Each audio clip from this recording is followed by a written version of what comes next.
Prologue. It was Thursday evening in mid-April at the Grand Victoria Hotel in Palm Beach. Amanda Pierce, the bride-to-be, was trying on her wedding gown with the help of her longtime friend, Kate. "Pray God it fits," she said, but then the zipper finally glided past that tricky spot above her waistline. "I can't believe you were the least bit concerned that it wouldn't fit," Kate said matter-of-factly. "Well, after all the weight loss last year, I was afraid I might have put on just enough to strain at the waistline. I thought better to know now than Saturday. Can't you just see us struggling with the zipper as I'm about to walk down the aisle?" "We won't," Kate declared emphatically.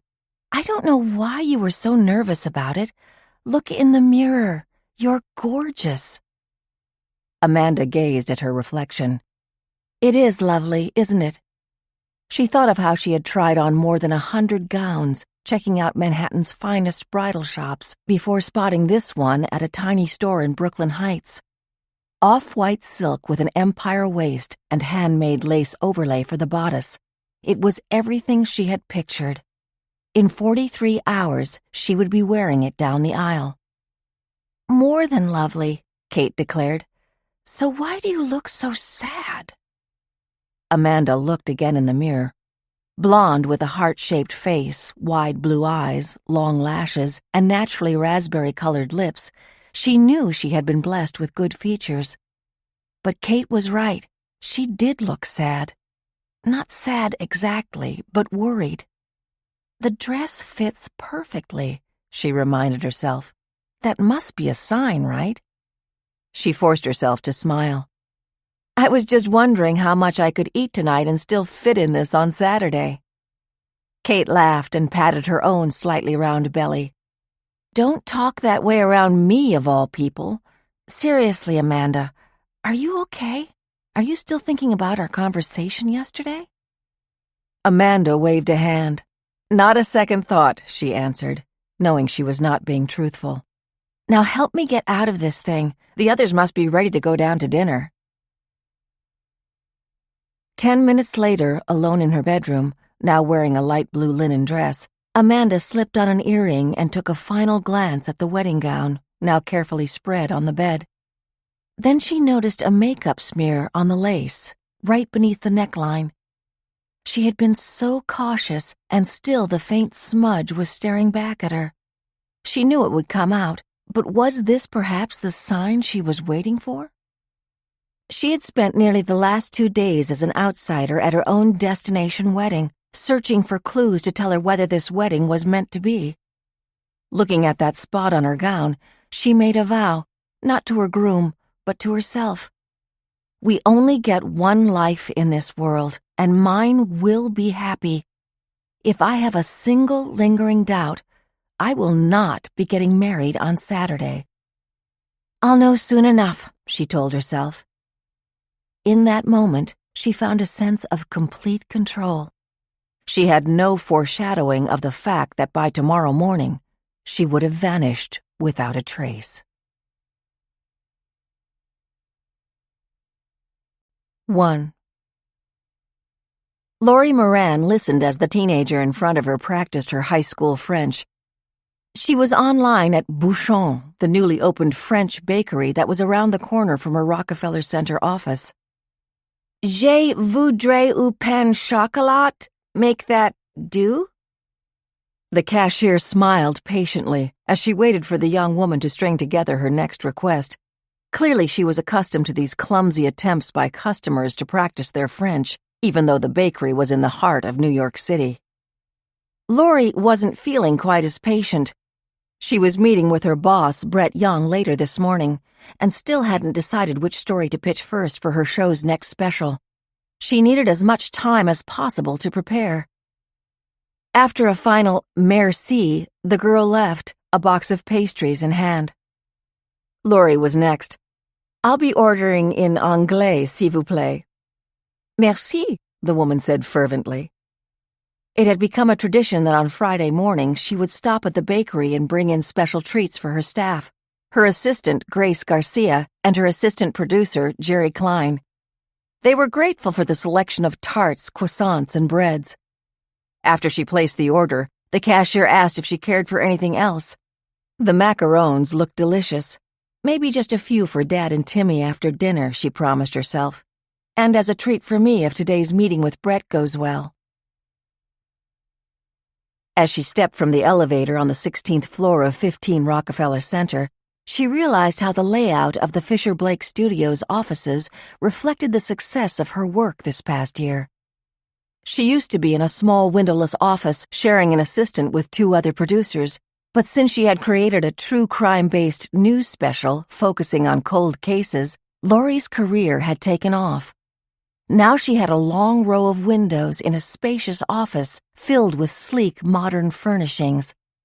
Jerry had been promoted to assistant producer and occupied a smaller office next door, and Grace kept more than busy in a large open space just outside. The 3 of them now worked full-time on their show, Under Suspicion, freeing them from other run-of-the-mill news programming. Grace had recently turned 27, but looked even younger. Laurie had been tempted more than once to tell Grace she didn't need to wear all of the makeup she meticulously applied every day, but clearly Grace preferred a personal style quite different from Laurie's classic tastes. Today she wore a multicolored silk tunic over impossibly slim leggings with 5-inch platform boots. Her long black hair was pulled into an I Dream of Jeannie topknot, teased into a perfect fountain. Usually Grace lunged for the bakery bag, but today she did not. "Laurie," she began slowly. "Something wrong, Grace?" Laurie knew her assistant well enough to recognize when she was upset. Just as Grace was about to explain, Jerry stepped out of his office. Standing between Jerry's long, lanky frame and Grace in her sky-high heels always made Laurie feel short, even though she was a slender 5'7". Jerry held up both palms. "There's a lady sitting in your office. She just showed up. I told Grace to schedule an appointment for her at some other time. For the record, I had nothing to do with this." 2. Sandra Pierce gazed out the window of Laurie Moran's office. 16 floors below was the famous Rockefeller Center skating rink. At least that's what Sandra would always see, even now, in the middle of July, when smooth ice and swaying skaters were temporarily replaced with a summer garden and restaurant. She pictured her own children skating hand in hand at that very spot more than 20 years earlier. Charlotte, the oldest, on one side, Henry, her younger brother, on the other. In the middle was their baby sister, Amanda. Her siblings held on to her so tightly that if her skates left the ground, she would still be safely upright. Sighing, Sandra turned away from the window and looked for something to keep her attention while she waited. She was surprised at the tidiness of the office. She had never been to a television studio, but had been picturing one of those huge open floors with rows of desks like you see in the background of news shows. In contrast, Laurie Moran's office felt more like a sleek yet comfortable living room.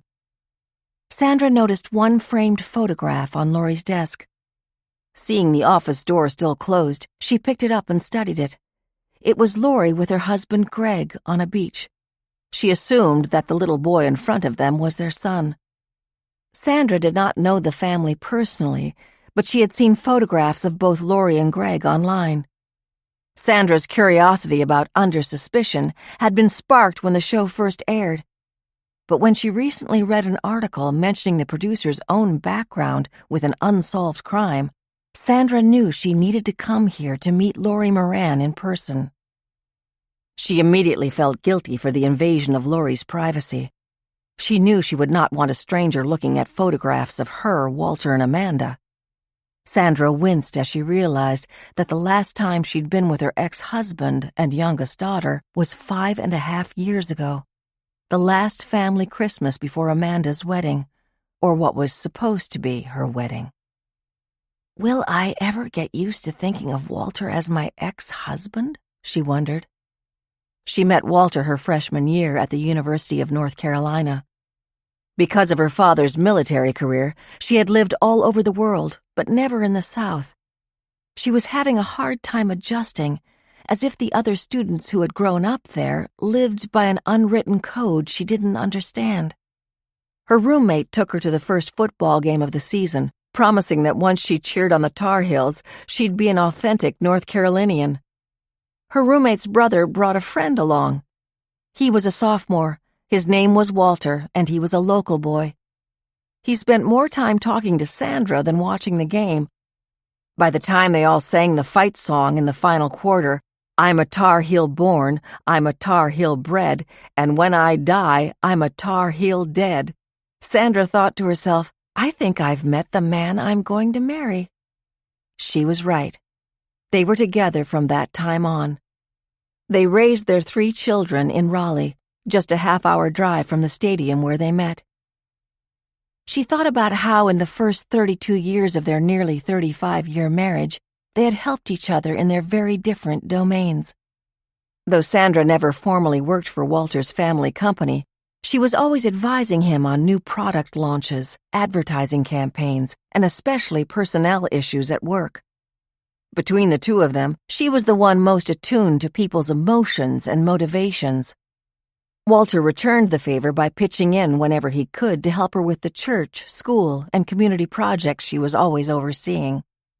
She almost smiled remembering the sight of her big bear Walter numbering hundreds of tiny rubber duckies with a Sharpie for the annual Rotary Duck Race on the Old Bull River, reciting each number aloud as he added a new duck to the pile.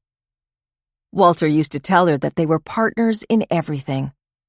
Of course, she realized now that was never quite true. As hard as Walter tried, he struggled as a father.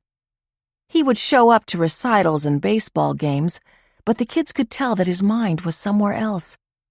Usually, his thoughts were on work, a new product line, manufacturing flaws at one of the factories, a retailer insisting on further discounts. For Walter, his best contribution as a father was taking care of the business, creating a legacy and financial security for the family. That left Sandra to make up for his emotional detachment from their 3 children. And then, 2 years ago, she had made a decision. She knew that she could no longer tolerate Walter's extreme discomfort when she mentioned Amanda's name. We had 2 ways of grieving, she thought, and there was too much grief for any house to hold under one roof. She straightened the pin affixed to her lapel, Amanda's "still missing" pin. She'd lost count of how many she'd had printed over the years. Oh, how Walter despised those pins in boxes all over their house. "I can't stand looking at them," he'd say. "I can't have a single minute in my own home away from imagining what might have happened to Amanda." Had he really expected her to stop looking for their daughter? Impossible. Sandra remained devoted to her mission, and Walter went back to his regular life. No more partnership. So now Walter was her ex-husband, as strange as the word still sounded to her. She had been in Seattle for nearly 2 years. She had moved there to be closer to Henry and his family. She now lived in a beautiful Dutch colonial at the top of Queen Anne, and her 2 grandchildren had their own bedrooms when they stayed overnight at Grandma's house. Of course, Walter had remained in Raleigh. He'd said that he had to for the company's sake, at least until he retired, which she knew he never would. Sandra heard voices outside the office door and quickly resumed her seat on the long white leather sofa beneath the windows. "Please, Laurie Moran, please be the one I've been praying for." 3. When Laurie walked into her office, the woman waiting for her immediately rose from the sofa to extend her hand. "Ms. Moran, thank you so much for seeing me. My name is Sandra Pierce." The handshake was firm and was accompanied by direct eye contact, but Laurie could see that the woman was nervous. Her words sounded rehearsed, and her voice quivered when she spoke. "Your assistant was very kind to let me wait here. I'm afraid I had a bit of a meltdown. I hope she's not in trouble. She was very kind to me." Laurie placed one hand gently on the woman's elbow. "Please, Grace already explained that you were quite upset. Is everything okay?" In a quick scan of her office, Lori was certain that the picture frame on her desk was at a slightly different angle. She wouldn't have noticed the subtle movement of any other item, but that particular possession was especially important. For 5 years, her office had been devoid of any family photographs. She didn't want her co-workers at the studio to be faced with a constant reminder that her husband had been murdered and that the crime was still unsolved. But once the police had identified Greg's killer, she had framed this picture, the last one she, Timmy, and Greg had taken as a family, and kept it on her desk. The woman nodded, but still seemed as though she might break down at the slightest provocation. Lori led her back to the sofa where she might be able to calm down. "I'm sorry. I'm not usually such a nervous person," Sandra Pierce began. She folded her hands on her lap to keep them from shaking. "It's just, I feel sometimes as though I'm running out of options. The local police, the state police, prosecutors, the FBI. I've lost track of the number of private investigators. I even hired a psychic. He told me Amanda would be reincarnated in South America in the near future. I never tried that again." The words were flowing so quickly that Lori was having a hard time following, but she only needed to hear so much to know that Sandra Pierce was yet another person who thought that under suspicion could solve her problems. Now that the show was a hit, it seemed there was no limit to the number of people who were certain that a reality-based television show could fix every injustice. Every day, the show's Facebook page was filled with intricate tales of woe, each of them claiming to be more tragic than the last: stolen cars, cheating husbands, nightmare landlords. There was no question that some of the people asking for help truly needed it, but few of them seemed to understand that under suspicion investigated unsolved major crimes, not minor offenses. Even when legitimate crime victims or their families contacted her, Lori had been forced to turn cases down. She could only produce so many specials. "Please, Mrs. Pierce, there's no need to rush," Lori said, even though she was feeling the time before her meeting with Brett ticking away. She went to the door and asked Grace to bring them 2 coffees. She had been upset with Grace for allowing a random person into her office, but now she understood why she had. There was something about this woman that called for compassion. When she turned to face Sandra Pierce again, she noticed that the woman was quite attractive. She had a long, narrow face and shoulder-length ash-blonde hair. Her eyes were clear blue. Lori might have guessed Sandra was not much older than her own 36 years, if not for some telltale wrinkles on her neck. "Grace said you're from Seattle?" Lori asked. "Yes. I thought about writing or calling, but realized you hear from hundreds of people every day. I know it probably seems crazy to you to fly across the country uninvited and unannounced, but I had to do it this way. I had to make sure I didn't waste the opportunity. I think you're the one I've been waiting for. Not you, I'm not a stalker or anything, but your show." Lori was starting to regret the decision to hear this woman out. She needed time to finalize her presentation to Brett. What was it about Sandra Pierce that caused her to drop her guard and listen to her? She was on the verge of explaining she needed to prepare for a meeting when she noticed the button pinned to Sandra's blazer.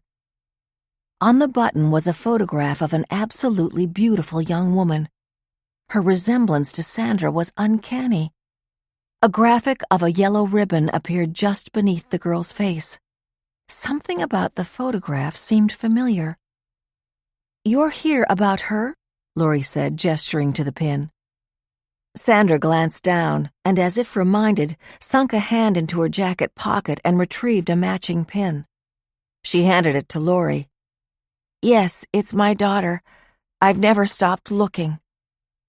Now that Lori had a closer look, the girl's smile tugged at a distant memory. She hadn't seen this particular photograph, but she recognized the smile. "You said your last name's Pierce?" She hoped that saying it aloud would help her remember. "Yes, Sandra, and my daughter is Amanda Pierce. My daughter is the person the media calls the runaway bride." 4. The runaway bride. Lori remembered the case immediately once she heard that phrase.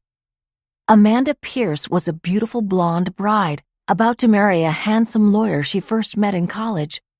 All of the plans were made for a luxury destination wedding in Palm Beach, Florida, and then the morning before the big day, she simply disappeared. If that story had broken at any other point in Lori's life, she knew that she would have recognized Amanda Pierce's photograph instantly.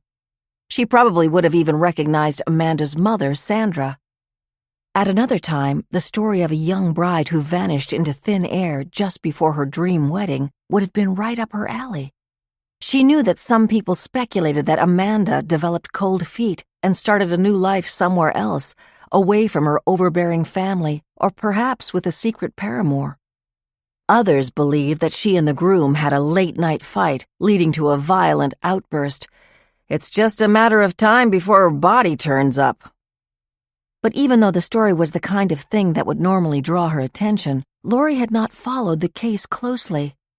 Amanda Pierce disappeared only weeks after Lori's own husband, Greg, had been fatally shot in front of their then 3-year-old son, Timmy. While Amanda's face was being broadcast across the country, Lori was on leave from work, oblivious to events outside her own home. She remembered turning off the television, thinking that if the bride hadn't gotten cold feet, then something terrible must have happened to her. She remembered that she felt at one with the family and what they must be suffering. She continued to study the picture, remembering that terrible day. Greg had taken Timmy to the playground. She had given Greg a quick kiss as he left with Timmy on his shoulders. It was the last time she was to feel his lips warm against hers. Ironically, Amanda Pierce's wedding was to have been at the Grand Victoria Hotel. Lori remembered being there and Greg pulling her into the ocean despite her laughing protests that the water was too cold. Her thoughts were interrupted by a tap on the office door, followed by Grace carrying a tray containing 2 cups of coffee and some of the pastries Lori had purchased from Bouchon. Lori smiled at Grace, noticing that she had opted to offer her favorite, the almond croissant, as a choice for Mrs. Pierce. "Can I get you anything else?" Grace wasn't exactly traditional, but in ways that mattered, she had good old-fashioned manners. "No, dear, but thank you." Sandra Pierce managed to smile. Once Grace left, Lori turned to Sandra. "I can't say that I've heard anything about your daughter's disappearance any time recently." "Neither have I, and that's the problem. Even when she first went missing, we suspected that the police were only going through the motions. There was no sign of a struggle in Amanda's room, no reports of anything unusual happening on the resort property, and the Grand Victoria, that's where the wedding was to take place, couldn't be any safer. I could see the police looking at their watches and their cell phones as though Amanda was bound to turn up back home in New York, confessing to cold feet." Lori wondered if Sandra's perceptions about the police investigation might be biased. Even from the limited television snippets she had seen at the time, Lori recalled seeing teams of volunteers searching the resort property for any sign of the missing bride. "As I remember, there was a considerable effort to find her," she said. "It was on the national news for weeks." "Oh, sure, they checked off all the boxes of what they're supposed to do when someone disappears," Sandra said, her tone bitter. "And we were also out there in front of the cameras every day pleading for the public to help us find her." "And who was the we?" Lori walked to her desk to retrieve a notepad. She could already feel herself getting pulled into Sandra's story. "My husband, Walter, or ex-husband now, but Amanda's father, and her fiancé, Jeff Hunter. Really, the whole wedding party was involved. My other children, Charlotte and Henry, 2 of Amanda's college friends, Megan and Kate, and then 2 of Jeff's college friends, Nick and Austin. We handed out flyers all over the local area. At first, the search was focused on the resort property. Then we moved out from there. It tore my heart to see them searching isolated areas, canals, construction sites, and swamps around the coastline. After a month, they stopped looking entirely." "Sandra, I don't get it. Why did they call her the runaway bride?" I could understand the police suspecting cold feet for a few hours, or maybe even a day or two, but surely as time passed, they must have shared your concern. What made them think your daughter would just take off on her own? Lori could tell Sandra was reluctant to answer, so she pushed further. You said there was no struggle in her room. Was her suitcase missing? Her purse? Those were the kind of facts police used to distinguish between runaways and foul play. It was hard to run away without money or identification, she thought. No, Sandra said quickly. There seems to be only one thing missing from her wallet, her driver's license. All of her clothes, her purse, her makeup, her credit cards, her cell phone, all of them were in her room. In the evening, she often carried just a tiny purse with her room card, a compact, and lip gloss. That was never found. She could have easily slipped the license into it if she was planning to use the car. She and Jeff had rented a car at the airport. As far as we know, Amanda was the last one to use it when she and the girls went shopping that morning. There is a self-parking section on the grounds of the hotel, and that's where they kept it.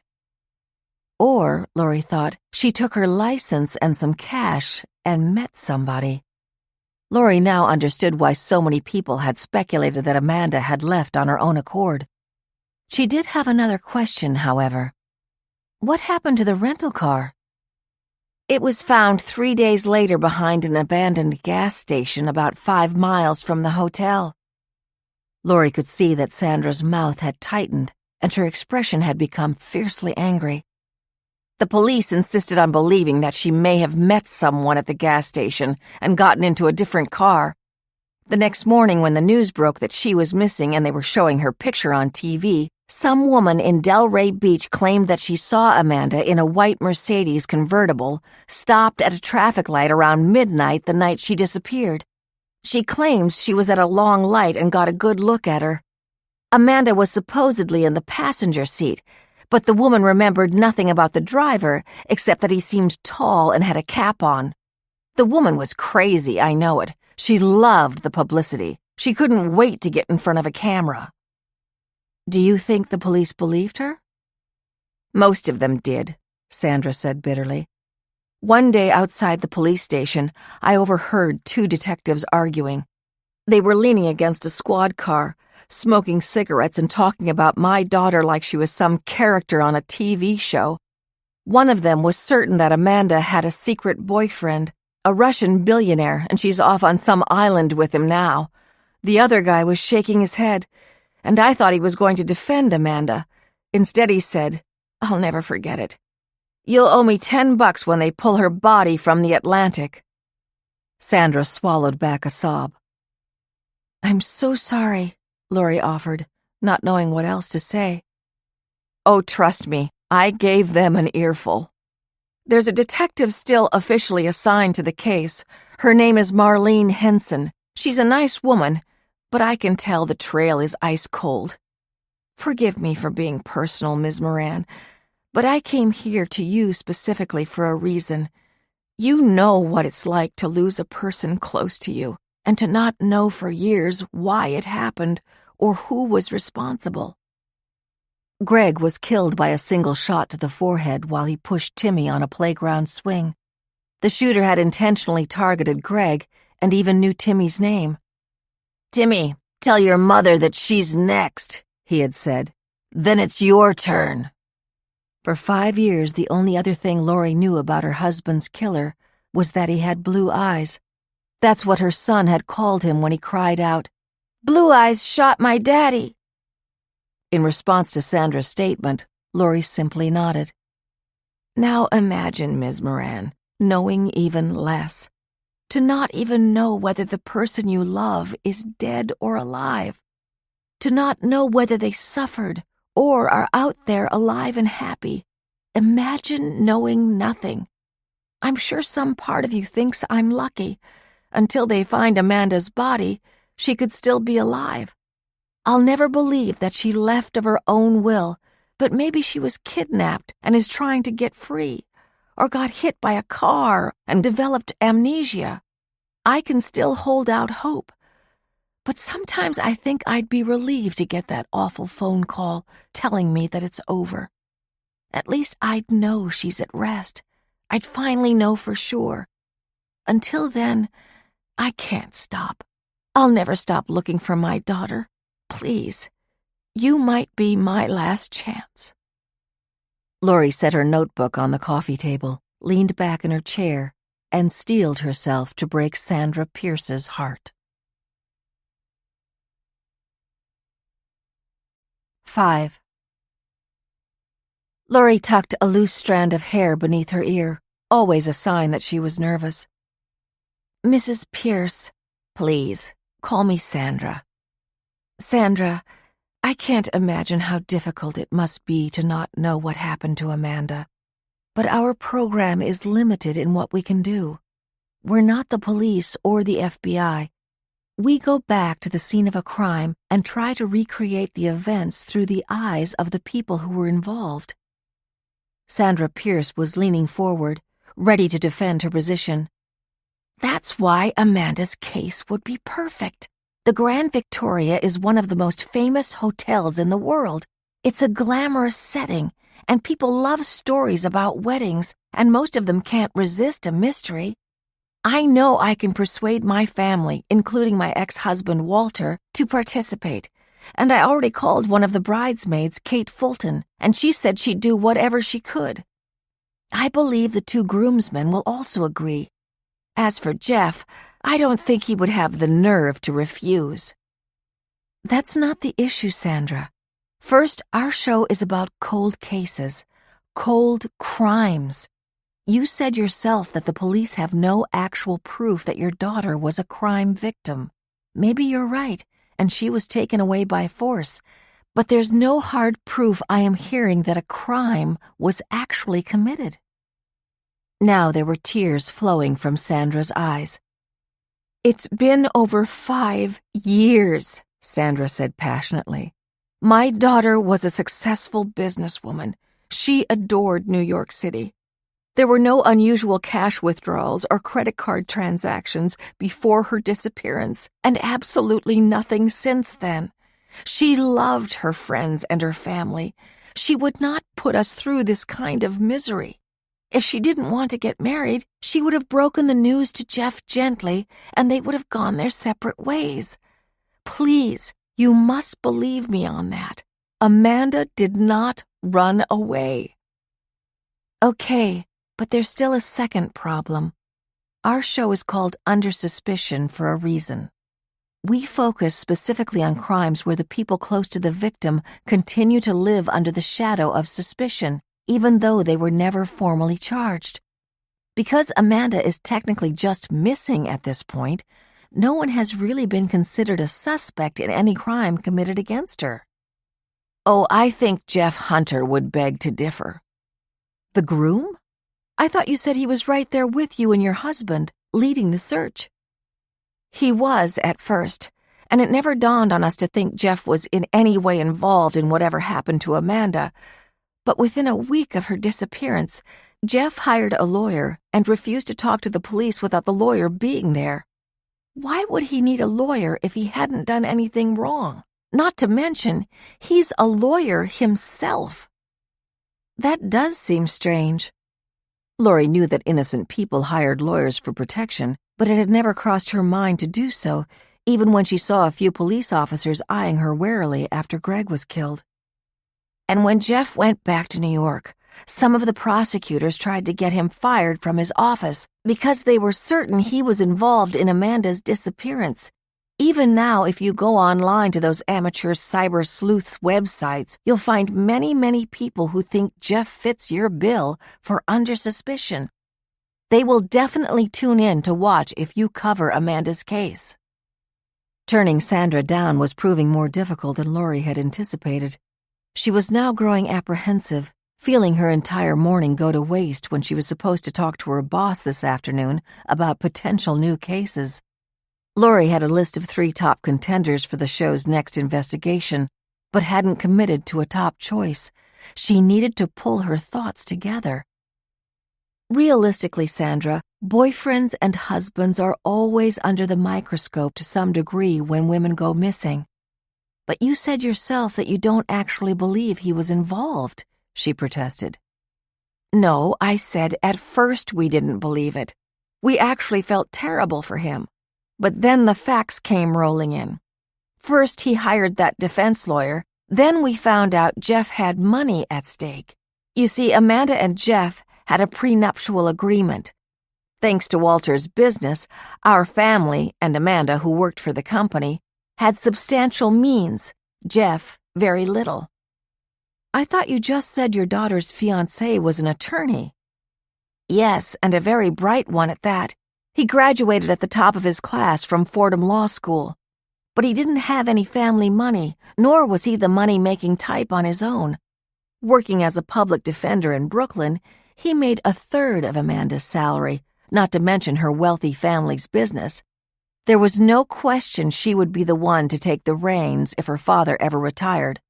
I hated the idea of a contract preparing for a divorce before you're even married, but Walter insisted. What was Jeff's reaction? As a lawyer, he said he completely understood. I was relieved when he happily complied. But then we found out that, in addition to the prenup, Amanda had also drawn up a will a month before the wedding. Walter was so worried about Jeff robbing the family dry if the marriage didn't work out, but of course Amanda was free to write her will as she wanted. I think she was so upset at her father over the prenup that she wrote a will as a way to comfort Jeff. She left her trust fund entirely to him. And how much was that? $2 million. Lori felt her eyes widen. Sandra wasn't kidding when she said the family had money. So has Jeff collected on that? Or is it 7 years until someone's presumed dead? Yes, I understand that is the law. I suppose if her body is found, that jerk of a cop in Florida will win his $10 bet, and Jeff will get $2 million, plus considerable investment earnings. Or I'm told that he could try to declare Amanda dead at any time and collect that way. If Amanda had canceled the wedding, he would have been left high and dry. No divorce settlement and no inheritance, because Amanda would have changed her will immediately once she went back to New York. If he was engaged to your daughter, you must have known him well. Did Jeff seem like a dangerous person to you? No. We thought he was a wonderful choice for a husband. He seemed very dedicated to Amanda, loyal to a fault, in fact. But in retrospect, maybe we should have seen the signs. His two best friends, Nick and Austin, as far as I know, are still happy bachelors, always with different women. Birds of a feather flock together, as they say. You think Jeff was unfaithful? It certainly seems possible, given the timing with Megan. Lori glanced at the notepad on the coffee table. Megan is Megan White, the maid of honor. She was Amanda's best friend at Colby. And they stayed very close afterwards when they both moved to New York City. She's a lawyer, too. Immigration law in her case. Amanda and Jeff knew each other in college, but never dated. Megan is the one who actually reintroduced Amanda to Jeff in New York. I can certainly tell you she must have been very sorry that she did. What do you mean by that? Well, it turns out that Megan dated Jeff before Amanda ever did, and once Amanda disappeared, she swooped back in. They waited barely a year before marrying. Megan White is now Mrs. Jeff Hunter, and I think one or both of them murdered my daughter. Lori reached again for her notepad. Let's start all over again. 6. Lori and Sandra were still talking 2 hours later when Lori's cell phone let out a little chirp. It was her alarm, alerting her that her meeting with Brett was in 10 minutes. Sandra, I'm afraid I have an appointment with my boss. Brett was not the type of person who could tolerate being kept waiting. But I'm very glad you flew all the way across the country to tell me about Amanda. As she walked out of her office, Sandra had one last question. Is there anything else I can tell you to help you decide to feature her case on the show? I don't make these decisions on my own, but I promise I'll get back to you one way or the other soon. I guess that's all I can ask for, Sandra said. She turned to Grace, who was sitting at her desk. Thank you again for your kindness, Grace. I hope I'll be seeing both of you again. It was my pleasure, Grace said, her voice sympathetic. Once Sandra was gone, Jerry immediately joined them. Why does that woman look so familiar? Is she an actress by chance? Lori shook her head. No, I'll explain later. Well, she was in there forever, Jerry said. Grace and I kept wondering whether we should interrupt. Our meeting with Brett is in just a few minutes, and we haven't had a chance to run through our list of story ideas. They had been planning to discuss their 3 top contenders one last time before Lori had to pitch the concepts to Brett. She had started including Jerry in some of her planning meetings with Brett as he continued to take on increasing production responsibilities. She tended to focus on the news aspects of the program, the suspects, the witnesses, how to nail down their stories. Jerry's talent was in envisioning scenes for the actual production, scouting locations, recreating images from the crime, making the show as cinematic as possible. I didn't expect to spend so much time with her either, but I think I've got a plan. Just follow my lead. They started to walk quickly down the corridor to Brett Young's corner office. 7. Brett's news secretary, Dana Licamelli, waved them directly past her station into the inner sanctum. He'll want an explanation, she warned in a conspiratorial whisper. Lori glanced at her watch. They were 2 minutes late. Oh boy, she thought. He spun his chair to face them when they entered. As usual, his expression was filled with disapproval. His wife once was heard to remark that he woke up every day with a scowl on his face. Sorry to be a little late, Brett. You'll be pleased to know that I was talking to someone who may be great for the next special. People are either late or prompt. Saying you're a little late is like saying you're a little pregnant. Turning from her, he said, You're looking especially dapper today, Jerry. Lori wanted to throw something at Brett, especially for what she recognized as a double-edged comment about Jerry. When Jerry first started working as an intern at the studios, he was a shy, awkward college student, trying to hide his lanky frame with baggy clothes and slouching posture. Over the years, she had seen his confidence grow and his appearance change accordingly. Until very recently, he almost always wore turtlenecks and cardigan sweaters, even in warm weather. But since the first show of the Under Suspicion series had taken off, he was experimenting with different fashion choices. Today's attire was a fitted plaid jacket, bow tie, and mustard-colored pants. Lori thought he looked terrific. Jerry straightened his jacket proudly and took a seat. If he construed Brett's remark as sarcasm, he wasn't showing it. I'm excited for our meeting, Brett said. My wife, she tells me I don't give enough, what does she call it? Positive reinforcement to my colleagues. So, Lori, Jerry, I want to make clear, I'm excited to hear your ideas for the next special. A couple of years ago, Brett had been anything but excited when Lori came back to work. She had taken time off when Greg was murdered. Then her first shows were flops, but that may have been because she was still grieving and distracted, or perhaps it was just tough luck. Either way, stars fall quickly in the land of television production, and Lori knew that her days were numbered when she proposed the idea for Under Suspicion. Now that the show was a hit, she realized that she had been toying with the concept even before Greg died. You know, Brett, we can't guarantee that we're going to solve every case. So far, they were 2 for 2. In both previous specials, the people involved in the cases had cooperated with the production and let their guards down when host Alex Buckley had questioned them. It wouldn't always happen like that. Brett tapped his fingers on his desk, a signal that others should be quiet while he was thinking. As Grace irreverently put it, he thinks with his fingers. A handsome man with sculptured features and a full head of iron gray hair, at age 61, he was biting to the point of cruelty and equally brilliant in his success as a renowned producer. "Well, as far as I'm concerned, what matters is that viewers think you might, and they want to be there when it happens. Tell me what you have for the next case." Lori thought of the notes she had prepared in her kitchen the previous night while Timmy played video games after dinner. 3 cases. She suspected that the murdered medical professor would be Brett's top choice. Because of a bitter divorce, both his wife and father-in-law were natural suspects. He'd begun seeing a woman who herself was recently divorced, so the new girlfriend's husband was also on the list. Plus, there was an academic colleague who accused him of stealing research, not to mention a disgruntled student who had flunked his anatomy class. It was a perfect case for their show.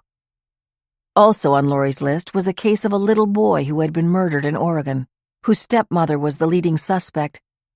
It was a good case, but whenever Lori started to think about the violence that had been inflicted against a 9-year-old boy, she thought of her own son and would find herself looking at other possibilities.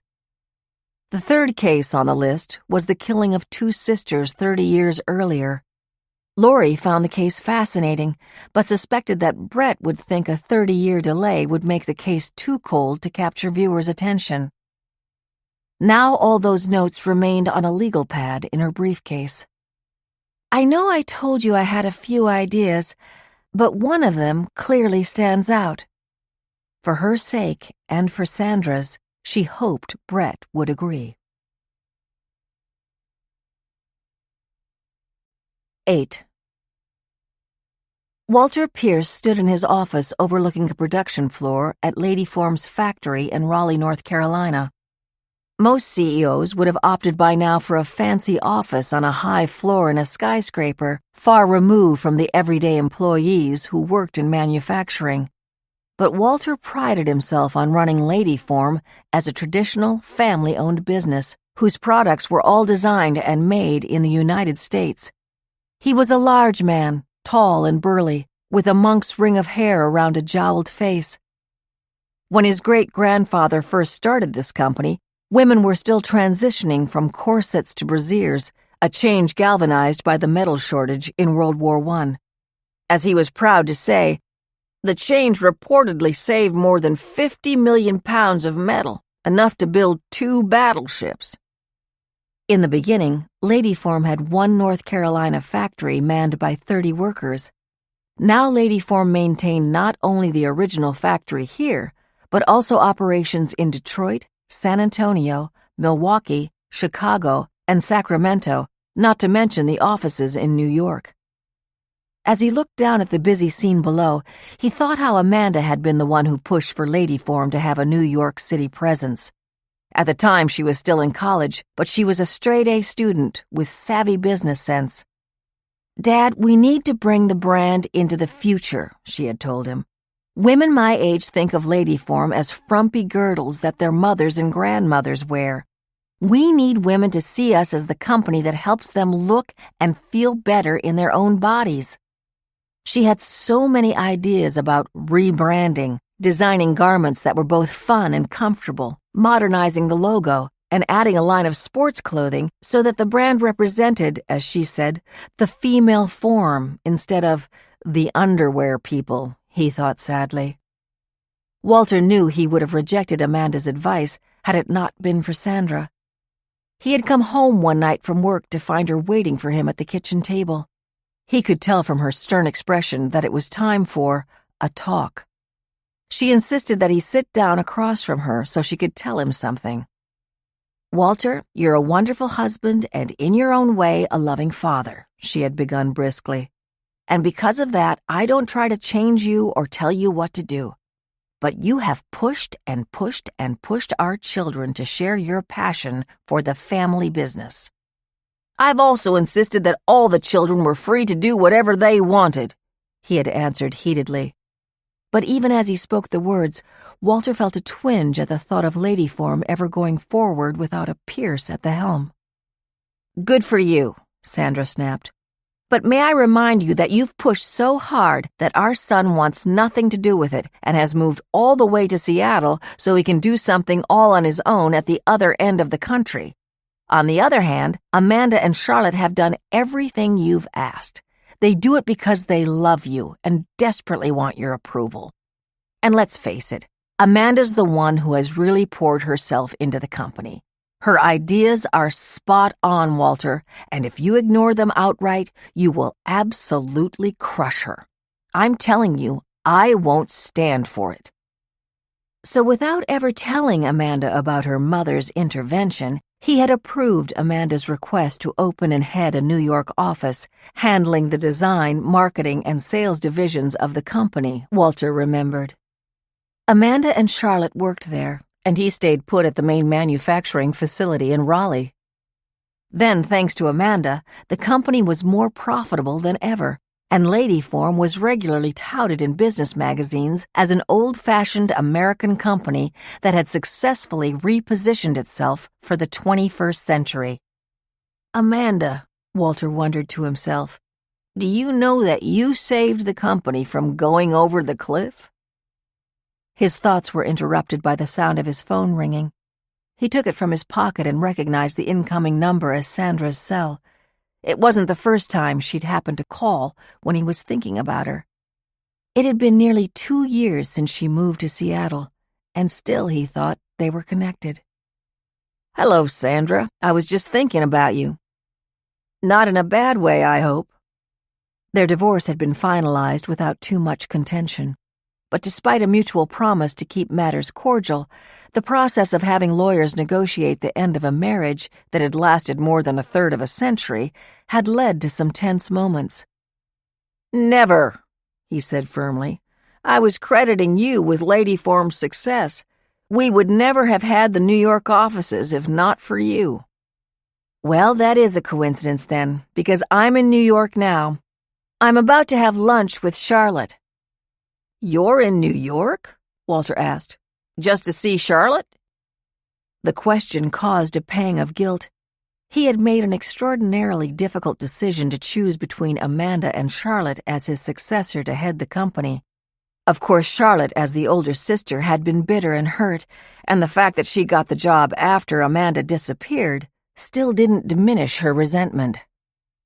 This past November, Sandra had invited him to have Thanksgiving dinner with her, Charlotte, and Henry and his family in Seattle. He supposed it was unrealistic to expect Sandra to continue to see him regularly. The visit had left him wistful and sad. "No, not only to see her," Sandra was saying.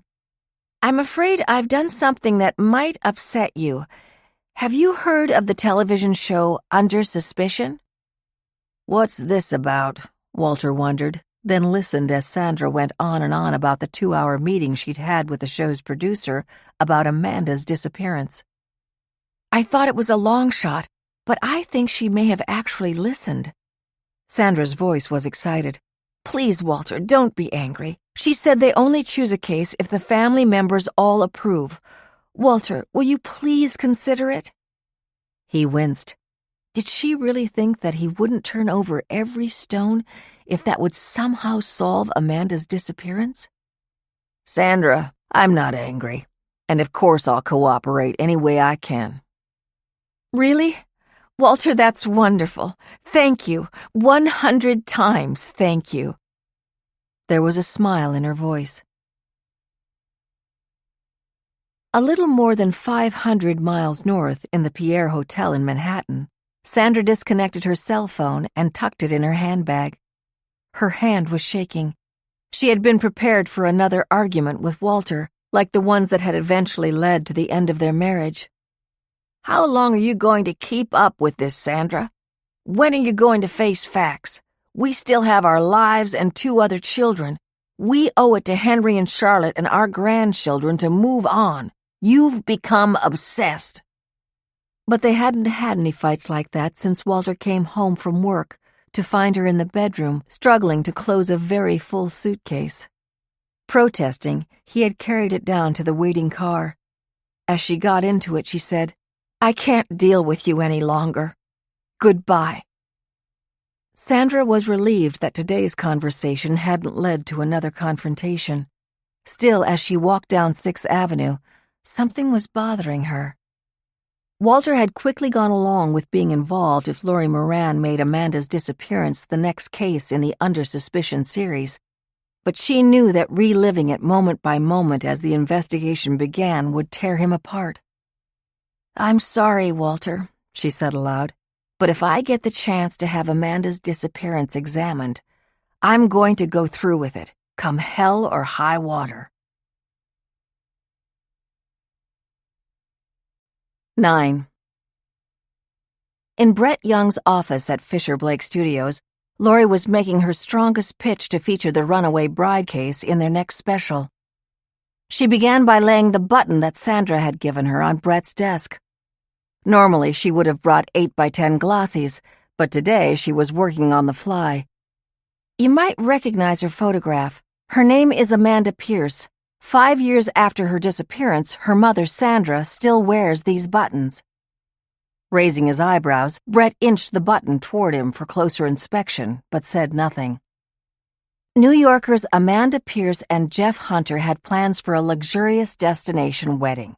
The ceremony was planned for Saturday afternoon, to be followed by a lavish reception. The wedding would be fairly intimate, 60 of their closest friends and family, but the wedding never happened, she continued. On Friday morning before the Saturday afternoon wedding, the bride, Amanda Pierce, did not show up for breakfast. Her fiancé and maid of honor knocked on the door of her room. There was no answer. A security guard let them in. The bed had not been slept in. Her wedding dress was spread across it.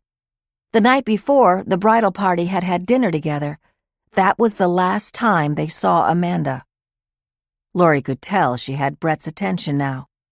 They started to worry.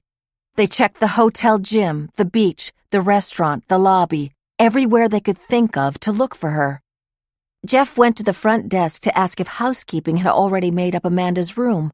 The clerk checked, and just as he said no, Amanda's parents arrived in the lobby. They had to hear from Jeff that their daughter was missing. She's never been heard from again. Brett snapped his fingers. "I knew her face looked familiar. This is that runaway bride thing, right? Didn't she turn up in Vegas with some other guy?" Lori vaguely recalled a similar story a few years back along those lines, but assured him that it wasn't the Amanda Pierce case. Amanda vanished without a trace. People don't run away for over 5 years. Without a trace? As in no body? No clues at all? Doesn't sound promising. It's a cold case. That's what we do, Brett. But this one is ice cold. We're talking igloo at the North Pole. Let me guess. The person you were talking to before the meeting was the button-wearing mother? I ran into her in the elevator. Before she could answer, he said, "You're a sucker for a sad story, Lori. I can't greenlight a special just so you can give a platform to the sobbing family. We need clues. We need suspects. I'm sure you want to help this mother, but as I recall, the parents weren't even there yet when the girl disappeared, right? And who are the people who have been living under suspicion since then?" Lori explained Amanda's decision to leave her trust fund to Jeff, even though they weren't married yet. Jerry chimed in. "If you go online, there are thousands of people obsessed with this case. Almost everyone thinks the groom did it and it had something to do with the money. And the facts about the will aren't even public. Not long after Amanda disappeared, he had the nerve to hook up with her best friend. They're married now, and I bet it won't be long before they spend all the money together." "Not that we're biased or anything," Lori added jokingly. "Of course not," Jerry said. The mention of money gave Lori another idea. The setting would be perfect, Brett. The Grand Victoria Hotel in Palm Beach. It was supposed to be a dream wedding. All travel, lodging, and entertainment paid for by the bride's wealthy family. Lori was pleased when she finally saw Brett scribble some notes. She made out the word resort, followed by dollar signs. Just as she had predicted, Brett relished the idea of a glamorous setting and financially comfortable participants. Sometimes Lori wondered if Brett would have preferred her to have created lifestyles of the rich and famous, unsolved murders. "But her body was never found," Brett observed. "Up until now, for all we know, Amanda Pierce is happily enjoying a new life under a new name. I would have thought, Lori, that your journalist ethics would leave you concerned about violating the woman's privacy." Lori had lost track of the number of times that her values as a reporter had clashed with Brett's unmitigated quest for ratings. Now that she was pitching a case that was perfect for television, he was finding far too much enjoyment in giving her a hard time. "Actually, I've given that some thought. Even if Amanda left of her own accord, we do have victims. She walked out on her distraught family and left behind at least one innocent person suffering under the gaze of public suspicion. I'm perfectly happy if we find out the truth, no matter where that leads us." "Well, for once, you and I might be on the same page. This is a good mystery, and the story of a disappearing bride is perfect for television. A young, beautiful woman vanished into thin air from a 5-star hotel on the most important weekend of her life. I think I've been an excellent influence on you." "Undoubtedly," Lori said dryly. She was already running through the other perks of the case. Of course, Grace and Jerry would be thrilled with the setting. Lori's father, Leo, and son Timmy could be with them while they were on location, hopefully in August. Depending on the timing, she might be able to finish the shoot before Timmy started school again in September. Her mind had wandered to the thought of brainstorming interview sessions with Alex on the beach when Brett asked another question. "Who's on board?" The biggest challenge for their show was convincing the victims' friends and family members to participate. "So far, just her mother, and supposedly the siblings and one of the bridesmaids," Lori said. She quickly added, "I didn't want to reach out to anyone else until I got your approval." That sounded much better than, "This case just fell in my lap this morning." "Full speed ahead. The Runaway Bride sounds like a runaway hit." 10. Charlotte Pierce told the waiter that she'd like to have the green salad and the salmon. "And some more iced tea," she said, smiling politely as she handed him her menu. What she really wanted, of course, was a Bloody Mary and the steak frites, but she was dining with her mother, which meant she would remain on her best behavior in every way. Charlotte was all too conscious of the 15 extra pounds she was carrying these days. Unlike her siblings, she wasn't naturally slender and had to work a little harder, as her mother used to put it, to maintain a healthy weight. Ironically, Charlotte's recent weight gain was the result of all the long days she was putting in at Ladyform and the all-too-frequent fast food she ate to keep herself going. "Well, this certainly is a lovely restaurant," her mother said once the waiter was gone. Charlotte had chosen this spot because she knew that her mother would appreciate the elegant and spacious dining room, filled with fresh flower arrangements. She had also made a point to pull her long, messy, light brown waves into a knot at the nape of her neck. Her mother always had a way of suggesting that she wear her hair in a more stylish cut. To Charlotte's ear, it sounded like her mother was wishing she were more like Amanda. "How's everything going at work?" As Charlotte spelled out the plans for marketing the new line of yoga wear, including a fashion show on the cable channel New York 1, her mother seemed to be only half listening. "I'm sorry, Mom. I've run on too long. Oh no, I'm not turning into Dad, am I?" "Don't even suggest it," Sandra said with a smile. "Remember when the three of you set a timer to see how long he could babble about the new convertible bra?" "That's right, I almost forgot." Some of the Pierce children's biggest laughs had been at their father's expense. Big, manly Walter Pierce had no qualms talking about bras, underwear, and girdles at the dinner table, in front of their friends, or in the checkout line at the grocery store. It was all just work to him, and he loved his work. The particular incident Mom referred to was Thanksgiving, and the bra was the Lady Form 3-in-1, which converted from standard straps to strapless to a racer back. Lady Form was the first to launch that design. When it became clear that Dad was conducting yet another one of his seminars, Henry was the one to retrieve the timer from the kitchen. He, Charlotte, and Amanda had covertly passed it in a circle around the table as their father described every configuration, going so far as to use his napkin in a demonstration. By the time he realized what was going on, his children's faces were close to purple from trying to suppress laughter, and the timer had hit the 8-minute mark.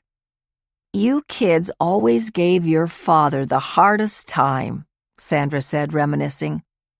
"Oh, he loved it, still does," Charlotte added, reminding herself that her mother and father rarely spoke anymore. "So, Mom, you called yesterday and announced that you were on your way to New York. I love seeing you, but I suspect you didn't fly across the country just to have lunch with me." "It's about Amanda." "Of course it is."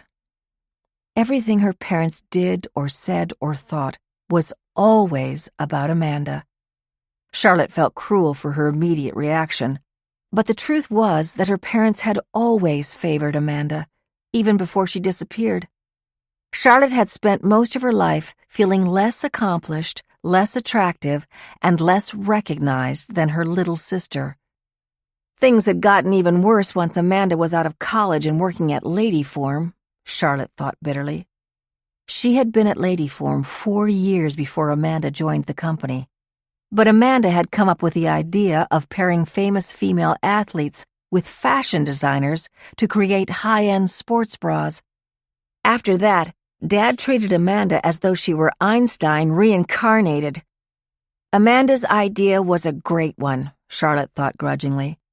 The fact that I've been more than filling her job these past 5 years doesn't seem to have been noticed by either of my beloved parents. She signaled the waiter. When he came over, she said, "A vodka martini, please." Then she looked at her mother. "Okay, Mom. What about Amanda?" 11. As soon as they left Brett's office, Laurie gave Jerry a light squeeze around his shoulders. "You were terrific in there. I can't believe how much you knew about the case." "I was in college when Amanda Pierce disappeared. My entire dorm was completely obsessed. I think I missed 2 days of class glued to CNN. I knew then that what was supposed to be a little internship here was my true calling." Harvey from the mailroom passed them, wheeling a cart of mail with one hand, the other occupied by a half-eaten croissant. "You're officially my favorite person at work today, Laurie." "Happy to hear it, Harvey." Once Harvey was out of earshot, Jerry said, "His wife wouldn't be so happy. Last I heard, she had him on some gluten-free diet. I'm glad he's cheating a bit. The mail's been messed up all week." Laurie smiled. Jerry always seemed to know everyone's business. "So how come you never suggested the runaway bride for the show if you were that into the case?" "I don't know. I wasn't sure you'd like it." "Because of Greg?" "Jerry, once Greg's murderer was found, I had a sense of peace. Certainly not closure, but peace. That's why if our programs give other people that feeling, I'm glad." It was true. Once she finally got the answers she'd been looking for about Greg's death, she realized that there was something comforting about certainty, a restoring of order. Though she originally created Under Suspicion purely to have a successful news program, she now saw it as a way to help other families. "Honestly, I considered suggesting Amanda's case for the show once I got promoted to assistant producer. But then when we were in Los Angeles on the Cinderella murder case, we were staying in that enormous house, and you said something about the pool being nearly as big as the one at the Grand Victoria. You looked sad thinking about it. I assumed—" He let the thought go unspoken. "You assumed right, Jerry. I was there with Greg. But I'll be fine." 12. Huddled in Laurie's office, the three of them, Laurie, Jerry, and Grace, made a list of all the people they would need to contact before they could officially go into production with Amanda's case. Grace had never heard of either Amanda or the runaway bride, so it took Laurie a few minutes to explain the case and its connection to their surprise visitor that morning. "Well, that makes more sense now," Grace said. "Sandra called while you were in your meeting.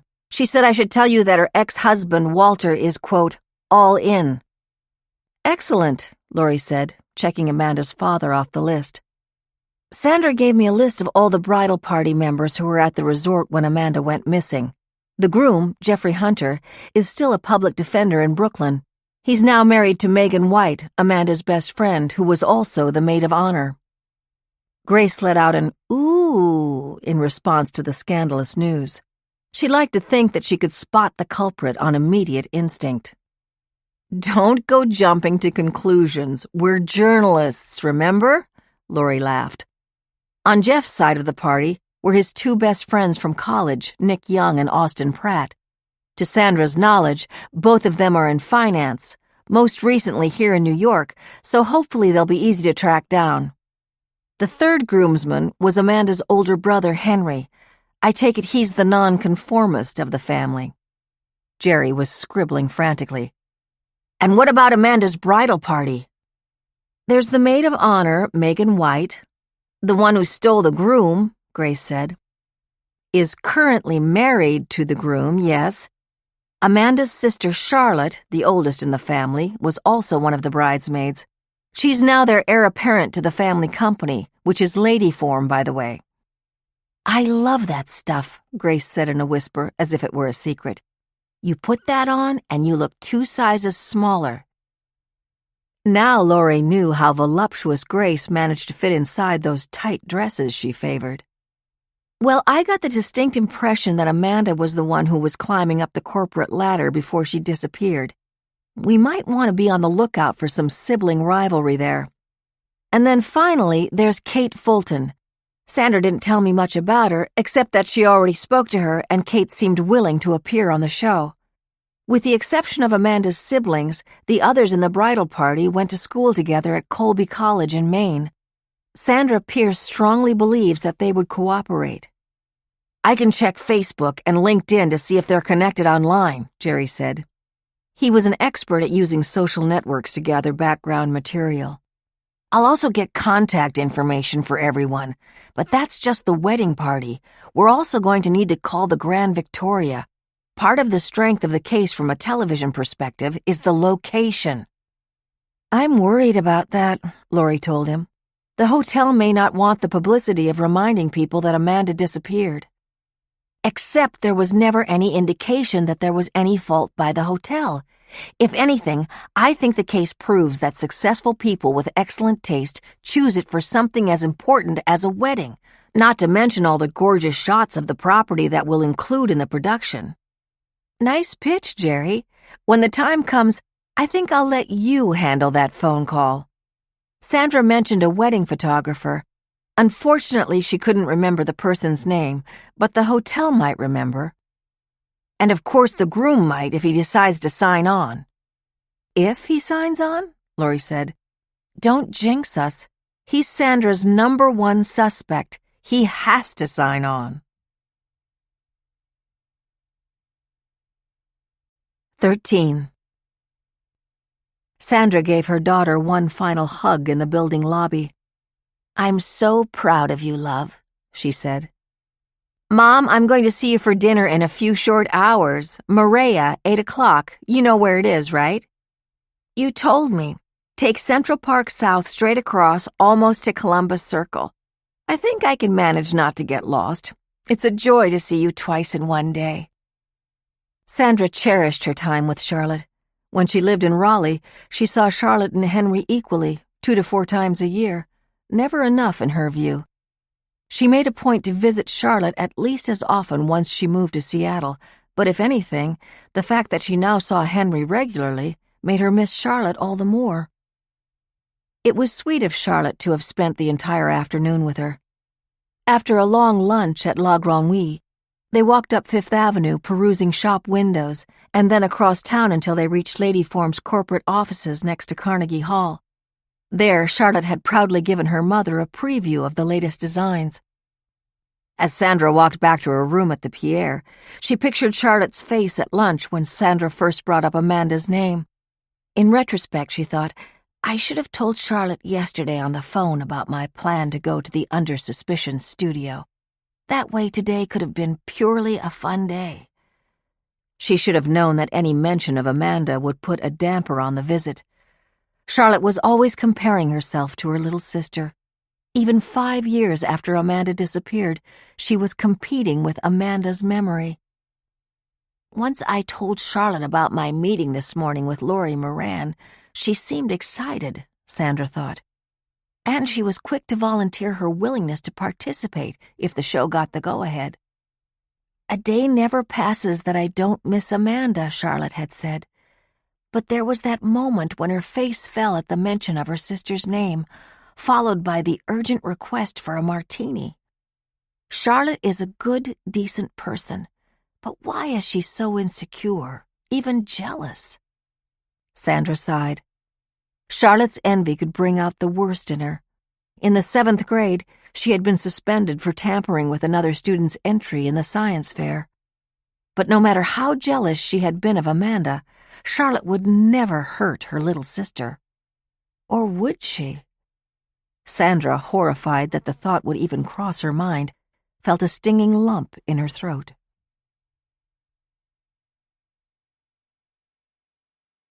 14. As the number 6 train lurched to a stop at the 96th Street station, Laurie was replaying the conversation with Jerry in her head. He knew more about Amanda's disappearance from 5-year-old news coverage than Laurie had managed to glean during a 2-hour conversation with Amanda's own mother. That's how well he knew the case. Yet he had refrained from pitching a show about his own cold case obsession because of a comment she had made months ago in Los Angeles. "You look sad," he had said. "I assumed." Jerry hadn't completed the sentence. He didn't need to, because he had assumed correctly. Laurie's only previous visit to the Grand Victoria had been with Greg. It was their 2nd anniversary. New York had suffered an especially bitter winter. More than by the cold, Laurie's mood had been affected by yet another month of passing without becoming pregnant. Her doctor told her that these things didn't always happen right away, but she and Greg had been so eager to start a family once they got married. Sensing her worry, Greg had surprised her on a Thursday night, announcing that he had arranged to take a long weekend off from the Mount Sinai emergency room where he was a resident. They spent 4 marvelous days, swimming and reading on the beach during the day, enjoying long dinners in the evening. Timmy was born 9 months later. When Greg died, I felt so alone, Laurie thought. We had always pictured ourselves having 4 or 5 kids. She loved Timmy. He was more than enough all on his very own, but she never thought he'd be an only child. But now, nearly 6 years after Greg's death, she realized that she and Timmy had never been at risk of being alone. Her father, Leo, had retired from the NYPD to help raise her son. And my immediate family didn't stop there, Laurie thought. Grace could read her mind with one look. Jerry had known that she might not be ready to delve into a story about a young couple getting married at a resort where she'd once celebrated with Greg. Jerry and Grace were co-workers, but they were also family. And then there was Alex. I don't want to go there right now, she thought. She walked quickly the few blocks to the apartment. As she slipped her key into the front door, she felt the stress of the busy day fade away. She was home. 15. She was greeted by the smell of chicken roasting in the kitchen and the familiar sounds of cartoon fighting from the living room. Pow! Ha! Timmy was playing Super Smash Brothers on his Wii, while Leo read the sports section on the sofa. Laurie had tried to restrict Timmy from these types of games for as long as possible, but even she had been forced to cave. Mario doesn't stand a chance, Laurie said, recognizing one character on the screen battling her son's virtual self. Timmy unleashed a lethal kick and let out a satisfied, "Yes!" He scrambled up to hug her. "There she is," Leo said as he stood up. "How was your meeting with Brett?" Laurie smiled, appreciative that her father remembered that today had been the scheduled pitch. "Better than I could have expected." "What was his reaction to the cases you were torn between?" "Forget them. Something really terrific came up today." She gave him the short version of the surprise visit from Sandra. "Do you remember the case?" "Vaguely. I was still on the job back then, so there were enough crimes in New York to keep me busy." Laurie heard the musical chime of a game coming to an end, and Timmy set down his controller. Obviously, he had been listening to them. "So does this mean you're going to be leaving again?" he asked, a touch of anxiety in his voice. Laurie knew that Timmy worried about her schedule. When they filmed the last special, she decided to pull him from school for 2 weeks while his grandfather watched over him on the set in California. She couldn't possibly do that for every installment. "You're going to like this one," she told him. "Instead of going somewhere so far away, it's in Florida, and that's only a 2 to 3 hour flight. If the project is approved, I'm even hoping to schedule it for the next month before you go back to school." "Is there a water park?" Laurie sent a mental thank you note to Grace, who had already looked up that kind of pertinent information. "Yep, they got a slide that's 40 feet high in one of the pools." "Awesome! And will Alex be there?" Timmy asked. "I bet he'd try the slide with me." Sometimes Laurie worried how excited Timmy was about Alex being a part of their lives. She'd made a point of not rushing their relationship, but of course earlier in the day, her mind had leapt to the same place as Timmy's, picturing herself with Alex on the beach. "Yes," she said. "Alex is an important part of the show. I've checked with him. He's ready to go, and Grace and Jerry will be there too," she added. "Grace is probably chartering a private plane for all her shoes," Leo said. "I wouldn't be surprised." 2 hours later, as Laurie cleared the dishes from the table, a text message from Jerry came in. He was still at the office and had contact information for everyone they wanted for the show. "Can't wait to get started," he said. His college-aged obsession was proving handy already. As Laurie thought about the various people she needed for the production, she worried that the groom and his new wife were absolutely essential. No matter what Sandra had promised, they were also both lawyers, which might make them reluctant to cooperate. Fortunately, Laurie knew an excellent attorney who could be extremely persuasive. She sent a quick text to Alex, who was the guest of honor at a trial skills conference in Boston for the weekend. "Any chance you might have some time Monday night? It might take a couple of hours. It's about the show. And please bring your car. I hope we get to meet with 1 or 2 of the participants." His response was immediate. "I always have time for you." She replied, "I'll call Monday morning with details. Good night, Alex." Smiling, she plugged her phone into the charger.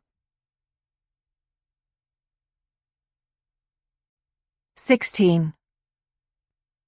Organized chaos was the term often used by Kate Fulton when she was getting her 4 kids settled for the evening.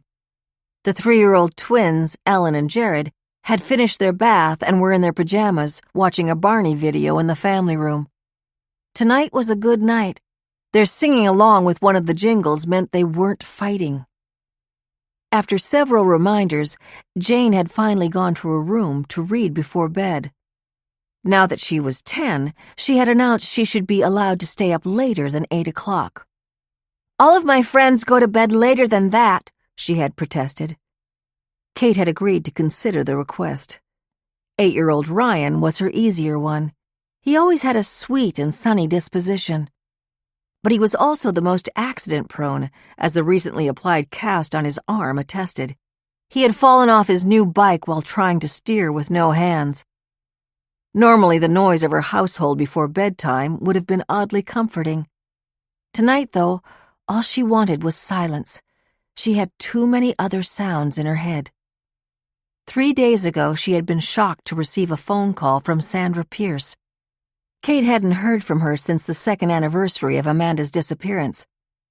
Then tonight before dinner, Sandra had called again for the third time since, saying that the producer of Under Suspicion was excited about the prospect of featuring Amanda's case. And then right on the heels, Lori Moran, the producer, had called to explain what participation in the program would involve. Sandra had offered to pay for all expenses so Kate could bring Bill and the kids. If that didn't work, she had said, she would pay for a sitter to stay at the house while Kate was away. "My mother will be happy to stay with them," Kate had told her, "but I'll accept your offer to pay for a sitter to help." She got up from the table. The twins had begun to bicker. "Upstairs now, all of you," she said firmly. The Home Depot store was conducting its annual inventory. As the manager, Bill was still there and would be until some ungodly hour. 20 minutes later, the dishwasher on and her 4 children settled, Kate sat quietly in the den over a second cup of coffee. If this production did happen, how would she feel down at the Grand Victoria again? She remembered how out of place she had felt last time. Amanda and Charlotte and Megan had seemed so sophisticated, so very New York. She had felt like a dowdy housewife next to them.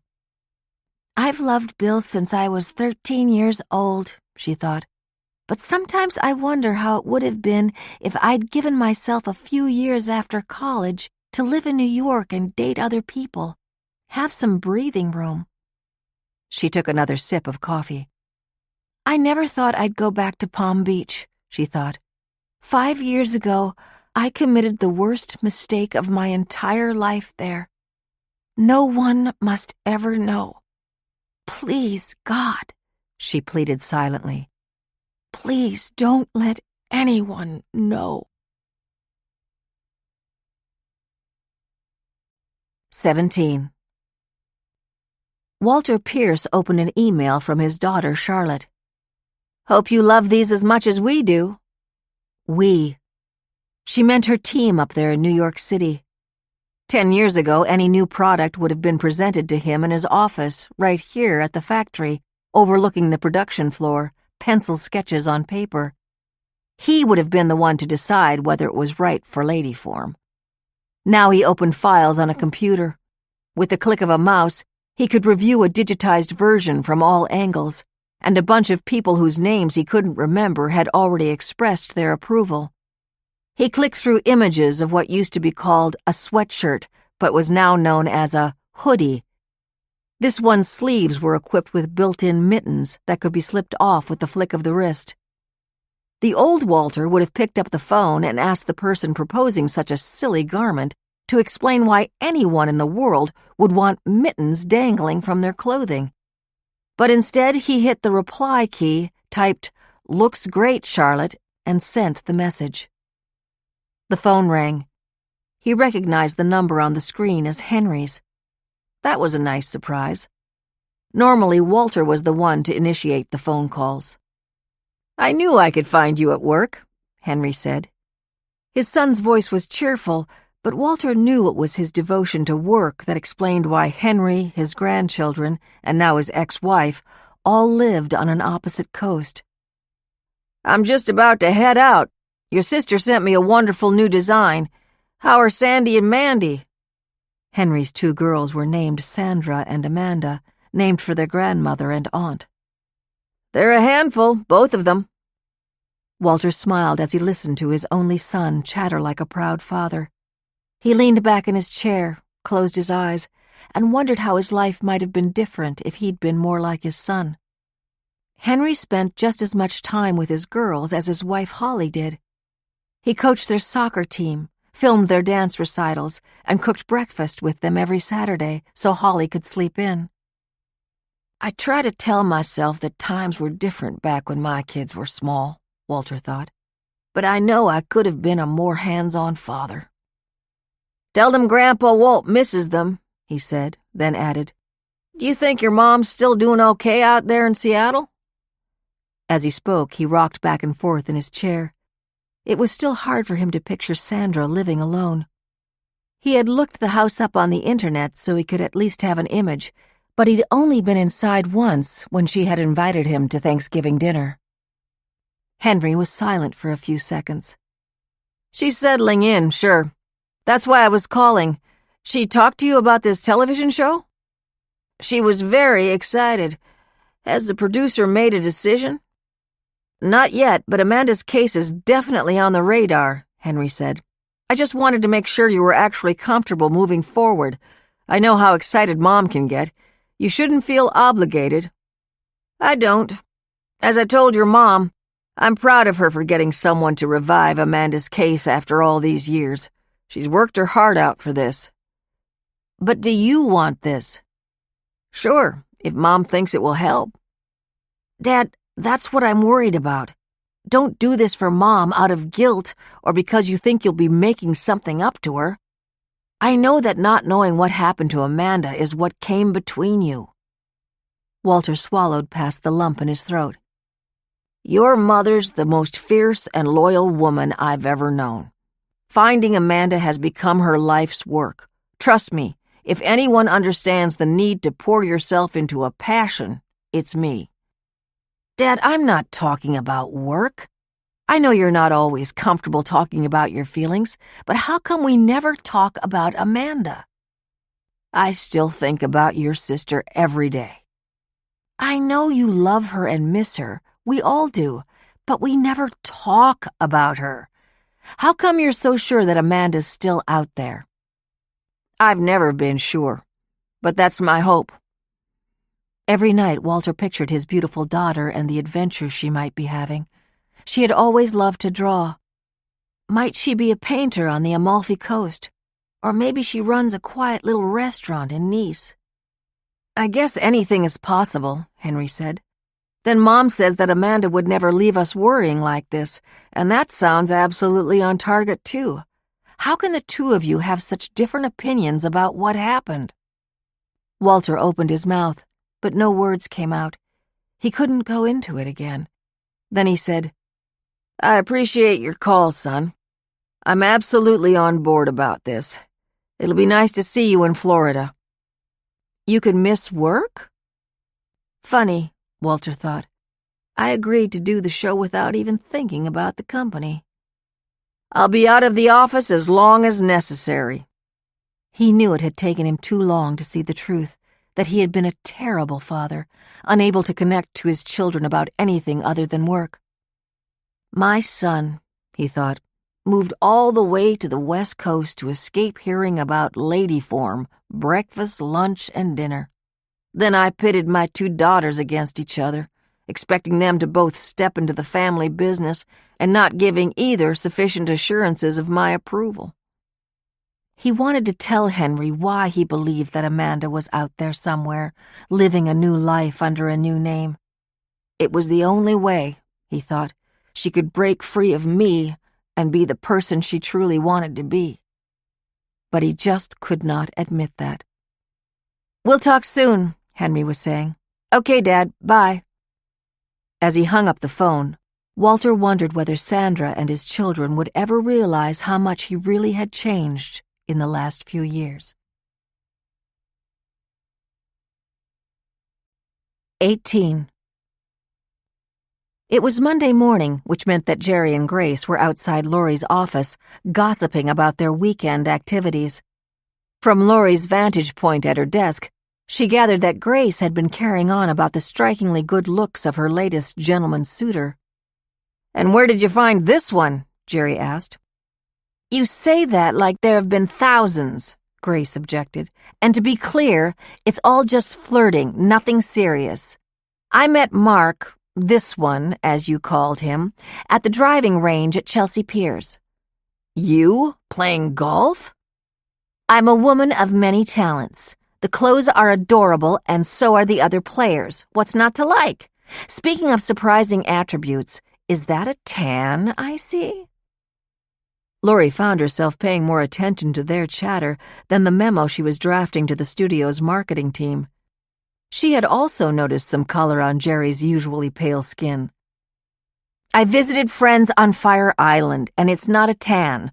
Unlike you, I have two settings, pasty or sunburned.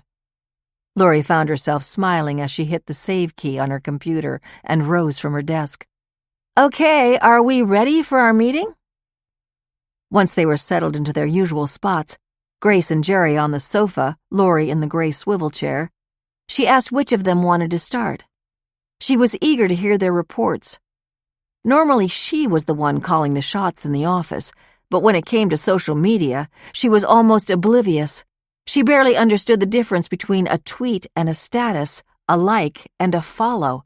But Jerry and Grace, just a decade younger, seemed perfectly at home in the virtual world. As a convenient way to split the work in half, Lori had asked Jerry to see what he could find out about Jeff and his half of the wedding party, while Grace researched Amanda's friends. Jerry seemed more than happy to go first. Jeff has a fairly small social media imprint, just a LinkedIn profile. That's for professional networking, he added for Lori's benefit, and a relatively quiet Facebook page. But I have been able to confirm that he is still in close contact with both Nick Young and Austin Pratt, who are both more active online and still very much BFFs. Best friends forever. Between Jerry, Grace, and her son, Lori was fluent in slang. Austin and Nick are still happy bachelors on the prowl, while Jeff has settled down in Brooklyn with his wife Megan. Grace looked to Jerry as if surely he must have more to say. Is that it?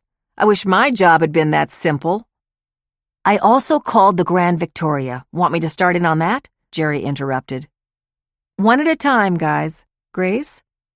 Well, since my people are more complicated, she said with a pleased smile, I'll take them one by one. Megan White, as mentioned, is married to Jeff. She has no Facebook, Twitter, nothing. Private. The other college girlfriend was Kate Fulton. She has 4 kids and lives in Atlanta. Her husband is the store manager at a Home Depot. There are some old pictures on her Facebook page with Megan and Amanda, but as far as I can tell, she has no current contact with any of the old gang. We've got Charlotte, Amanda's sister, working at Ladyform here in New York, and her brother Henry is in Seattle. He's co-owner of a winery, married with 2 girls, at least according to his online posts. Lori was nodding. The 3 Colby men, all still in contact. Megan now married to Jeff. Amanda's family scattered across the country. Kate, the college friend, married with 4 children in Atlanta. Jerry, you heard back from the Grand Victoria? She asked. Her biggest worry was that the resort might not let them film on the property.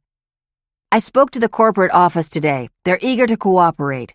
Amanda's disappearance was a public relations fiasco, so my impression is that they want to help however they can. They even maintain backups of all the security camera footage they provided to police. Really? Is there a way we can see it? They agreed to send it this week. The pieces were all falling into place. Jeff was still close to 2 of his groomsmen, and obviously couldn't be any closer to Megan. If she could just get him on board, they'd all be set. And if he didn't say yes to Sandra, she had a plan to persuade him. Alex. 19. When Lori walked out of her building at 6 o'clock, Alex was standing at the curb next to his black Mercedes. Right on time, she thought. I should have known it. I've been waiting an hour. Sure you have. Lori had known Alex for over a year now, but could still feel herself react every time she saw him. A former college basketball player standing 6'4", he still had an athlete's build. He had dark, wavy hair, a strong jaw, and blue-green eyes that shone even behind his black-rimmed glasses. There was a reason Alex Buckley had become one of television's most sought-after trial commentators, and it wasn't merely because of his celebrated success in the courtroom. She gave him a quick kiss. I can't believe my luck that you could join me. Alex's official role on Under Suspicion was as its host. The skills he had gained at interrogation and courtroom cross-examinations were perfect for the show's format. In previous episodes, his participation had not begun until shortly before the cameras began to roll. But since the show's last production, 3 months ago, the lines between official and unofficial had become blurred where Laurie and Alex were concerned. He opened the car door for her, then walked around to the opposite side and got in next to her. Before he could ask, she handed the driver Jeff and Megan's address in Brooklyn. "I may have mentioned that I always have time for you," he said mildly. "Oh, come on. I can't remember the last time you left your office before 6. I'm really surprised. How come you were available on such short notice?" "This is what I get for dating a journalist, the 3rd degree," Alex laughed.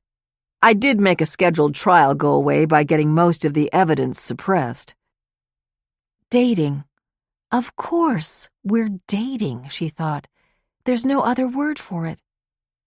"Well, I'm not surprised you won, and I'm grateful for the help," she said, as he reached over and took her hand. It felt completely natural. "Okay, Laurie, what's going on in Brooklyn?" "Do you remember the runaway bride case?" Alex looked up briefly, scanning his memory. "Somewhere warm. Beautiful hotel. Florida?" "Exactly, at the Grand Victoria in Palm Beach." "Whatever happened with that?" "As I recall, there were 2 theories at the time. Either foul play or she got cold feet and took off." Laurie was realizing she was at a disadvantage for not having followed the story while it was hot. Over 5 years without a word sounds like more than cold feet. Nothing? No body ever found? Laurie was a journalist, the daughter of a cop and the widow of an emergency room physician, but she still was not accustomed to Alex's matter-of-fact approach to speaking about crime. According to Amanda's mother, there have been absolutely no new developments in all these years. I got the impression that police were divided. Either she left voluntarily or was killed, but either way, they have stopped looking. It's a cold case. Meaning right up your alley. And what's in Brooklyn? The would-be groom, Jeff Hunter. Laurie quickly laid out the basic biography. Colby College, Fordham Law, a job with the Brooklyn Public Defender's Office since graduation. This is when it gets interesting. She told him about Amanda's will, leaving her trust fund to her fiancé. Amanda's mother considers him our #1 suspect. Are you worried that because he's a criminal defense attorney, he'll take the 5th, so to speak, and not do the show? Exactly. Plus, his wife's a lawyer, too. Her name's Megan White. She practices immigration law, not criminal defense, but still. Even if he's willing, you're concerned that she'll try to stop him. Or have her own reasons to clam up. Because here's the thing. Megan was Amanda's best friend. She was also there at the Grand Victoria, so she's a potential suspect too. Marrying your best friend's fiancé 15 months after she disappeared? Seems a little quick to me. I thought since you speak their language, maybe you could help convince them to do the show. I'm told I can be very persuasive, but do we even know if they're home? I left a message on both their phones. Obviously, they talked to each other, and then Jeff called me back. It took a lot of persuading, but he gave the okay for us to come. Alex leaned toward her until their shoulders touched. Palm Beach sounds like a good place to shoot. Don't you think, Counselor? She asked him. I couldn't agree more. 20. The converted brownstone looked just as it had appeared when Laurie entered the address into Google Maps' Street View function. It was a 4-story walk-up, no doorman. She pressed the buzzer for apartment B, marked Hunter White. Though Amanda's mother had referred to Megan as Mrs. Jeffrey Hunter, Laurie knew Megan had retained her maiden name. She had already rehearsed her introduction. She looked at Alex nervously as seconds passed in silence. He pressed the buzzer a second time. The intercom's broken, Ms. Moran. The voice came from the second floor above them. She recognized Jeff Hunter, his head out the window, from the LinkedIn profile picture Jerry had shown her. Are you Alex Buckley? Lori could see that Jeff was astonished. "I just used your closing argument in the J.D. Martin case in a seminar for our new lawyers. Masterful stuff, just masterful." Alex gave him a friendly wave. "That's very flattering, thank you. Come on up." He tossed out a key ring, which Alex caught in one hand. "Nice catch." As Alex unlocked the front door, Lori said, "Did you see the way he looked at you? It's like he's a little kid and Derek Jeter just gave him an autograph." "That's me, the Derek Jeter of law geeks." "See, I knew you'd come in handy." Jeff was waiting for them on the second floor, apartment door open. He was just about 6 feet tall with dark brown hair and intense hazel eyes. "Come in, please. I'm Jeff Hunter, by the way, but I guess you know that." He shook Alex's hand and then greeted Lori. To Lori's relief, Jeff seemed friendly enough as he invited them to sit in the living room. The apartment was small but comfortable, with a mix of mission-style and contemporary furniture. From a quick scan of the framed photographs arrayed on the console table, she got a sense of Megan's appearance, tall and thin, with long curly black hair and sharp, angular facial features. She was the opposite of Amanda. "Megan isn't home from work yet," Jeff explained, "and it's very possible she won't be home for at least another hour." Lori had been hoping to meet both of them, but on the other hand, she knew this might be her only shot to speak to Jeff alone. "On the phone you mentioned that you're familiar with the show," she began. "Then you know our show isn't about singling out any one person as a suspect. It's about the ways that an unsolved crime can plague the lives of everyone around it, the uncertainty, the lack of closure." "The whispers I hear when someone recognizes my name," Hunter said bitterly. She nodded. "So you know what I'm talking about." "How could I not? I was in an absolute daze after Amanda disappeared. One day I managed to walk out for a press conference wearing 2 different shoes. I didn't even notice that our wedding rings were missing when I was packing up to leave. My God, I felt like I was leaving Amanda behind." Alex interrupted. "The wedding rings were missing? Did Amanda have them? I've never heard anyone mention any kind of theft in connection with her disappearance." "I have no idea what happened to them. I put them in my room safe when I got down there on Wednesday, but I admit I was very careless about locking it. A hotel employee must have taken them, but who knows? God, this is taking me back. 5 years ago, the hardest thing I ever did was to get on that plane. My friends Nick and Austin came with me to my room to help me pack, if you could even call it packing. I was a basket case. We threw my clothes, shoes, everything into the suitcase. It's possible I even tossed the rings out inadvertently. I was completely out of it. I didn't even realize I might be under suspicion, as you call it, until Nick and Austin pulled me aside and told me the cops were eyeing me as the chief suspect." Jeff was shaking his head, remembering the moment. "They convinced me I had to look out for myself. The whole story became about money, specifically how Amanda's family had it and mine didn't. Reporters were calling Amanda the lady form heiress. In comparison, I seemed like a gold digger from the wrong side of the tracks." "Is that when you hired a defense attorney?" Lori asked. "Yes, my friends were looking out for me, but I've never had anything to hide. You know, when I first saw your show, I even thought about calling you. It seemed like a way to get people talking about Amanda's case again. But I didn't think Amanda's father would go for it." "Why not?" "Not his thing. Walter's super quiet and private, old school. Something like this would strike him as flashy." "It was actually Sandra's idea," Lori explained, "but he's going along with it." "Also not like him. He's the boss of that family in every way." Lori sensed resentment beneath the statement, but would explore it further when the time came. If the time came. "They're no longer together, actually." Jeff looked down at his feet. "I didn't know. That's very sad. We didn't, well, let's say we fell out of touch. It's so strange not to know them anymore. When Amanda was sick, I was basically part of their family. By the time we were supposed to get married, I called Sandra and Walter Mom and Pops. Henry said I was like the brother he never had. We were that close. Even Charlotte, Amanda's sister, had warmed to me. And once you meet her, you'll know that's some feat. But then once I told them I was dating Megan. I assume you know about that? Laurie nodded. I didn't want to hide it from them. I told Sandra I was certain that my feelings for Megan were real. It obviously changed the way they saw me. I was no longer their Saint Jeffrey. That's what they used to call me. It was kind of a joke that started when Amanda was sick. Amanda was ill? Not by the time of the wedding, but she'd had Hodgkin's lymphoma. Diagnosed at 26. We'd been dating for about a year, but on and off, the way things go when you're young. Only a year? Alex asked.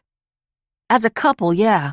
The news kept saying we were college sweethearts, but we were just acquaintances at Colby. It was actually Megan who reintroduced us after we all moved to New York. Megan and I were young lawyers, and Amanda had moved here to open a New York City office for her father's company. We liked each other a lot immediately, but at first the relationship wasn't a priority. We were both working all the time. Anyway, when Amanda got the diagnosis, I realized I didn't want to spend one more second away from this amazing woman. I proposed before we even knew whether she'd make it. The chemo made her so sick. It was hard to watch, but she beat it. That's where I got the St. Jeffrey nickname. Every time she went to the doctor, every time she was sick, I was right there at her side. Alex gave Laurie a concerned look. She knew he was thinking that this was a very different version of Jeff than the one she'd heard from Sandra. Do you think that's why people were so willing to believe that she just got cold feet? Maybe she felt too guilty to call things off after you stayed by her side through her treatment. Amanda wasn't like that, at least not anymore. By the time she finished the cancer treatment, she'd lost 20 pounds, but was tougher than anyone I knew. And if anything, once the police got done questioning me, they had turned the whole thing around. Supposedly, it was St. Jeffrey who didn't want to go through with the marriage. Apparently, I'd rather kill a woman than face the shame of breaking up with her. Plus, I assume you know about the will. Sandra mentioned it. It took Amanda's family by surprise. If I cared about money, would I be a public defender? If it had been up to me, Jeff said wistfully, we would have had a tiny wedding in New York City. Amanda and her family were the ones who believed in big, lavish ceremonies. I never wanted their money, and I still don't. Even though I'll never believe that Amanda just walked away from a wonderful life, I still try to hold out some small hope that somehow she's still alive. When did you realize she was missing? Laurie asked. She didn't show up for brunch on Friday morning. At first we thought she was sleeping in. I tried calling the room to see if she wanted me to send up some breakfast. When she didn't answer, I went to check on her. Megan came with me. Amanda didn't answer. We looked all over, the gym, the beach, the pool, and finally asked the hotel for a key. When I saw her wedding gown laid out across the bed, I was so relieved. I could imagine her trying it on one last time and leaving it out. But then Megan told me Amanda tried the dress on before dinner the night before. That's when she told me they never actually saw Amanda go back to her room. It was obvious that something was seriously wrong. Housekeeping had not made up her room that morning. The bed had not been slept in on Thursday night. Jeff's description of his moment of panic when he realized that Amanda had not slept in her hotel room seemed too authentic to be fabricated. Then Laurie reminded herself that he'd had over 5 years to rehearse his story. Mr. Hunter, she said, it's obvious that many people suspect you in Amanda's disappearance and that you want the opportunity to clear your name. We want to take on this case. Since I'm sure you'll want to see it eventually, I took the liberty of bringing the standard release we ask people to sign before production. She reached into her briefcase and slipped him the agreement. If I do the show, I assume that all of this would be fair game? The will, my relationship with Amanda, Were we actually happy? Was I cheating? Did she leave me at the altar? Why did I marry her best friend? Laurie was not going to lie to the man. Yes, those are the kinds of things we'd get into. He was nodding slowly as he flipped through the pages, taking it all in. Okay. I can send you our previous specials if you want to re-watch them and get back to us with any questions. No, I mean, okay, I'll do it. He walked to his kitchen, grabbed a pen from the counter, and began signing. Well, that's great. Laurie couldn't remember a time when anyone had agreed this easily. Alex gave her a quick wink when Jeff wasn't looking. You sound surprised, Jeff said, handing her the signed agreement. No, just pleased. I'm no Alex Buckley, Ms. Moran, but I'm a good lawyer, and I can read a witness's expression. You were surprised because part of you thinks I may have killed Amanda, in which case the last thing I'd want is to sit down on camera and talk to you about her disappearance. So, Alex, I look forward to being on the receiving end of one of your trademark cross-examinations, because I didn't do anything to hurt Amanda, and never could have. This is your chance to tell the world that, Laurie said. What anyone thinks about me is less important. I just want to know what happened to Amanda, because I know she didn't leave that resort on her own. 21. Megan White was greeted by the smell of something delicious roasting in the oven when she got home. Jeff was in the kitchen wearing the apron she'd bought for him last year, the one that said, "Real men bake cookies." That smells glorious. How lucky she was to have married a man who could cook. Everything about Jeff made her feel lucky. He was sweet and funny and her closest confidant. He was her best friend. She was waiting for the right moment to tell him the news. "What are we having, Jeff?" she asked. "Rosemary and garlic lamb chops. You claim they're your favorite." He greeted her with a hug that was longer than usual. When he finally let go of her, he was looking at her as though something was wrong. "Is everything okay?" Megan asked. "Sit down. You're scaring me, Jeff." "Just sit, please." Once she did, he poured her a glass of Prosecco and waited for her to take a sip, but she did not. "I don't need wine to have a conversation," Megan said. "How did that meeting go? I absolutely couldn't get out of the office." "I should have waited until we talked. I signed on to do the show."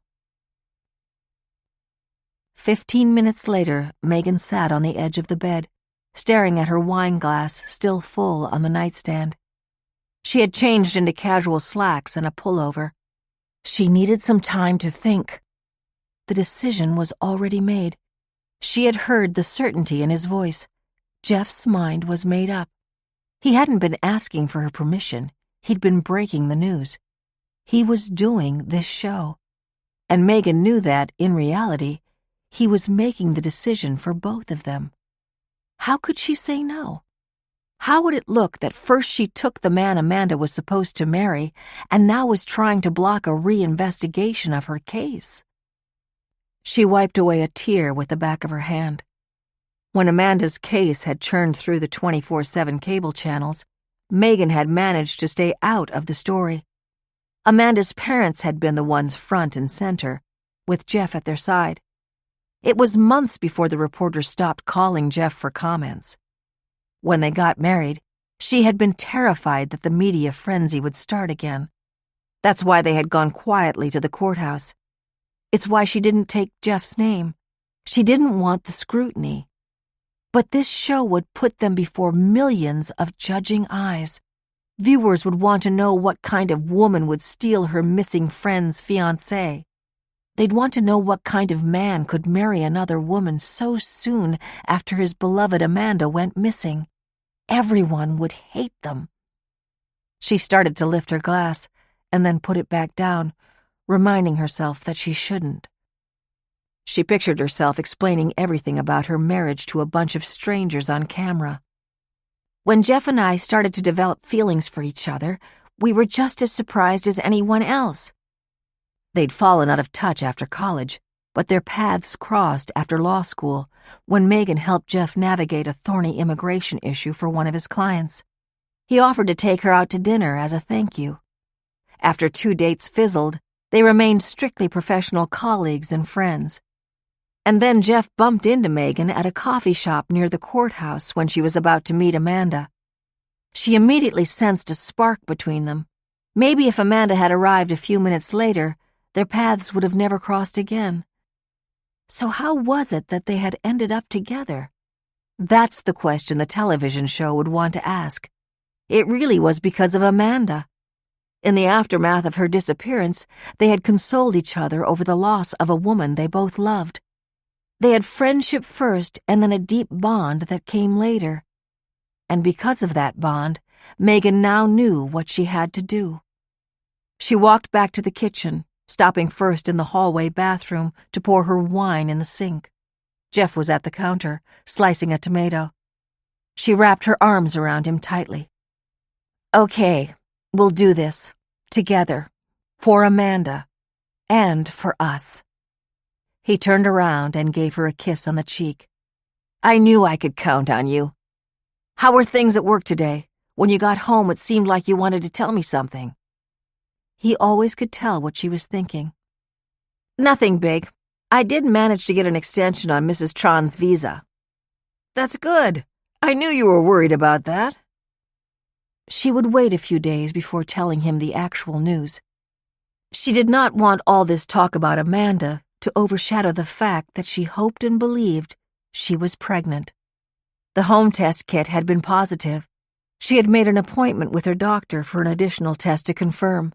If the news was good, she'd need to make sure that those past problems she'd had with prescriptions wouldn't affect the baby. Wow, a baby. She felt a lump in her throat at the thought. Jeff wrapped his arms around her again. She felt safe, like everything would be okay. "Don't worry about this show," he said. "We'll just explain that we never had feelings for each other until after. It'll be fine. People will understand." It wouldn't be the first time she'd had to explain the timing of their relationship.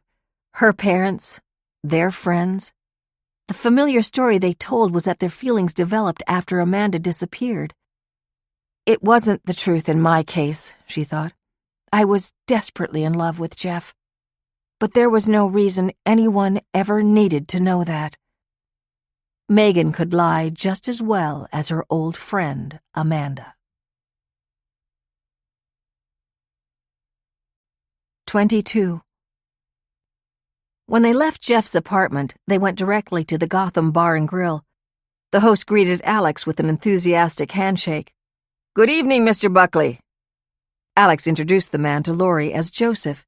She had been to the restaurant several times, but was not on a first-name basis with the staff, and surely would not have been able to get a reservation on 10 minutes' notice with a phone call from the car.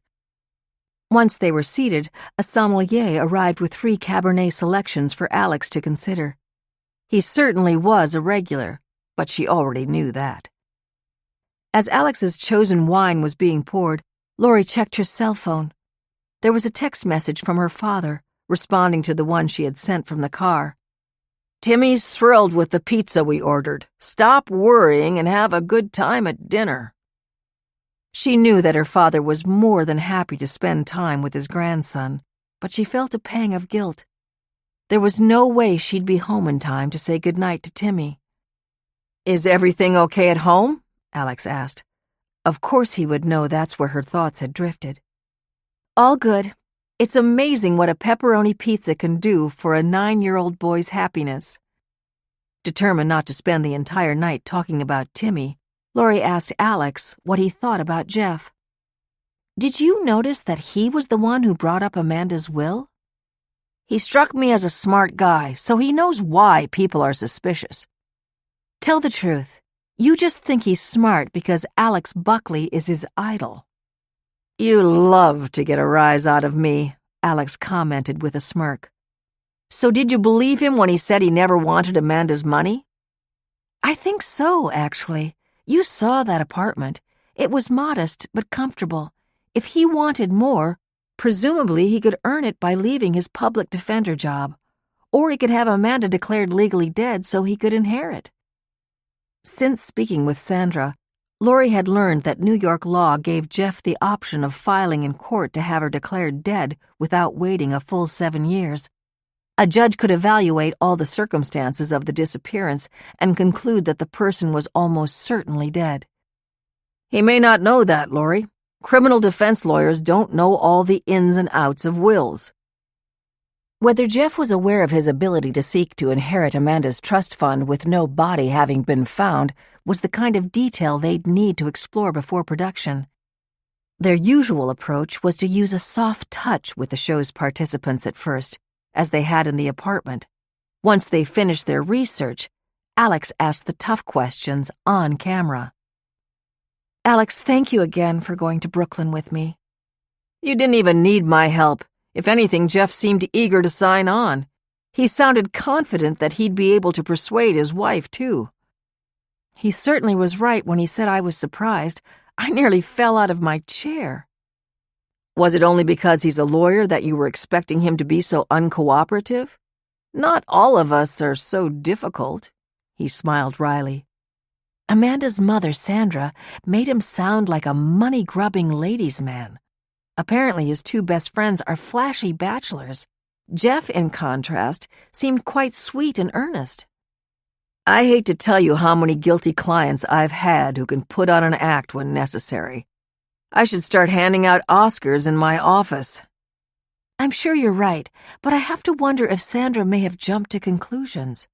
This is why I'm very careful about taking cases submitted by the families. It's too easy to get steered into one person's opinion. I know you, Lori. You always keep an open mind. A waiter appeared and began describing the new additions to the menu. Lori nodded along, even though she already knew what she wanted. She hoped that Alex was right about her ability to remain neutral. What she hadn't told him was that something about Jeff reminded her of Greg. She realized a similarity when Jeff mentioned that he'd walked into a press conference wearing 2 different shoes. Greg had once come home from the hospital sporting mismatched loafers after too many hours on call. But it wasn't just that anecdote. From the second he'd tossed the keys out the window, Jeff had struck her as easygoing and warm. Could that really be so easily faked? Lori doubted it. But how was he going to react when Alex started pinning him down? 23. 24 blocks north, a waiter carried 3 pounds of rare porterhouse to a table at Keen's Steakhouse. Nick Young gazed at the perfect char on the outside of the meat and signaled his approval. Once their martini glasses were refilled and the waiter had left, he held up his for yet another toast. Oh, why not? Austin Pratt agreed. Here's to yucks and yachts. They both laughed. Last year, they had both signed with an upscale international boat charter service. From now on, in many locations where they might be staying near water, they could request a boat to be delivered for their use to the local dock. Both men really liked small yachts with sleeper cabins, crafts they were licensed to pilot on their own. They had been doing it since the past summer, sometimes together and sometimes separately. They had already taken 3 boating vacations in the Caribbean. Nick had made a custom-made sign he put over the railing of whatever boat he chartered. It read, "Ladies First," and he meant it. More ladies than clients set sail with Nick. Austin had found that the boat was a great way to entertain potential clients, inviting them out for a lunch or a dinner cruise. When he took clients out, he hired a captain to run the boat and a waitress who passed drinks and prepared the meal. Following Nick's lead, he created a sign for his boats, too. The name he chose was Lonesome Dove. Austin watched as his old friend downed his martini in one long gulp and signaled for another.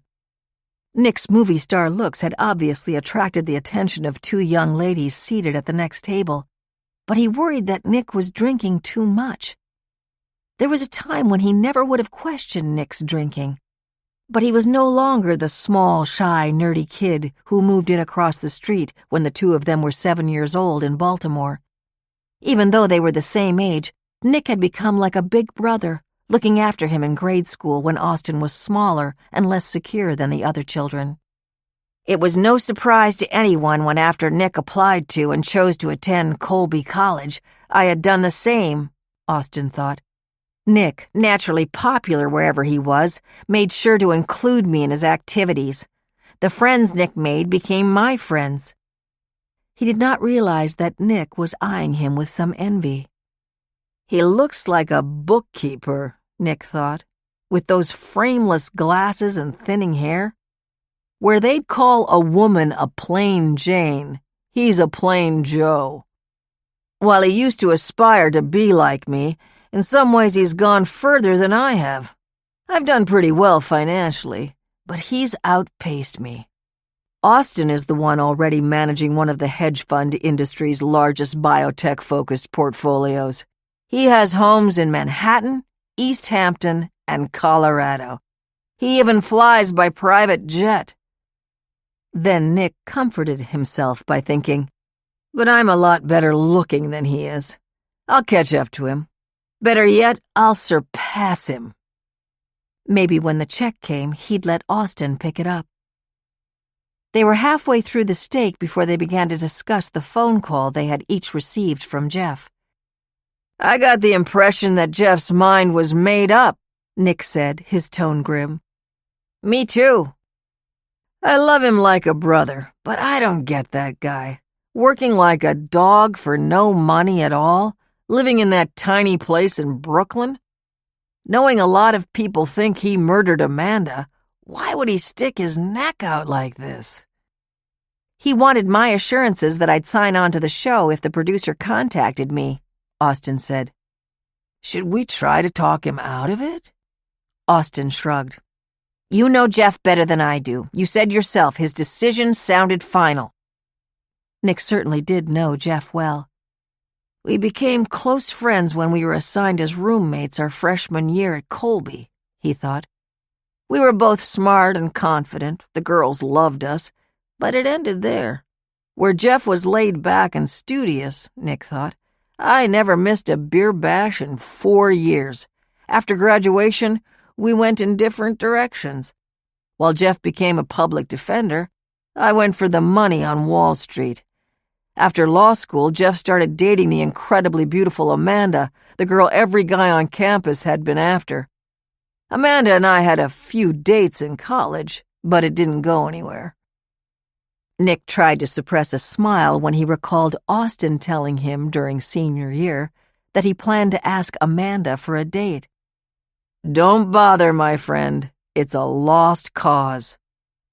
To this day, Nick thought, I am still constantly playing the game of conquest. Once I have her, right away I begin to lose interest. But somehow, different as Jeff and I were and are, our friendship has always worked. He looked over at Austin. So, are you going to do the show? Sure, if you are. I mean, do we really have a choice? If there was one lesson to be learned from Jeff's experience, it's that people will suspect anyone who appears to be looking out for himself. You're the one who told Jeff to lawyer up, Nick reminded his friend. I was trying to help him. He was so out of his mind worried about Amanda that he didn't even notice the insinuations coming from the media. Amanda was from an extremely wealthy family, and he was the working-class fiancé. It was only natural that the police were going to suspect him, Austin said heatedly. Hey, don't get defensive. I know you were looking out for him. Austin's intentions were good, Nick thought, but in many ways he was so hard to read. He has always been that way. Still waters run deep. Although many had speculated that Jeff had something to do with Amanda's disappearance, no one had ever suggested the involvement of either of his college friends. You know, Austin said, the show's going to ask us some questions that Jeff might not want us to answer. You mean what he said that night after a little too much wine? We never told the police. They never asked us the right question, Nick said coyly. It's not up to us to do their job for them." When it became clear that Jeff might be a suspect, he had followed Austin's advice and hired a lawyer. As his friends, both Nick and Austin decided that they would not lie on Jeff's behalf, but they also weren't going to volunteer anything that wasn't specifically asked of them. A national television show would probably do a better job than the police had 5 years earlier. As they knew from when they were questioned, the police investigation could have been much more thorough. "So if the producers ask the right question," Austin was saying, "are we going to tell them the truth?" "It's up to you what you say. I can't make that decision for you." "Well, we can't contradict each other." "Are you saying you'll lie for Jeff if I ask you to?" Nick said. "We've got a lot at stake, Nick. Investors don't want to be associated with someone caught lying in an investigation of a missing woman." Nick ate in silence, weighing their options. "It's really not a big deal. Lots of people have cold feet a few days before they get married. It's normal. Jeff had every intention of going through with the wedding." The night before Amanda disappeared, Jeff had told Nick and Austin that he wasn't sure Amanda was the perfect fit for him. It was only one comment, and when Nick told him that it wasn't too late to back out, Jeff quickly reassured him that he was just nervous. "So it's agreed," Austin said. "We'll tell the producers about that comment." Nick nodded. "And I'll make sure Jeff knows that we plan to tell the truth. If he's going to drag us into this, we need to protect our own reputations, too." "Weird," Austin said. "We'll all be together again, just like old times. It'll be just like college. We'll be chatting up two babes at the bar, and they'll both be after me." "Okay, that does it," Austin announced. "You're paying for dinner." "Oh, did you know that the Grand Victoria added a dock this past year? I'm going to reserve a boat. I have 2 clients in Boca I want to meet up with." "Good idea. I'll reserve one as well. I'm sure we'll have some downtime while we're there." As Nick signaled for the check, he did not see the smile that came over Austin's face. 24. By the following afternoon, Lori, Jerry, and Grace had done enough legwork to start planning production. Jeff had called that morning to confirm that both he and his wife Megan were willing to do the show. He also promised that his 2 groomsmen, Nick and Austin, would cooperate and gave Lori their contact information. And Brett had called her in. As usual, he wanted the show done yesterday. "How soon can you get to Florida?" he asked. It was on the tip of Lori's tongue to tell him, "Yesterday." "We'll go down in 1 week," she said. "The camera crew can go a few days earlier. We want to film them against the background of different locations at the hotel. The wedding party had been enjoying the pool and the beach and having drinks on the veranda. We'll use those as backdrops." Summer in Florida wasn't ideal, but at least Timmy wouldn't be in school yet. Alex had told her that because time was so short, he could do the preliminary interviews, the ones she called his warm and fuzzy questions, on the telephone. Now she and Jerry and Grace were in her office, preparing to watch the security camera footage that had been taken in the 3 days before Amanda disappeared. "Let's start by going over the chronology," Lori said. "According to Sandra, the bridal party arrived late Wednesday morning and immediately went to the beach and had lunch in the Oceanside dining room. She and Walter had planned to arrive on Friday in time for the rehearsal dinner. But Thursday was the last night anyone saw Amanda." Lori had immediately followed up by contacting Jeff's college friends, Nick Young and Austin Pratt. According to both, Amanda's brother Henry left the restaurant right after the bachelor's dinner on Thursday. Jeff and the other groomsmen had an after-dinner drink at the restaurant and then had gone to Jeff's room for a nightcap and were there for about 40 minutes. They estimated that they left Jeff's room shortly before 11 p.m. Both Nick and Austin said they were happy to help with the show if that's what Jeff wanted. They both corroborated Jeff's account of his whereabouts the night before Amanda was reported missing. More interestingly, though, Both Nick and Austin agreed that when they were in Jeff's room that night, after a little too much to drink, Jeff had said he wasn't certain that Amanda was the right woman for him. On the other hand, they both construed the comment as harmless, typical of a groom just 2 nights before the big day. If nothing else, Lori thought, Brett would certainly be happy about the prospect of having 2 successful, eligible bachelors on the show. Her boss believed that some viewers would only watch shows about wealthy people and their problems. "So is that everyone?" Grace asked, peering over Jerry's shoulder. Other men might be uncomfortable with Grace's ample and barely covered bosom next to their right ear, but Jerry and Grace were like siblings. Jerry had added Nick and Austin to the list he'd been compiling on his notepad. He read the names aloud to make sure they were all on the same page. "Sandra, of course, and I've spoken to her ex-husband Walter. He's on board too, but I can tell he thinks we're tilting at windmills." "Did he say why?" Lori asked. "I got the impression he just wants to keep believing that his daughter might be okay." Lori nodded. As much as she had come to depend on Jerry, she was not quite ready to rely entirely on his impression, even though this time she thought he was probably right. She could not believe how seamlessly this installment was falling into place. Despite having met Sandra for the first time only a few days ago, they had the cooperation of everyone they needed. And so far, everyone had been able to adjust their schedules to go to Palm Beach. "Is the video ready?" she asked Jerry. The Grand Victoria had sent a zip file containing all of the hotel's surveillance from the wedding party's stay at the resort. Shortly after Jerry clicked on play, Lori saw a beautiful young woman in a sleeveless floral sundress walking quickly through a tiled alcove lined with orange blossoms. "We can go back to this one later," Lori said. "Let's look at the footage from the lobby on Thursday night." Jerry moved the video forward until he came across 3 women who stood clustered outside the elevators of the hotel. By now, Lori was able to identify them as Amanda, Charlotte, and Megan. She reached for the mouse and clicked on pause. The date stamp read 10:55 p.m. "Where's Kate?" she asked. Not surprisingly, Jerry knew the answer. "She told police that she turned in earlier than the other girls. Everyone else was still single and used to staying up late.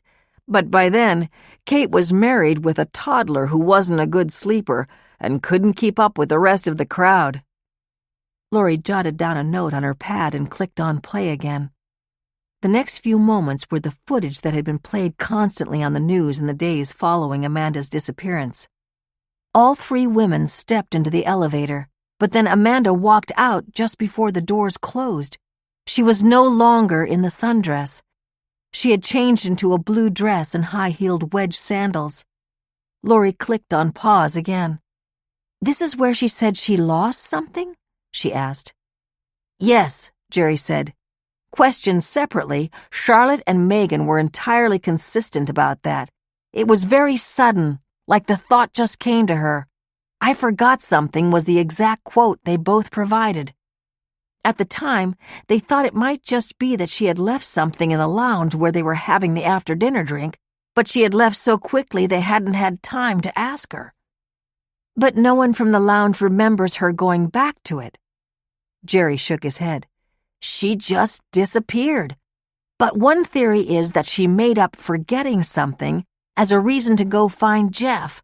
Some people think that the 2 of them had been fighting that weekend." "Who are the some people who believe this theory?" Lori asked. Grace reached for a manila folder on the table and handed it to her. She opened it to find printouts from the Palm Beach Post. The byline on all of the articles was by Janice Carpenter. As she flipped through the pages, Grace explained. Janice Carpenter was the Southern Florida reporter who did the most digging into Amanda's disappearance. According to her, she received an anonymous tip that Jeff and Amanda had been bickering all weekend at the hotel. One anonymous tip? Even with legitimate sources, reporters should have 2 before going to print. "I don't think she's en route to any Pulitzers," Grace said. "She's more of a tabloid writer." The three of them sat at Laurie's conference table for the next 4 hours, watching much more video than Laurie had anticipated. Jerry had managed to set up the screen to play 4 views at once. The hotel certainly had been diligent about saving everything that might be relevant, Laurie thought. She started fiddling with her phone, answering texts and emails. They were playing footage from earlier in the evening, before dinner. The hotel was still busy. Amanda was still safe. Laurie found herself putting her phone down as something registered in her peripheral vision. "Wait!" she cried out. "Rewind!"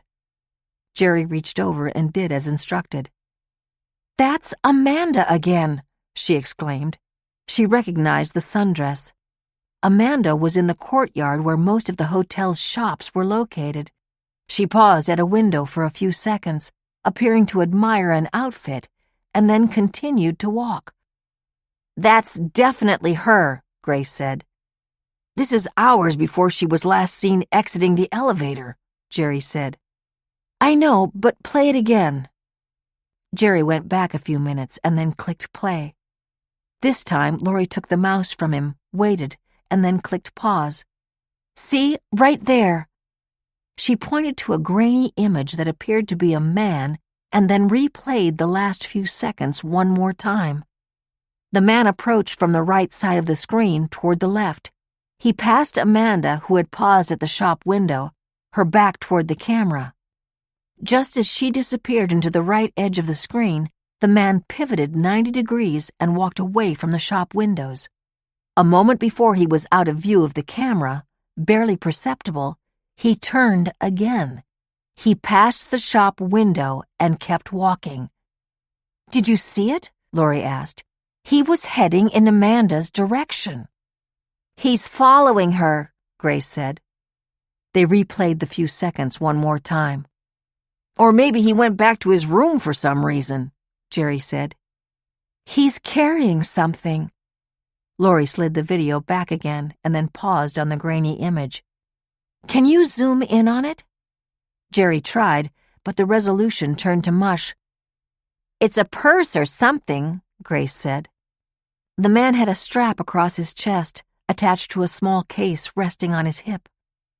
"Looks like a camera," Jerry said. Laurie squinted, as if that might help. Jerry could be right. It looked like a camera case. "That looks like a professional camera," she said. 5 years ago, most people were already using their phones for taking pictures. Do we know who their wedding photographer was yet? She thought about her own wedding to Greg. The photographer had been there for the rehearsal dinner. She could imagine Amanda's family asking for a few candid shots of the bridal party during the pre-wedding festivities. Jerry effortlessly reached for a binder on the table and then flipped it open to a tabbed section. His organizational abilities were one of the many reasons he was such a key contributor to the success of the show. "The photographer's name is Ray Walker. He was questioned by the police. Everyone who had anything to do with the wedding was." Jerry's eyes skimmed the report, but Laurie could tell that he already knew the contents. "He was indeed at the property Thursday afternoon to take candid pictures of the wedding party enjoying themselves, but says he left at 5 o'clock because he had a separate booking for another wedding that night." His gaze returned to the image of the man who appeared to be following Amanda on the computer screen. "This video was taken at 5:32 p.m., so according to Walker, he would have been gone by then." Laurie looked at the frozen image on the screen. His height was hard to estimate, but he seemed neither tall nor short. He was a bit chubby, not overweight so much as soft. "Do we have a picture of Walker?" "No, but according to this report, he was 50 years old 5 years ago." Something about the man on the screen seemed younger, but the image was too blurred to be certain. Laurie glanced at the clock and realized she needed to leave for her meeting with Amanda's sister, Charlotte. "I've got to go. Let's make a note to follow up with Walker," she said to Jerry, "just in case. It's probably just a tourist who's into photography." On the other hand, she paused, Amanda was a strikingly beautiful woman. It's very possible that she might have attracted the attention of someone who began following her. You mean a stalker? Grace asked. That's exactly what I mean.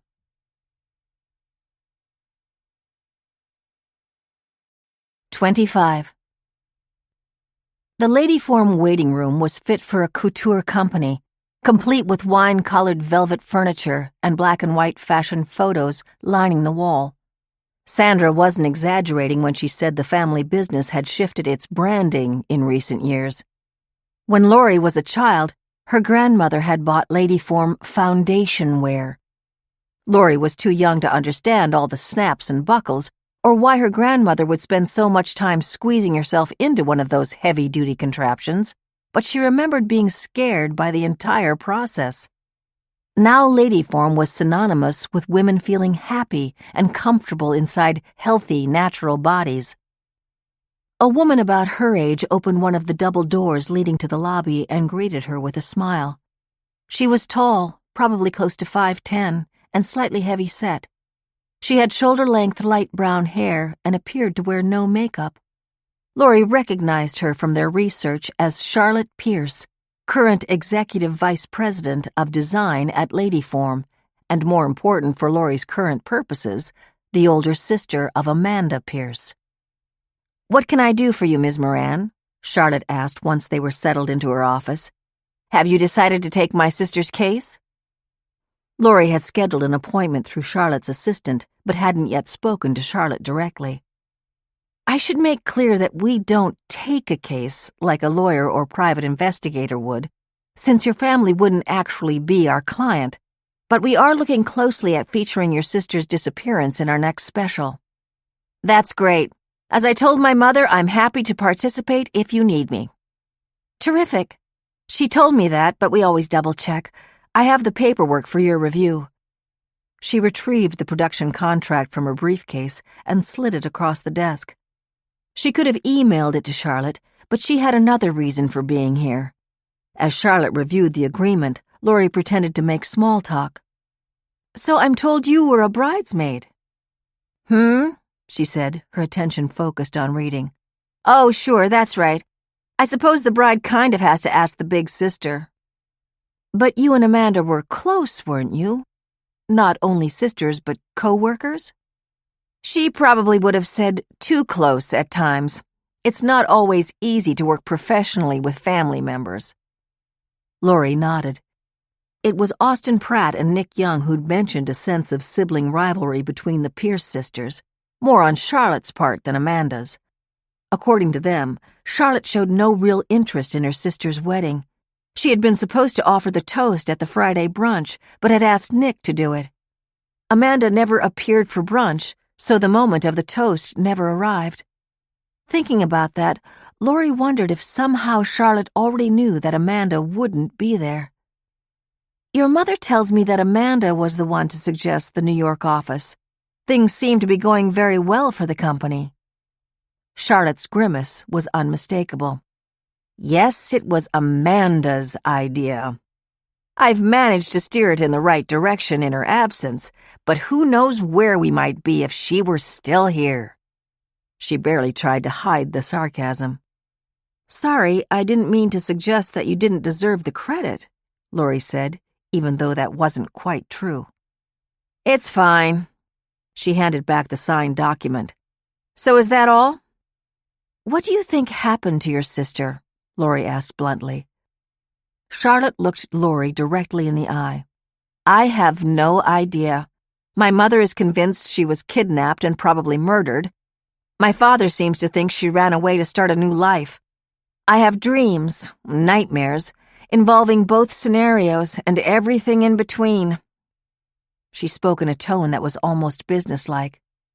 "Why would she want a different life? From everything I've heard, she had it all. A great job, a fiancé who loved her, a close-knit family." Charlotte swallowed, and for just a moment she looked genuinely sad. "Amanda did have it all. Everything that most of us hope and pray for. But you know how some people have everything but are still yearning for something different? Almost like those people who feel like they're living in someone else's body." Lori knew the scenario Charlotte was describing, but didn't understand the comparison to Amanda. Whose life did Amanda want instead of hers? She shrugged. Her cancer, do you know about that? Lori nodded. Some survivors become more grateful, not Amanda. I think she started to doubt every choice she'd ever made, like maybe she'd taken the easy route, job in daddy's company, sweet, devoted fiancé. She was only 27 years old, and her entire future was already mapped out for her. Did she say anything to you about wanting to back out of the wedding? No, but I got the sense she was looking for reasons. Any examples? Lori asked. Like she said she was worried Jeff proposed only because she was sick. And then she said Jeff was more excited to have children right away than she was. I got the impression she didn't want to be the one to call it off, but was sort of hoping Jeff might. Would she really let you all worry about her for all these years? Lori couldn't imagine anything more selfish. Not the old Amanda, but the cancer treatment changed her. She was colder, less patient, more demanding. Tougher? Lori asked. That's what Jeff had said. Exactly. But still, as much as I'd like to think she's out there somewhere doing her thing, I can't fathom her putting our parents through this much pain. Our mother still wears those yellow ribbon buttons everywhere. I spent a long time talking to your mom. She seems to think that Jeff killed your sister so he could inherit her trust fund. Then why hasn't he tried to inherit? Maybe he intended for the body to be found. I don't know. Jeff's a sweet guy. I actually feel pretty bad for him. So if someone hurt your sister, who else would it be? She didn't even pause. Megan White. Because she wanted Jeff for herself? Lori asked. Charlotte shook her head. I think that happened after the fact, or maybe it was just an added benefit. If Megan did it, it was because of lady form. Lori was confused. I thought Megan was already a lawyer by then. She was working for your family's company? No, but the two of them had a major blow-up right before we all flew down for the wedding. We were still in the transition then, trying to convince Dad that we could be more than the tried-and-true Granny Panty Company. Amanda launched a breakthrough workout line called Extreme. High-end exercise clothing with room for cell phones, iPods, all the gadgets we want with us but don't want to hold while we're exercising. Until then, the best you could get was a loose pocket where your phone bounced around as you ran. I remember that, Lori exclaimed. Greg had bought a sports top for her right before he died. It was her favorite running shirt because she couldn't even feel her iPod zipped into the fabric. What does it have to do with Megan? When she saw the clothing in stores, she showed up here screaming at Amanda for stealing her idea. It was so loud that people could hear it all the way down the hall. That seems bizarre, Lori said. Megan's an immigration lawyer. What was she going to do with an idea about workout clothes? Nothing, of course, but that didn't keep her from wanting a piece of the pie. The Extreme line was huge for us. I could go back and show you the spike in our sales, and you'll see. We literally made millions. Amanda was nervous enough that she asked our corporate counsel to prepare for a potential lawsuit. So was it in fact Megan's idea? Only if you call two college girls saying they wish their phones didn't bounce off the treadmills at the gym an idea. The real work is the execution. We actually hired an engineer with NASA experience to find the exact right way to keep everything snug and safe, but still accessible. If Megan played any role at all, it was simply identifying the need for the product, something thousands of people had probably done by then. So was Megan still angry at Amanda by the time you were down in Florida? She certainly wasn't acting like it, but anyone can compose themselves for a few days. All I know is that Amanda quieted Megan down only by telling her no one would ever believe her. She even went so far as to warn her that as a young lawyer, she could ruin her career by filing frivolous litigation. Wow, Lori said. I didn't know your sister, but that sounds pretty cutthroat, especially toward her best friend, and just before the wedding. As I said, by the time she disappeared, Amanda was no pushover. Sometimes I wonder how well I really knew her. 26. Lori found herself whispering as though she were in a library. "Your office is never this quiet," she said to Alex, who was seated next to her. Alex shared office space with 5 other attorneys, each of whom had his own administrative assistant, and shared with them a pool of 8 paralegals and 6 investigators. "And I would never leave someone waiting this long." Lori looked over to the gum-chewing receptionist to make sure she hadn't heard the comment. "Don't forget that we're here hat in hand, begging for help he's not obligated to provide.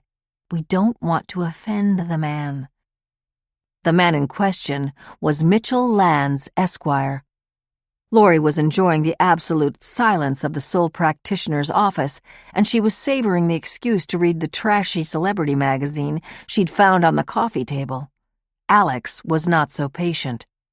"If I were a paying client, I would have walked out 10 minutes ago." "Be careful, Alex. Stress is bad for you.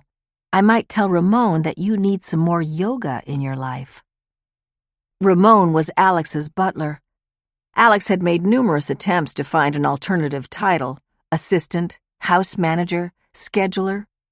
But Ramon had finally won the battle. He was a butler. In addition to running errands and preparing meals, Alex's live-in helper also had come to care for Alex like a son. When he learned recently that Alex's blood pressure was on the borderline of high, he had reduced the sodium and red meat in Alex's diet. But when Ramon had tried to enroll Alex for weekly stress reduction yoga sessions, Alex had put his foot down. "Just in the nick of time," Alex muttered as they saw a door open. "My girl said that you're here about Amanda Pierce's will." Mitchell Lands was a short man with unruly gray hair and glasses that were much too large for his face. Lori felt herself blinking in shock that anyone still referred to his assistant as "my girl." Alex jumped in before she could say anything to start an argument. She, after all, had been the one to warn him that they were here asking for a favor. "We already have considerable information from Amanda's family," Alex said, "but we can still use your help." They had a copy of both the will and the prenuptial agreement between Amanda and Jeff. According to Alex, the prenuptial agreement was one of the least generous among standard terms for such documents. According to Sandra, Walter Pierce insisted on it to ensure that Jeff could not possibly assert any claims to the family company. But the will was another question. Amanda had left her modest personal belongings and checking and savings accounts to her one niece at the time, Henry's daughter Sandra, but bequeathed the entirety of her trust fund to Jeff. "Did it strike you as unusual," Lori asked, "that she'd leave so much money to her fiancé before they were actually married?" Lands smiled. "I want to help you. Amanda was a lovely woman, but I've got attorney-client privilege to worry about." "Of course," Lori said, realizing she probably should have left the questioning of another lawyer to Alex. "Not as to Amanda specifically, but is it unusual for an unmarried person to name a fiancé in the will?" "Good job presenting the question," Lands said. "No, at least not where the individual's other family members have significant assets, and where the couple is about to be married and have no children yet.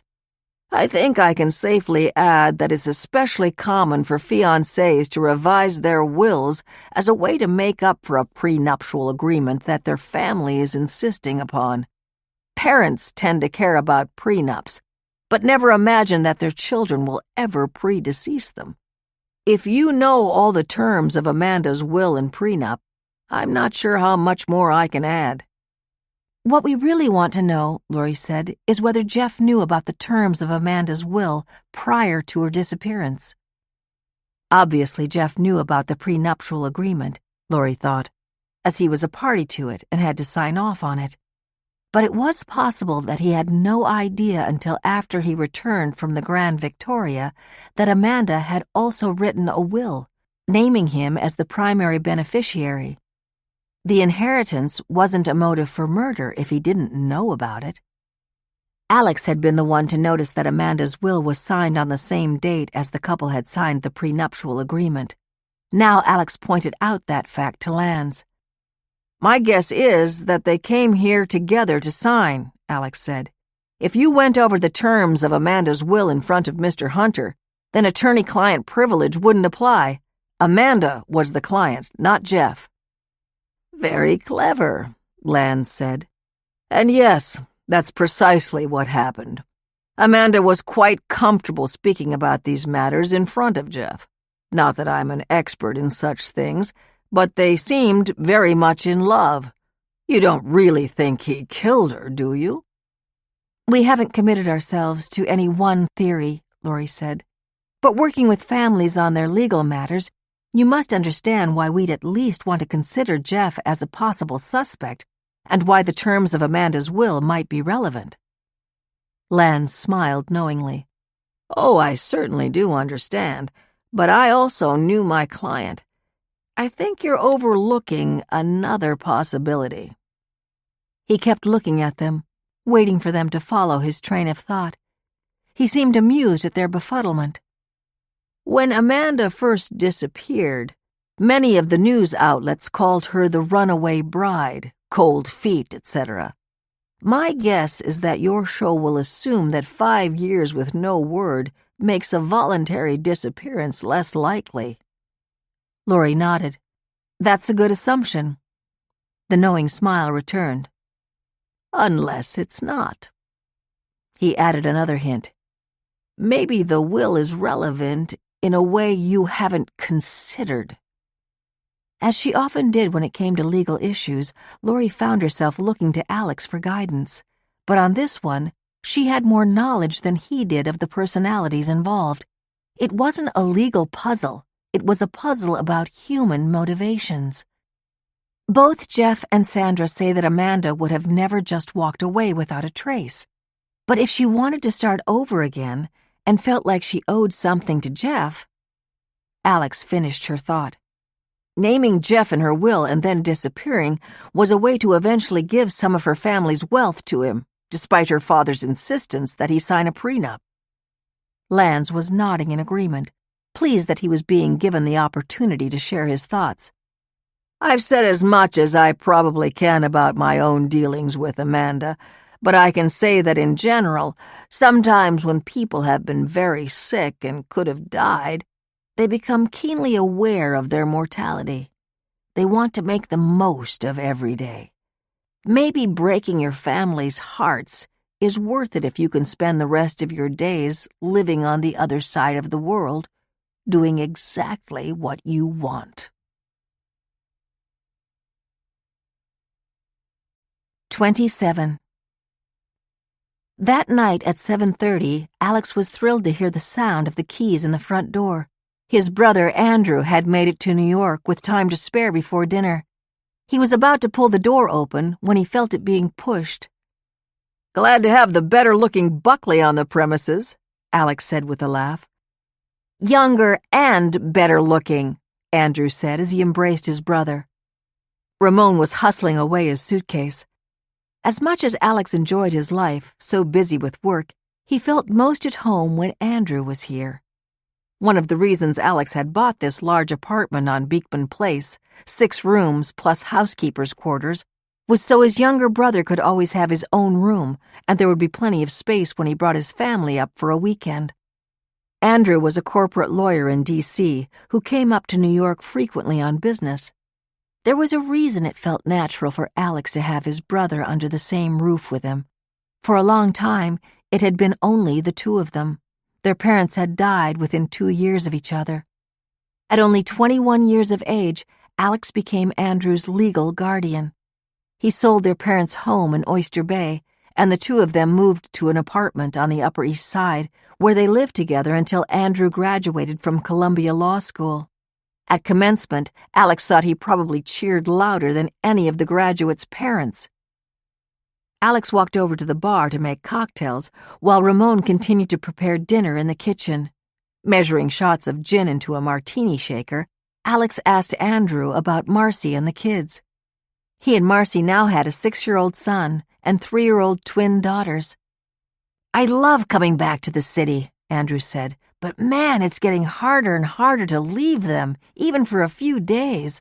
Marcy tells me I'm lucky to have a break, but I miss them like crazy when I'm here." Alex smiled, wondering what that was like. He handed Andrew a martini, and the two of them clinked glasses. "So what's your story, Alex? I thought I might finally meet Lori tonight. She couldn't join us?" Alex regretted mentioning the possibility when Andrew had phoned yesterday.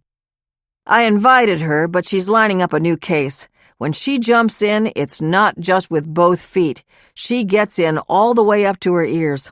She didn't want to ruin dinner by being distracted." Andrew was nodding. "Sure, I understand." It was obvious to Alex that his brother, in fact, did not understand. When Lori said she didn't want to meet Andrew until she could give him her full attention, Alex accepted the explanation at face value. Now he was seeing it as yet another wall standing between them. "Hopefully next time." Alex found himself relieved when Ramon appeared with a small plate of hors d'oeuvres. He had not realized until that moment how much he wanted Andrew to meet Lori. Andrew was the only real family member he had. Would there ever be a time when Lori would become part of this family too? 28. "Are you sure you don't want my help, Dad?" Lori called out to the kitchen. "Tonight's my night with my sous chef," Leo said, popping his head around the corner. Lori smiled at the sight of her father in the chef's hat that Timmy had given him last year for Father's Day. Timmy's grinning face, smeared with tomato sauce, appeared for an instant and then disappeared into the kitchen again. Her father was preparing what he called his Leo lasagna for dinner. She knew from eating it that it contained Italian sausage, mozzarella, and fresh ricotta, but that didn't explain why it tasted better than every other sausage lasagna she had ever sampled. Her father was so protective of the recipe that he joked about putting it in his will. "I'll get it out of Timmy," she said. "What's that new video game you're asking for?" "Nice try, Mom," Timmy said. "Grandpa, your secrets are safe with me." "Lori, I'm actually surprised you're home. Alex told me that Andrew was coming into town. I assumed you would want to join them for dinner tonight." After Alex accepted her invitation to host Under Suspicion, Leo had struck up a friendship with him outside of the show. They had grown even closer since Lori and Alex had started seeing each other. She was delighted that her father approved and had someone to talk sports with, but sometimes there were downsides to their independent communications. "I was too wired," she said. "I needed to get some more work done before I could relax." "Well, then go ahead and do it," her father said. "Chardonnay or Pinot Noir?" With her father and son hard at work on dinner and a glass of wine in hand, it was a good time to follow up on some of the issues that had come up today on Amanda's case. First on her mind was Charlotte's claim that Megan accused Amanda of stealing a multi-million-dollar idea. There was no reason Charlotte would make that up, but it seemed far-fetched to think that Megan would kill her best friend over a business dispute. Besides, Lady Form continued to own the idea, whether Amanda was there to control it or not. But Lori's conversation with Charlotte echoed for a second reason, her description of her sister's personality. Sandra made Amanda sound almost impossibly happy about every aspect of her life. She hadn't even mentioned Amanda's cancer. But Charlotte spoke about Amanda in a darker way, as if both women were trapped beneath their parents' expectations. Lori had gotten the same impression from Mitchell Lands. If the lawyer was right, maybe Amanda had changed her will to leave some money behind for Jeff once she disappeared for good. She scrolled through her emails until she found the one from Jerry with all the contact information for the show's participants. She dialed a number on her cell phone. Amanda's brother, Henry, answered after 2 rings. A moment later, she was having a hard time hearing Henry over the sound of a crying child in the background. I hate to say this, but I probably know less about lady form than you do. Maybe no one told you, but I'm sort of the black sheep in the family. I love my dad, but I had no interest in spending the rest of my life making underwear, let alone fighting with my sisters about the right to do it. I moved out west with a college buddy and started an organic wine company in Washington. Aside from both of us preferring to run our own businesses, I'm about as different from Walter Pierce as a son could be. If Megan accused Amanda of stealing some idea, I know nothing about it. And I can't say anything about Jeff's whereabouts that night because I crashed early. It was a party weekend for everyone else, but Holly and I had just had our first baby, Sandy. All I wanted to do that week was sleep. But you were at the Grand Victoria with the rest of the wedding party. You must have spent time with Megan and your sister. Oh yeah, sure. I didn't hear a cross word between them. And I think if they'd been talking about the company, I would have tuned them out because, frankly, it's boring. I understand that Charlotte would blow some tiff about a lady form idea out of proportion, but if I had to guess, I'd say there was no bad blood between Megan and Amanda. If Megan came across as not being worried, that's just how she is. Maybe it's because she's a lawyer or something like that. What do you mean by not worried? Laurie asked. They had received her signed agreement to participate, but even though they had exchanged messages, she had still not actually spoken to Megan directly. You know, she's kind of a cool cucumber, never gets ruffled. I can be the same way. Like at first when Jeff was running around the resort looking for Amanda, I assumed she went for a swim or something. But once we realized she hadn't slept in her room, even I was panicked. But not Megan. She was acting like everything was okay. Do you think she knew more than she let on? Wow, you really are suspicious, aren't you? No, like I said, it's just her way. Different strokes for different folks. So has everyone agreed to do the show? Yes, everyone we asked. Kate Fulton? Her too. Is there something I should be asking her? As you said, I'm suspicious of everyone. Touché. No, I was just wondering. I don't stay in touch with any of Amanda's friends anymore. Look, I have no idea what happened to my sister, and I still miss her like crazy, but I've got to be honest. I don't think you're going to learn anything new with this show. And why is that? Because as much as it pains me to say it, my best guess is that she went out late for a swim or a walk and crossed paths with the wrong kind of person. The kind of person who doesn't get caught. I, for one, am not looking forward to being back down there. 29. Laurie was trying to picture Amanda's best friend remaining calm while everyone else panicked. Maybe Henry was right. Not everyone responds to worries in the same way.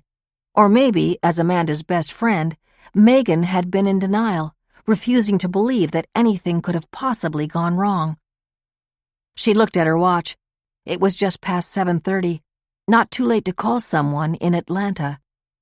She picked up her phone again and called Kate Fulton. Laurie introduced herself and asked if Kate had time to review some basic information. Kate confirmed that she was a homemaker in Atlanta, a mother to 4 children, and wife to her high school sweetheart, Bill. Laurie found comfort that Kate's bio lined up with the information they'd gathered so far in their research. Preparations had been moving so quickly, she was worried they would overlook something important. Not to mention that several of the participants were spread out across the country, so she was forced to question some people by phone. How did you feel when you realized that Amanda was missing? Laurie asked. Terrified. I don't even know how to describe it. It was like time stopped and everything went blank. I just knew in the pit of my stomach that something had gone horribly wrong. I couldn't stop crying. In retrospect, I'm sure I only made things worse for Amanda's poor family. What about Megan? Did she react the same way? Oh, God, no. Megan? She's the exact opposite. Her way of dealing with bad news is to try to fix it. In college, we called her TCB, always taking care of business. She's a planner and thinker, but Amanda's disappearance was something that even Megan couldn't fix. She was at a loss for what to do, but no, she's not a crier. Did you find it strange when she began a relationship with Jeff? Kate paused for a moment. Of course we were all surprised. I didn't even know they were dating. Megan called me after the wedding, or what she referred to as their non-wedding, just vows exchanged at the courthouse. Is it possible they might have been seeing each other before Amanda disappeared? This time she didn't need to reflect before answering. No way. Jeff was head over heels for Amanda. Megan had tried getting his attention before, and they just didn't click. I think it was actually their mutual love for Amanda that helped bring them together later. Laurie heard her father tell Timmy to be careful of the heat from the oven and resisted the temptation to walk to the kitchen to supervise. What do you mean she had tried getting his attention? They'd gone on a couple of dates. Megan was always interested in Jeff, even in college. If you've seen him, you know he's very attractive, and they were both drawn to public interest work. They're a good match, but for whatever reason, they didn't hit it off at first. I think Megan was sort of disappointed. So Megan played matchmaker for Amanda? That was thoughtful. Not really. Jeff bumped into Megan in the neighborhood, and Amanda happened to be there. That was interesting. Laurie had gotten the impression that Megan had intentionally set up Amanda with Jeff.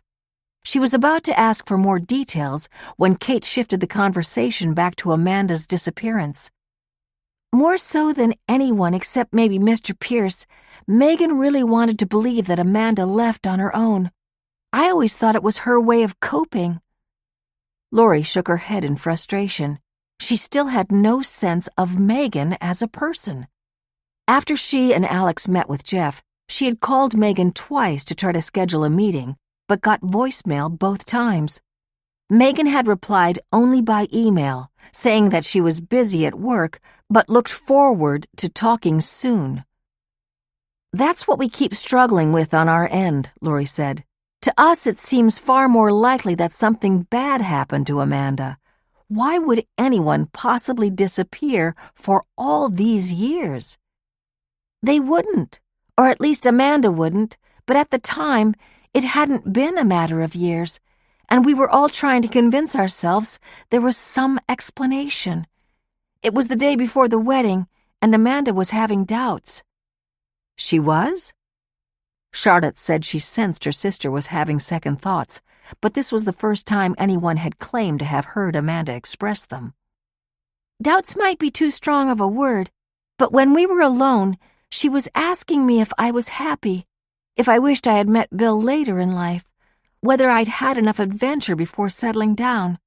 But if I thought she was really going to back out of the wedding, I wouldn't have been so terrified when she was missing.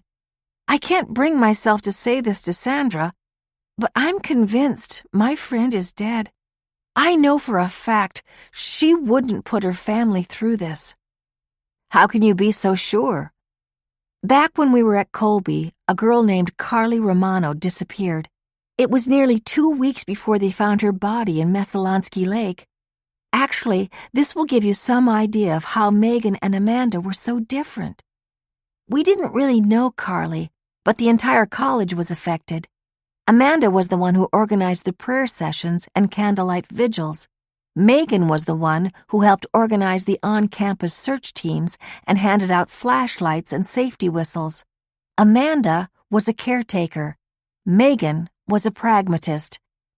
Anyway, one night while everyone was still searching, Amanda told me she nearly broke down when she met Carly's parents. She said she almost hoped they'd find a body because she couldn't imagine anything worse for a parent than not knowing. Laurie thought she was living in hell those 5 years when Greg's murder was unsolved. She couldn't imagine how she would have felt if he had simply failed to come home one night. How do people go on? 30. Leo hadn't allowed Laurie into the kitchen while he was cooking, but he seemed more than happy to let her help with the cleanup. Timmy was off the hook because of his work as sous chef, and was in his room practicing the trumpet Leo had bought him last month. He was an enthusiastic student, but as far as Laurie was concerned, his weekly lessons couldn't kick in soon enough. While she transferred the leftover lasagna into a Tupperware dish, she made a point of using the spatula to prod between the layers. "Provolone cheese?" she asked. "Nope." "Gouda?" Her father shook his head. "I'm not going to tell you." "Can you at least tell me if it's a dairy product?" "It is not." That was the biggest hint her father had ever given her. "Spinach?" "Laurie, I know you're not the world's most knowledgeable cook, but please tell me that even you would notice if there were chunks of spinach in your dinner, and you certainly know I could never sneak that past my grandson." Generally, Timmy was not a finicky eater, but he had decided in kindergarten that Popeye food was not for him. He said it made his teeth feel yucky. "Dad, I've been so busy with work we haven't had a chance to talk about the Amanda Pierce case. I can't stop thinking about her." "When you first mentioned it, the case seemed perfect for your show," Leo replied as he started the dishwasher. "At first I was drawn to it because I knew it would attract viewers, but the more I learn about Amanda, the more interesting she becomes. She wasn't just another pretty face from an impressive family with a storybook wedding. She was complicated and still getting to know herself. She was so young, but had already survived a serious illness. Some of the things I've heard about her remind me of myself and what I would have done, like organizing prayer vigils for a missing girl in college. But she wasn't perfect by any means either." Laurie continued to talk about the case as she wiped down the countertops. When she'd brought him up to speed, she glanced around the kitchen. "I guess we're almost finished here." She turned to face Leo. Bullying Megan into retracting her claims that Amanda stole an idea from her seems especially cold, but do you think it could possibly have anything to do with her disappearance? Before Leo could answer, Laurie's cell phone began buzzing on the counter. "No rest for the weary," Leo commented. The number on the screen was unfamiliar, but Laurie did recognize the 561 Palm Beach area code. When she answered, a man's voice said he hoped he wasn't calling too late. "I spoke this afternoon to your assistant, Jerry. He told me I should call you if I remembered anything more about Amanda." "And this is—" "Oh, I'm sorry. This is Ray Walker. I was supposed to photograph the wedding for Amanda Pierce and Jeff Hunter." "Yes, of course, Mr. Walker. Jerry briefed me on your conversation earlier today." The photographer had confirmed that he was not the man in the hotel surveillance video, the one carrying a camera as he appeared to turn to follow Amanda. According to Walker, he had left the property by then to work with another client. More importantly, Jerry had learned that Walker was 6'4" and thin, and had been 5 years earlier as well. The man in the video was slightly overweight and of average height. "After I hung up, I kept thinking about that weekend. It's hard to retrace your steps so many years later, but of course the events stand out because of what happened. I've had weddings canceled at the last minute before, but never because the bride disappeared. It was very upsetting." "We very much appreciate any help you can give us, Mr. Walker. I believe Jerry explained we were trying to identify a man from the hotel surveillance system." "He did, and that's what got me thinking. I was at another wedding the evening Amanda disappeared, so I assumed I had nothing that might help the police. But when Jerry called, he said the video you were interested in was earlier, at 5:30. "That's correct." "Well, it dawned on me that I had an intern back then. His name was Jeremy Carroll. He was self-trained, but quite good. He had a real eye for candids, which is why I took him on. In photography, sometimes assistants can be more trouble than they're worth. Anyway, he was with me at the Grand Victoria earlier in the day. We spent about 2 hours there on some informal shots with the wedding party. He would have been carrying a camera and was about the same height and weight as the man Jerry described from the video." The intern's name didn't sound familiar from the reports Laurie had read. She began drying the salad bowl her father had just rinsed. "Do you know if the police ever spoke to Jeremy about that night?" "I doubt it. Like I said, I assumed he left when I did at 5 o'clock, but now I realize I can't say that for certain. Here's the thing. A couple of months after that, I wound up letting Jeremy go. He made some of the clients uncomfortable." Lori's radar went up. "How so?" "Socially. They mentioned that he didn't seem to respect proper boundaries.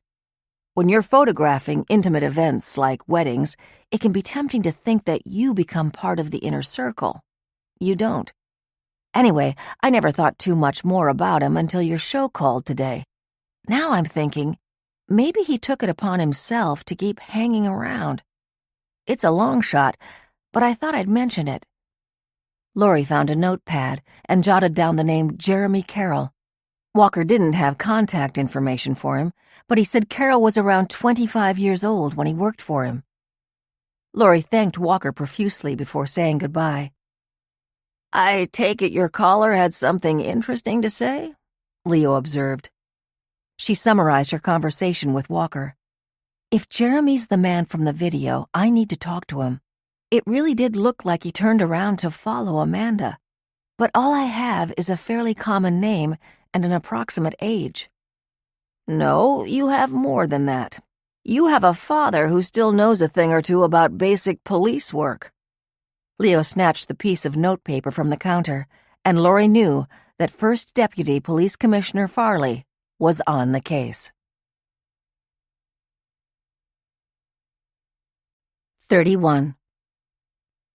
The next morning, Lori had no sooner reached her desk than her phone rang. She suspected it would be Brett. "I swear whenever he calls, even the ring sounds angry," she thought. Keeping her fingers crossed, she picked up the phone. It was Brett. Typical of him, there was no exchange of greetings. "Lori, I'm very upset," he bellowed. It was obviously the beginning of a wonderful day. "Can you please tell me why some local yokel reporter in Palm Beach, Florida, is calling me for a comment on our plan to shoot the Runaway Bride segment at the Grand Victoria? That was supposed to be kept under wraps." "Brett, we tried to keep it quiet. We had to be in touch with the hotel manager, the director of security, and other personnel. Obviously, somebody spoke to the reporter." "Who cares who blabbed? The point is that your supposedly cold case is hot again. Lori, don't worry about expenses." That's a first coming from him, Lori thought. "Get your team down there yesterday. I don't want 60 Minutes to do a piece on the Runaway Bride and beat us to the punch." The click of the receiver hitting the cradle signaled that the conversation was over. 32. Yesterday turned out to be 6 days later. 6 days. In the past, Lori had spent weeks reinvestigating an entire case, from beginning to end, before starting to film. But now they were at the Grand Victoria, just hours away from turning on the cameras. Even worse, those 6 days had been spent almost entirely on coordinating the logistics. Lori felt as though she needed another month to dig into the facts, but the accelerated schedule gave her no choice other than to plow forward. She felt the stress of the situation wash away as she walked through the breezeway at the hotel entrance. For a brief moment, it felt as though she had stepped back in time. She remembered Greg reaching for her hand. "Happy anniversary, Lori." She assumed at the time they'd have at least 50 more. "Mom!" Timmy was already heading toward the pool. "This place is awesome!" The one upside of the ridiculously rushed timeline was that Timmy was still on summer break, so he and Leo were treating the trip as a vacation. It was 90 degrees and humid, but if Timmy had palm trees and a pool to splash around in with a few other kids, he'd be happy to stay year-round. The resort was even more beautiful than she remembered, modern but inspired by classic villas of the Italian Renaissance. A man in his 50s wearing a tan poplin suit was heading directly for her. "Are you Ms. Lori Moran, perchance?" "Irwin Robbins, general manager." She returned his friendly handshake and thanked him for all the help he'd already provided. Robbins hadn't been kidding when he said that the resort wanted to help in any way possible. They had donated rooms for Amanda's parents and the entire wedding party, and provided a generous discount for the production team. "And who's this young man here?" Irwin asked, gesturing toward Timmy. "Your #1 investigator?" "Don't tell anyone," Timmy piped up, "but I'm undercover. I'll be needing a pool for my work." 2 hours later, Grace turned in a circle, gawking at the enormity of Alex's suite. "This room's the size of all of ours put together." For once, Grace wasn't exaggerating. Alex's suite was more like a large apartment with an enormous living room. He generously suggested that his living room serve as a conference area for the team.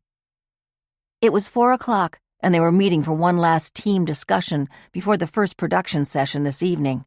A reunion cocktail gathering for the wedding party and Amanda's parents in the ballroom where Amanda and Jeff were supposed to have had their wedding reception. "Alex, the front desk clerk probably upgraded you when she saw those beautiful eyes," Grace said. Alex laughed. He was used to Grace flirting with him, and Laurie knew he got a kick out of it. "Have you met Jeff's college friends yet, Laurie?" he asked.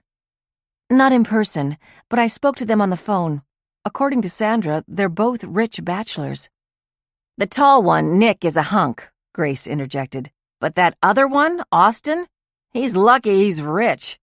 Now Jeff, on the other hand," she pretended to fan herself, "he looks so sweet and innocent and has no idea how gorgeous he is. Of the three of them, he's the catch." "Do I need to remind you he might be a murderer?" Jerry asked. Timmy bounded into the room from the terrace, where he had been checking out the view of the ocean below. "Alex, did you bring a bathing suit? There's a water park here with a slide that's 4 stories tall." Laurie gave her son a hug. "Alex and I have to work. I told you Grandpa's going to be the one to take you, and believe it or not, Jerry was very excited about the possibility of joining you. If I can spare a few hours without him, he just might race you down the slide." "You don't race on a super slide, Mom," Timmy corrected her, as if she had suggested that the Yankees were a football team. "It's only wide enough for one person, and you didn't even let Alex answer. Anyway, if Jerry can miss part of a day, why can't Alex?" "Because he's busy," Leo said, taking charge. "Come on, buddy. Let's go down to the pool. We've got time for a short swim before dinner." Laurie shifted into work mode once Leo and Timmy were gone. She kept waiting for something to go terribly wrong, given how they'd rushed into production. "Jerry, have you confirmed that everyone is here?" "To a person," Jerry reported cheerfully. "I also did a walkthrough in the ballroom with the camera crew. The hotel has staged it to resemble a smaller version of the reception Amanda and Jeff had planned. The room is absolutely stunning. White flowers and candlelight everywhere. I imagine that everyone seeing it, and all being together once again, should have quite the impact." Once they did a quick run-through of the participants and the points they wanted to cover in each individual interview, Laurie stood up and tucked her notebook in her bag as a signal that their meeting was ending. "And what exactly is my role this evening?"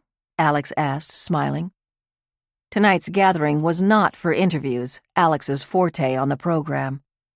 "Just be your usual charming self." The show always worked best when the participants were comfortable enough with Alex to let their guard down on camera. Without preliminary in-person interviews, he'd have to find alternative ways to build a rapport. "And don't forget the tuxedo," Grace reminded him with a wink as she followed Jerry out of the room. "I apologize on behalf of my boy-crazy assistant," Laurie said once they were alone. "I may have to call the Human Resources Department to give her a refresher course on sexual harassment." Alex stepped toward her and took her into his arms. "Are we in any position to complain about romance occurring within your production team?" She looked up at him as he leaned down to kiss her. "No, Counselor. I suppose we are not." Laurie found her father and son at the active pool, the most family-friendly of the resort's 4 oceanfront pools. Timmy was hanging off one side of a float, being steered by a slightly smaller child. It was just like her son to make a new friend within minutes of arrival. His father had been similarly outgoing. He was so much like Greg. Her father was on a nearby lounge chair, one eye on his grandson, the other immersed in the latest Harlan Coben thriller. Years ago, he had given his business card to the author at a book signing, with an offer to answer any police-related questions he might have down the road. Lori had never heard her father yelp so excitedly as when he spotted his own name in the acknowledgments of his favorite author's next book. Lori made herself comfortable on the chair next to him. "I can take over from here so you can keep both eyes on your book for a while." Timmy's easy to watch these days. The kid would be more likely to save me from drowning than vice versa. Hey, by the way, I made another call to the local police about that photography intern, Jeremy Carroll. "Any luck?" she asked. Maybe. There's a Jeremy Carroll, 31 years old, longtime local resident, whose height and weight listed on his Florida driver's license would seem to fit the general description. He's got a clean record, except for a contempt conviction for violating some kind of court order. I called the court clerk and asked for a copy of the records. I'll let you know what comes of it. "Thanks, Dad. I should talk to Brett about adding you to the payroll." No amount of money would be worth having to take orders from Brett Young. By the way, don't you need to get dolled up for the big reunion party? "You know me. Dolled up means brushing my hair and putting on some lip gloss." Lori knew that she was an attractive woman, but she never felt comfortable beneath layers of makeup and hairspray. She kept her honey-colored hair in a simple shoulder-length bob and rarely applied more than a single coat of mascara to highlight her hazel eyes. "And I do have a new cocktail dress that costs too much money, but I know I look good in it." You're beautiful just the way you are, Leo said. I know you've been stressed out about the ridiculous pace Brett's expecting, but let yourself have some fun. You and Alex will both be dressed to the nines tonight. I'm happy to stay up with Timmy if the two of you want to make a night of it after the reception. Who knows? Maybe all this talk about the wedding that never came to pass will prove to be motivational. Lori was stunned by her father's suggestion. "Dad, we are so far from anything like that. Please don't plant those seeds in Timmy's head, or Alex's either, for that matter." Okay, I was only kidding. Lighten up. "Good. You scared me for a second." Her father was looking at her, his book now closed on the table next to him. Lori, I was only kidding about a proposal being around the corner. But I do want to say one thing. I've seen the way you keep Alex at a distance. Most of the time you're very formal around him. You steer the conversation back around to work. And when Timmy asked about Alex going with him to the water park, you said no before Alex could even answer. "Dad, what are you trying to tell me?" I'll be blunt. It's as if you're afraid of letting him see the real Lori. "Alex sees plenty of the real me, Dad. But we're not spring chickens who are going to drop our entire lives and run off together. We're taking things at our own pace." That's fine, and I know you're a grown woman and don't need your father telling you how to live your life. But let me say this once, just in case it needs to be said. I know how much you loved Greg. We all did. Leo's voice cracked briefly.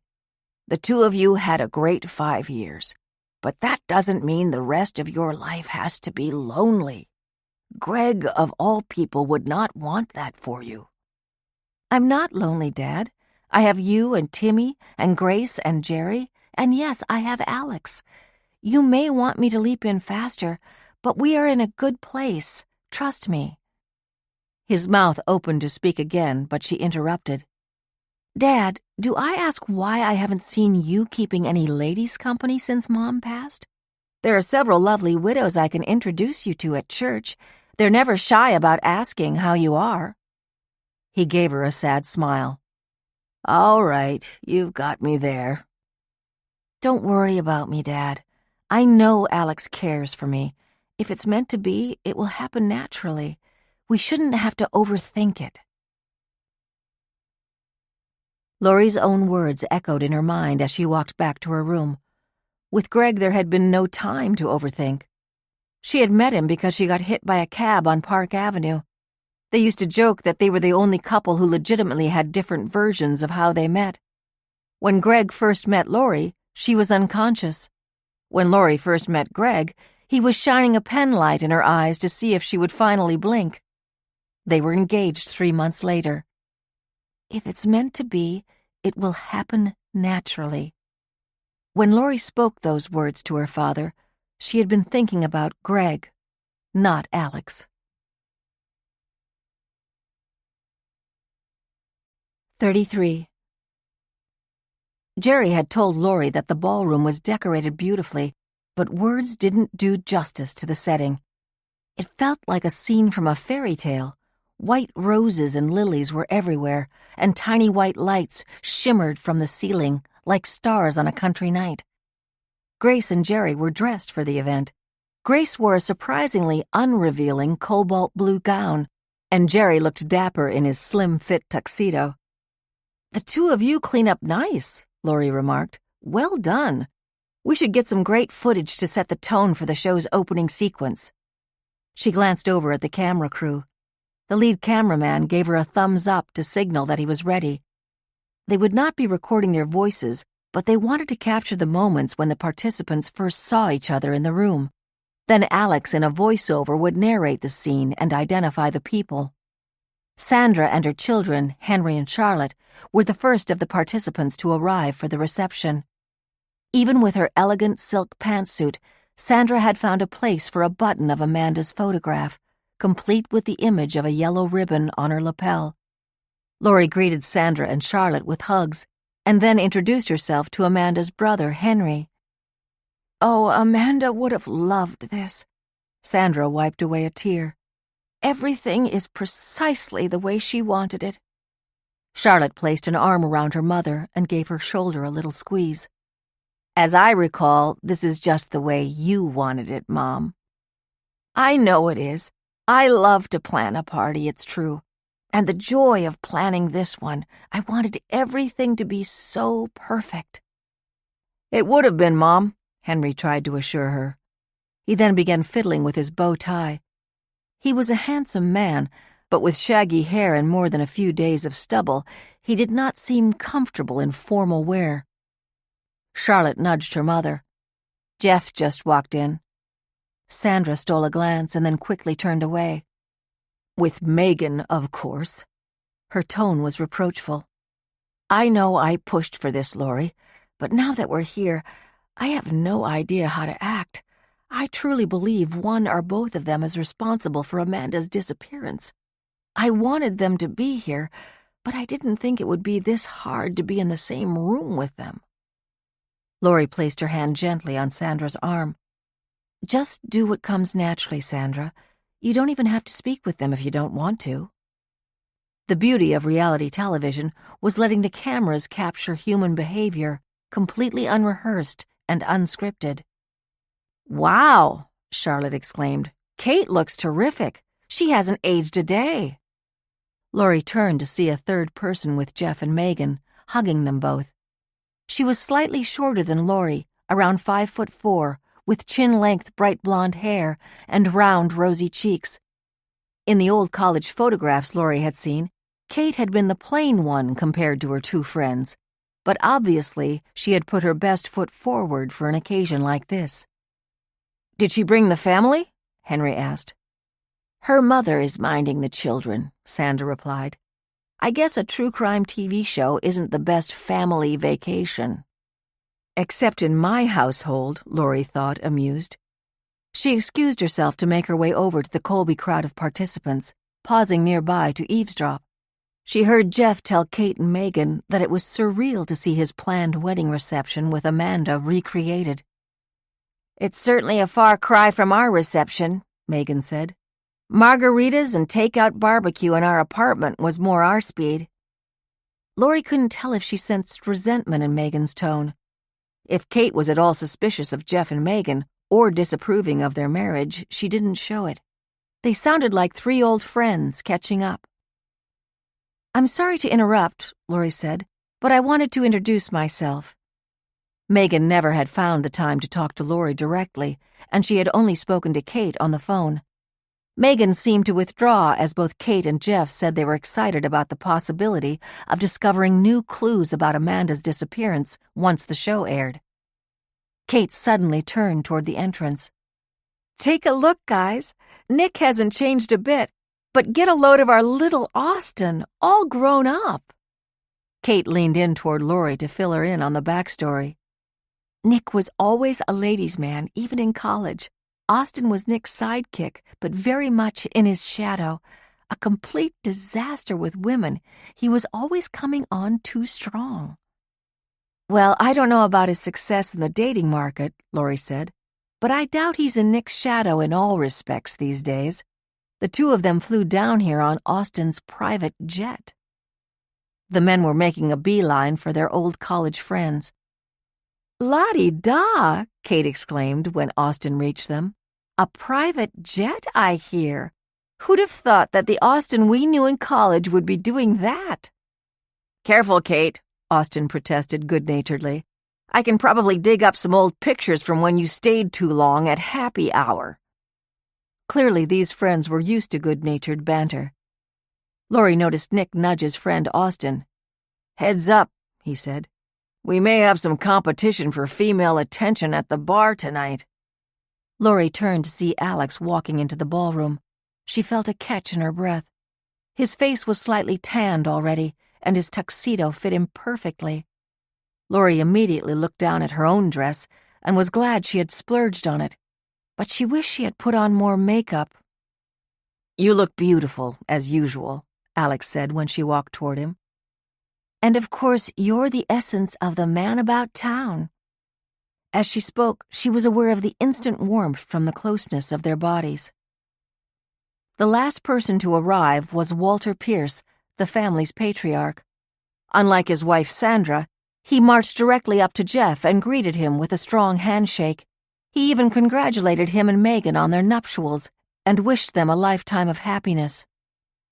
As Lori scanned her cast of characters, she couldn't help but notice how the dynamic changed once Walter entered. Having said his hellos to Amanda's former fiancé and their friends, he moved directly to his family, where he remained for the rest of the night. The exchanges she had heard between Sandra and her children flowed less naturally. Every member of the Pierce family now seemed to focus on Walter. Was his flight okay? Did he like his room? Did he need another drink? Even with everything that had happened, he was still the head of the family. Were there ever children who didn't care what their father thought of them? Lori wondered. Then she answered her own question. No. After 10 minutes, she went over to the lead cameraman. "I just asked the wedding party and Sandra's parents to stand together for a group shot," she said. "We'll close with that." As they lined up and faced the camera, it was clear that this was not a typical wedding photograph. The earlier polite veneer was gone. Jeff had his arm protectively around Megan. Tears were spilling from Sandra's eyes. No one was even attempting to smile. Is it possible that someone in the wedding party could have hated Amanda enough to take her life? Lori wondered. Unless the man in that grainy surveillance video or some other random stranger was the killer, it was highly likely that one of the people staring at the camera had killed Amanda. But which one? 34. It was 10 o'clock the next morning, and the cameras were ready to go to room 217 of the Grand Victoria. Jerry had chosen this room as the location to interview Sandra and Walter Pierce. He had learned that this had been their suite when they came to Palm Beach for their daughter's wedding, but ended up searching for her instead. According to the plan Lori had sketched out with Alex, Sandra would speak on camera first. Over the last 5 years, she had become the public face of the search for her daughter. She was the one who appeared on television regularly, pleading for the public's assistance. Noticeably nervous, her hands clenched, Sandra settled in on the love seat across from Alex's chair. She was wearing a turquoise linen blouse and white slacks. It was the same outfit she'd been wearing when she found out her daughter had disappeared. She told Lori she could never bring herself to get rid of it. She took a deep breath and nodded toward Lori. indicating she was ready. Alex began by asking Sandra to describe the moment when she first realized Amanda was missing. I think I felt it in my bones the second I walked into the lobby. I saw Jeff, Megan, and Kate gathered at the front desk, and I could tell something was wrong. And then Jeff said Amanda was gone, and I felt the ground disappear beneath me. Everyone else was worried too, but also certain there would be some good explanation in the long run. But not me. I just knew something was dreadfully wrong. Was there a moment when those fears felt most confirmed? Alex asked. She shook her head. That might be the worst part of not knowing what happened. I was numb, stunned, bewildered. But the moment when Amanda's disappearance really kicked in was when the police asked for her laundry to give to their canine team. The idea of dogs tracking my baby's scent. Her voice trailed off. In the early days of the search, Alex said, many in the media referred to your daughter as the runaway bride. Sandra began shaking her head scornfully before Alex finished the sentence. It was terrible. There were stand-up comedians guessing how long it would be before she showed up drunk on a dance floor in Miami. My daughter is not some flighty, whimsical girl in a wedding veil. She is tough and smart. I notice you're speaking of her in the present tense, Alex said. I try to, yes. It's my way of saying I won't stop fighting for her, ever. She's out there, somewhere. Amanda Pierce is out there, whether alive or not, and she wants to be found. I'm as certain of that as anything I've known in my entire life. Alex looked to Laurie to see if she had any notes to give him before they moved on. She did not. Sandra, Alex said, if it's okay with you, we have asked Amanda's father to join you in the discussion. Less than a minute later, Walter entered the room, clearly uncomfortable, and sat next to Sandra on the love seat.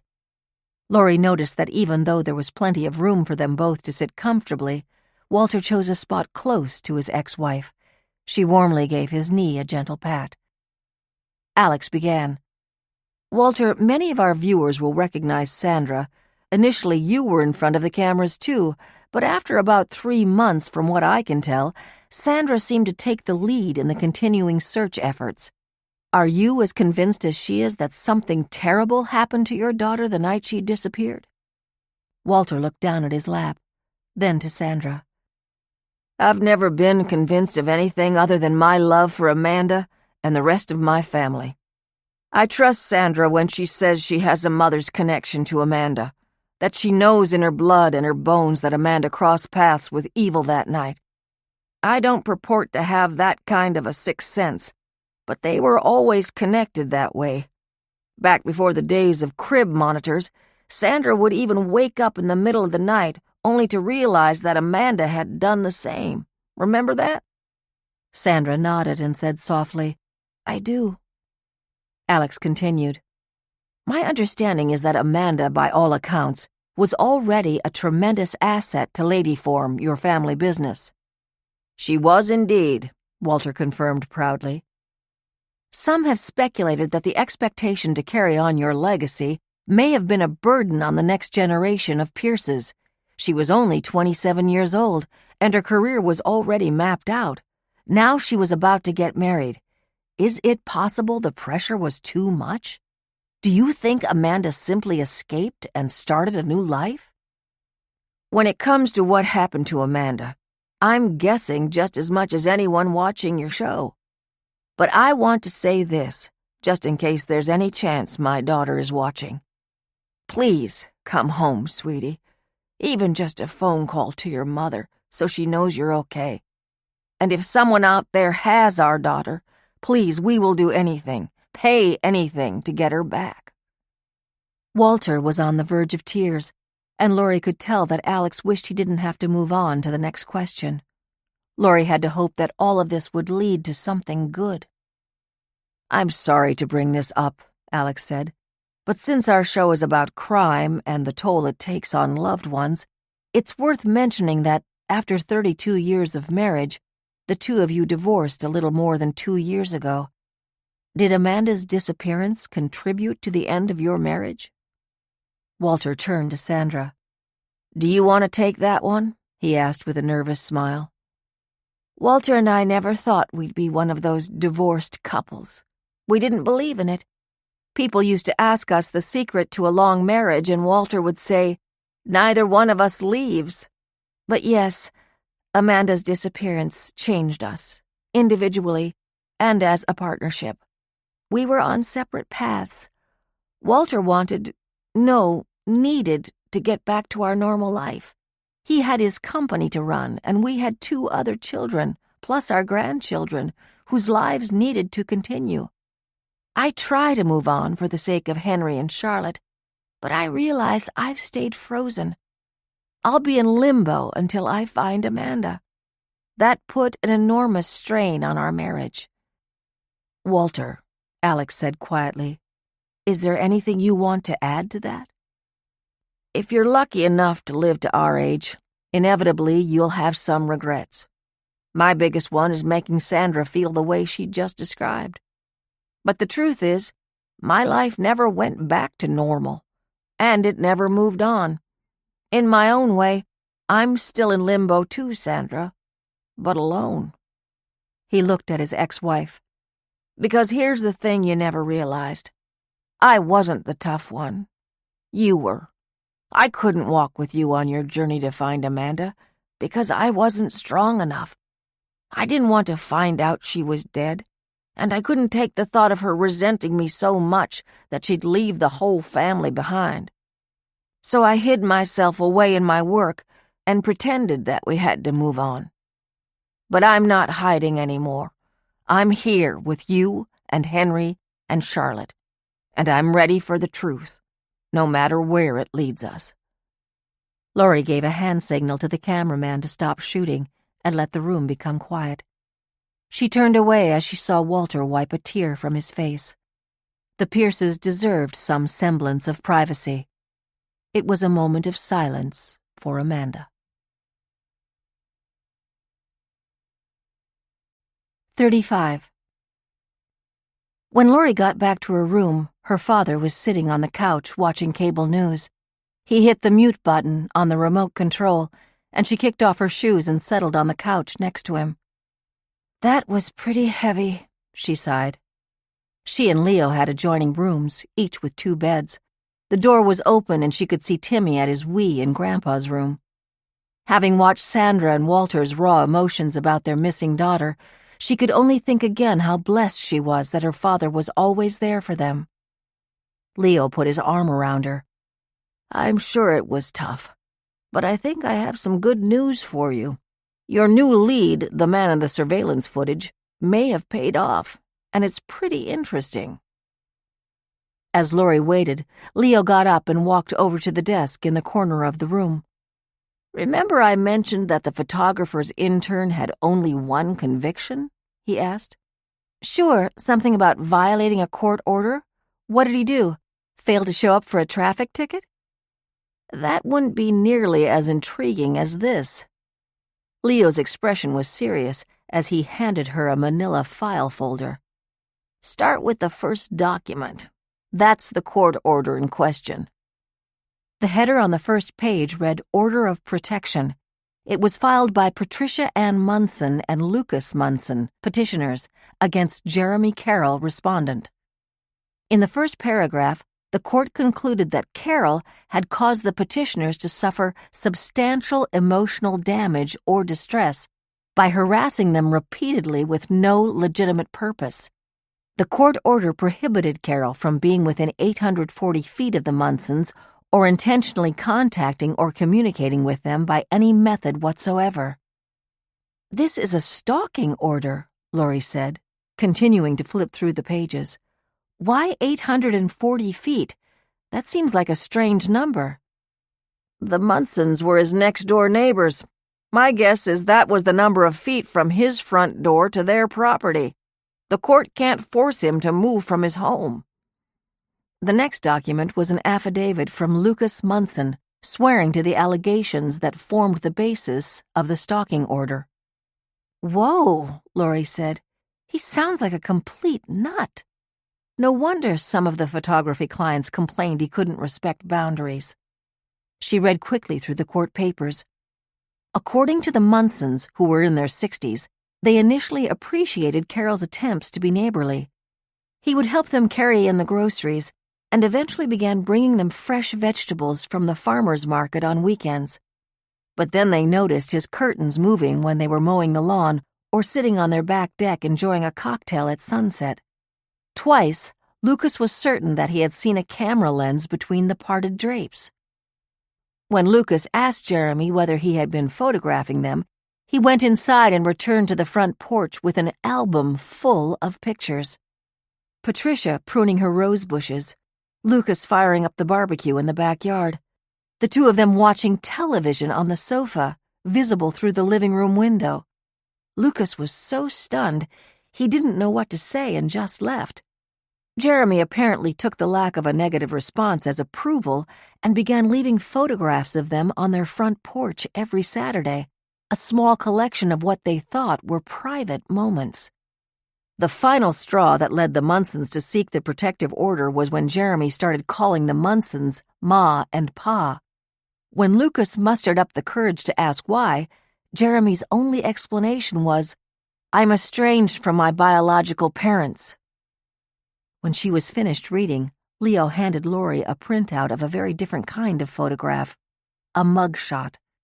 The man was holding a sign that read Jeremy Carroll, followed by his date of birth and the date of his arrest 5 months ago. Laurie could tell from the height chart on the wall behind the suspect that Jeremy was 5'10". He had thinning brown hair and pale, chubby cheeks. His shoulders slumped. "This could definitely be the man I saw turn and follow Amanda on the surveillance tape," she said excitedly. "I see he was convicted of violating the order." "It was a relatively minor violation. He left a framed photograph of a roseate spoonbill in their mailbox, along with a note apologizing for what he called a misunderstanding." "A roseate spoonbill? What the heck is that?" "A bird. Sort of looks like a pelican. They're cute." "I won't ask how you knew that." "Timmy Googled it." "You don't even want to know the things I was imagining. A picture of a live bird? That doesn't sound so creepy." "Not in isolation. That's the whole point of stalking laws. Context matters. It really scared the Munsons. The judge wasn't cutting Jeremy any slack. He found him in contempt and sentenced him to 2 years of probation with an extension of the stalking order. He warned him that one more violation and he'd be in jail." "Dad, if this Jeremy guy thought he'd found surrogate parents in his next-door neighbors, what kind of relationship did he imagine with a stunning beauty like Amanda?"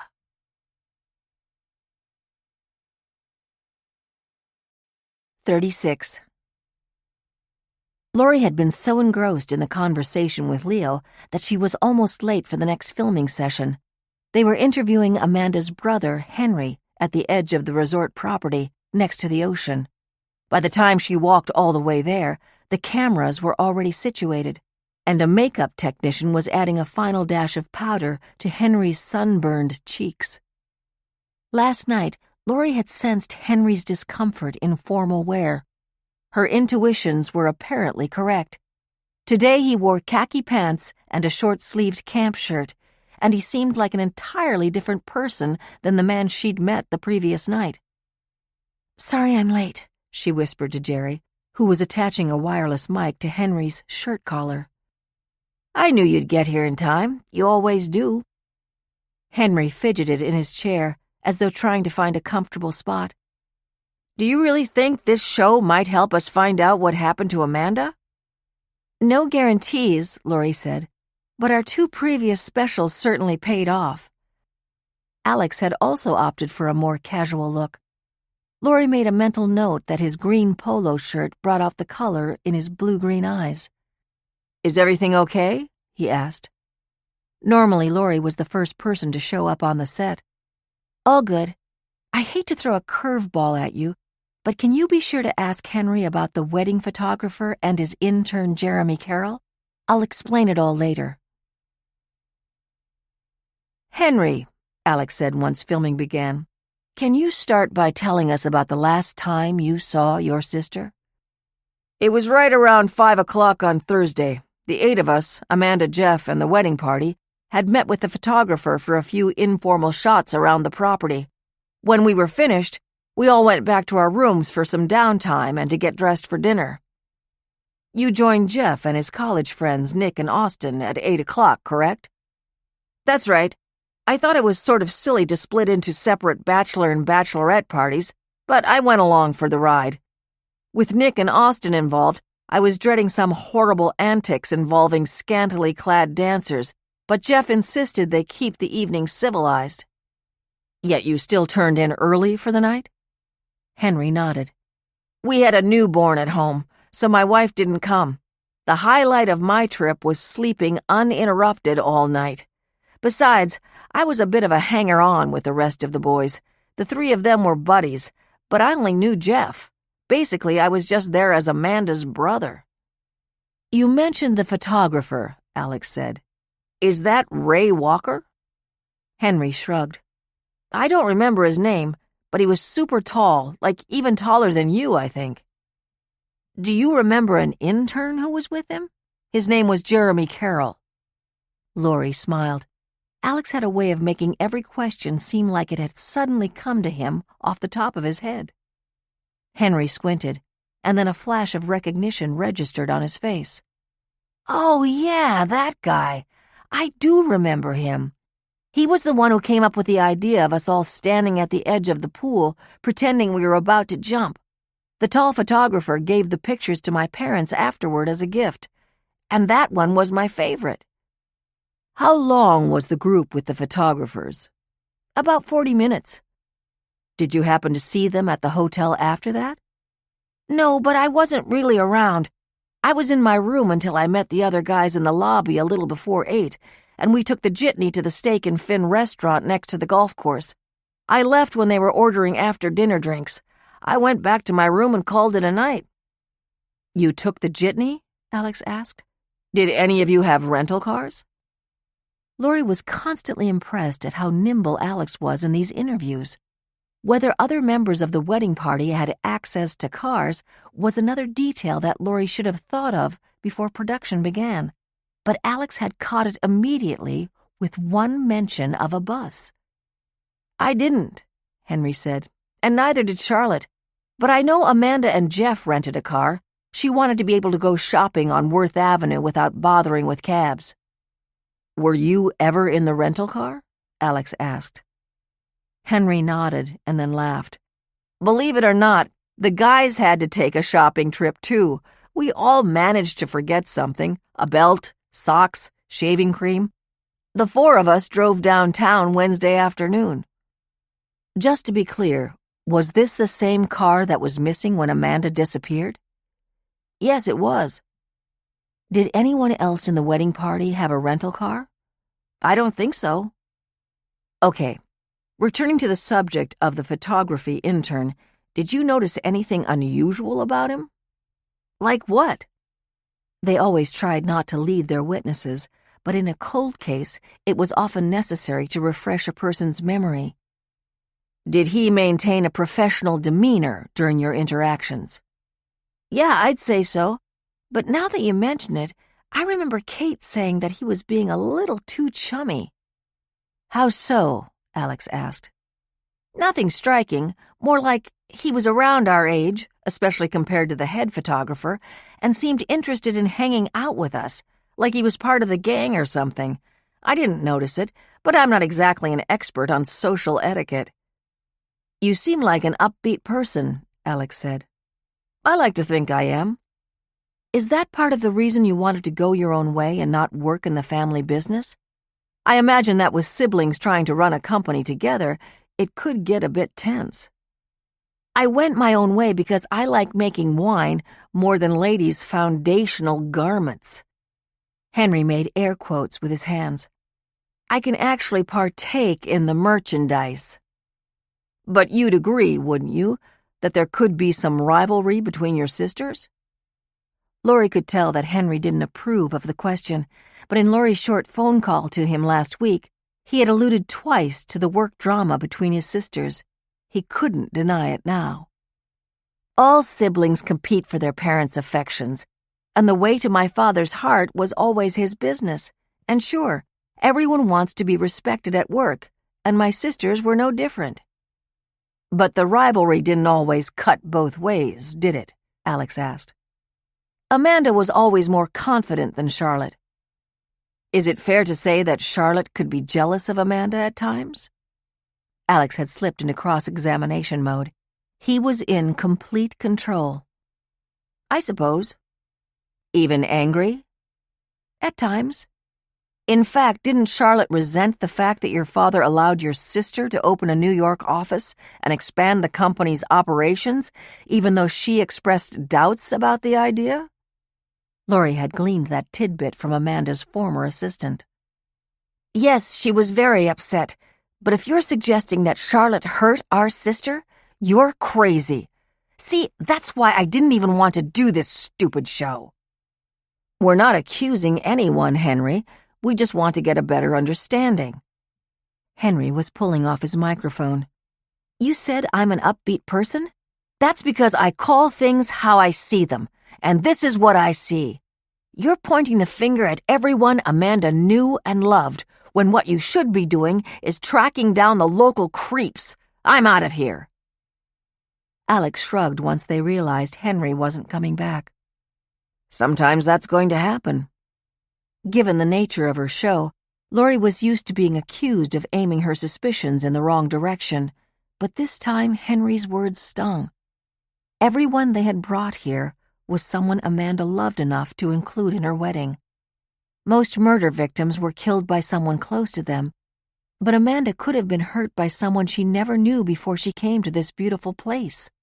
Maybe that someone was Jeremy Carroll. 37. Sitting in the resort's cocktail lounge, Laurie perused the adventurous options on the list of signature drinks. According to the menu, they were all handcrafted by the resort's in-house mixologist. With the Art Deco surroundings, she felt like she had stepped into a speakeasy. She felt a gentle hand on her shoulder and looked up to see Alex. He gave her a quick kiss. I hope you haven't been waiting long. I just sat down myself. So, who won? Alex and Leo had sneaked off to a nearby sports bar to watch the Yankee game on a big screen. Leo had vowed to stick to the heart-healthy diet he'd been following since having 2 stents inserted in his right ventricle last year, but Laurie would bet her life that he'd been unable to resist a few chicken wings. The Red Sox, Alex groaned. 9-1, a complete blowout. How was your mother-son dinner? Excellent. Timmy ate an entire plate of spaghetti and meatballs, as well as half of my lasagna. My little boy has a very big appetite. And he's still pestering me about getting you to go on that water slide with him. I'm happy to take him, Alex said. We could go early in the morning before we're shooting for the day. And ruin that perfect hair? First Grace, and now you, he grinned. As long as you think it's perfect. A waitress arrived with 2 glasses of water and a tray of olives. Laurie asked for a vodka martini, and Alex ordered a ginger ale. Your father and I already knocked back a few, and you don't want my eyes puffy on camera tomorrow, do you? He reached across the table and held Laurie's hand. His hand was warm. It felt good. I, on the other hand, was a teetotaler at dinner. When your date is a 9-year-old, you're the designated driver. Switching topics, Laurie said. Is anything Henry said today about the rental car helpful to us? Alex sighed. Not really. I bumped into Austin a little while ago in the lobby. He confirmed Henry's story about the 4 of them using the car to drive downtown.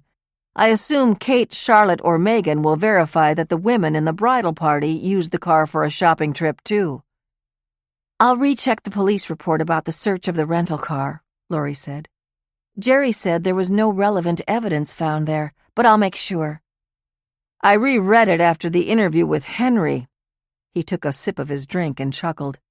"An older gentleman found the car 3 days after Amanda's disappearance and reported it to the police.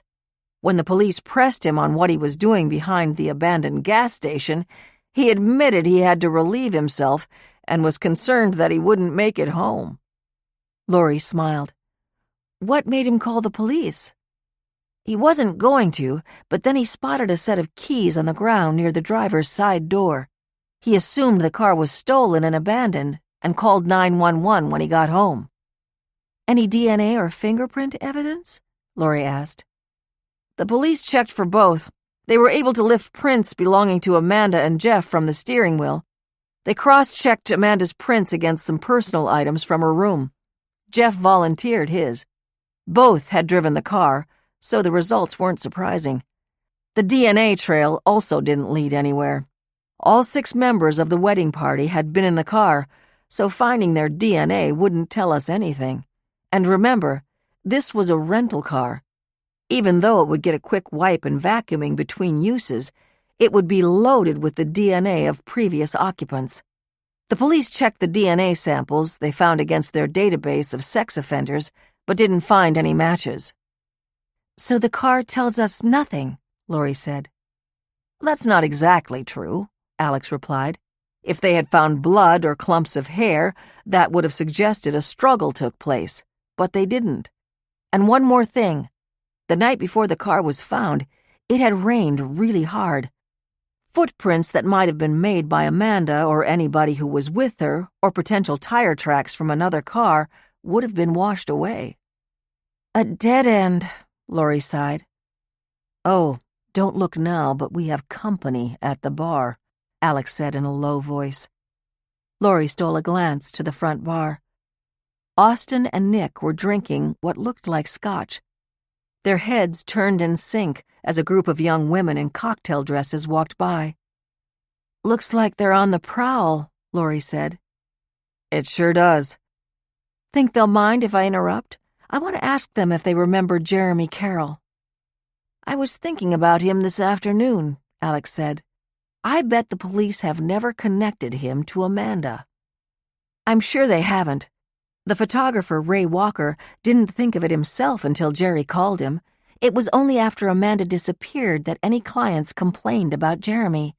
And the neighbors didn't seek a protective order until last year. There would be no way for the police to realize that Jeremy had been working on Amanda's wedding photographs." "Have you considered approaching him for the show?"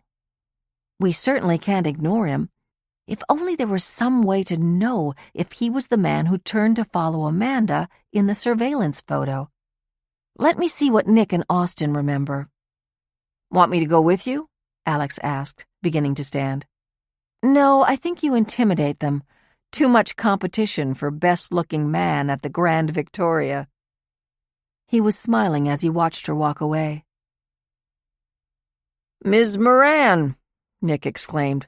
"Let us get you a drink." Laurie noticed that Austin did not look happy at the suggestion that she join them. Hers was probably not the kind of female company he was hoping for tonight. "Please call me Laurie, and thank you, but I already have one." She gestured to Alex, who gave a small hand salute. "I don't want to interrupt for long, but something's come up in our investigation. Do you happen to remember a younger man who was working for Jeff and Amanda's wedding photographer? His name was Jeremy Carroll." "The intern," Austin said immediately. "Kind of a nosy, nondescript fellow. He took good pictures, as I recall." "So you do remember him?" "Austin remembers everyone," Nick said. "He's the Rain Man of people watching. Me, on the other hand, I don't even remember there being a wedding photographer." Austin launched into a detailed description of the photo shoot by the swimming pool the afternoon of the bachelor party, but Nick's face was still blank. "Did you notice anything unusual about him?" Laurie asked. "Are you thinking he might be a suspect?" Austin asked, his voice tense.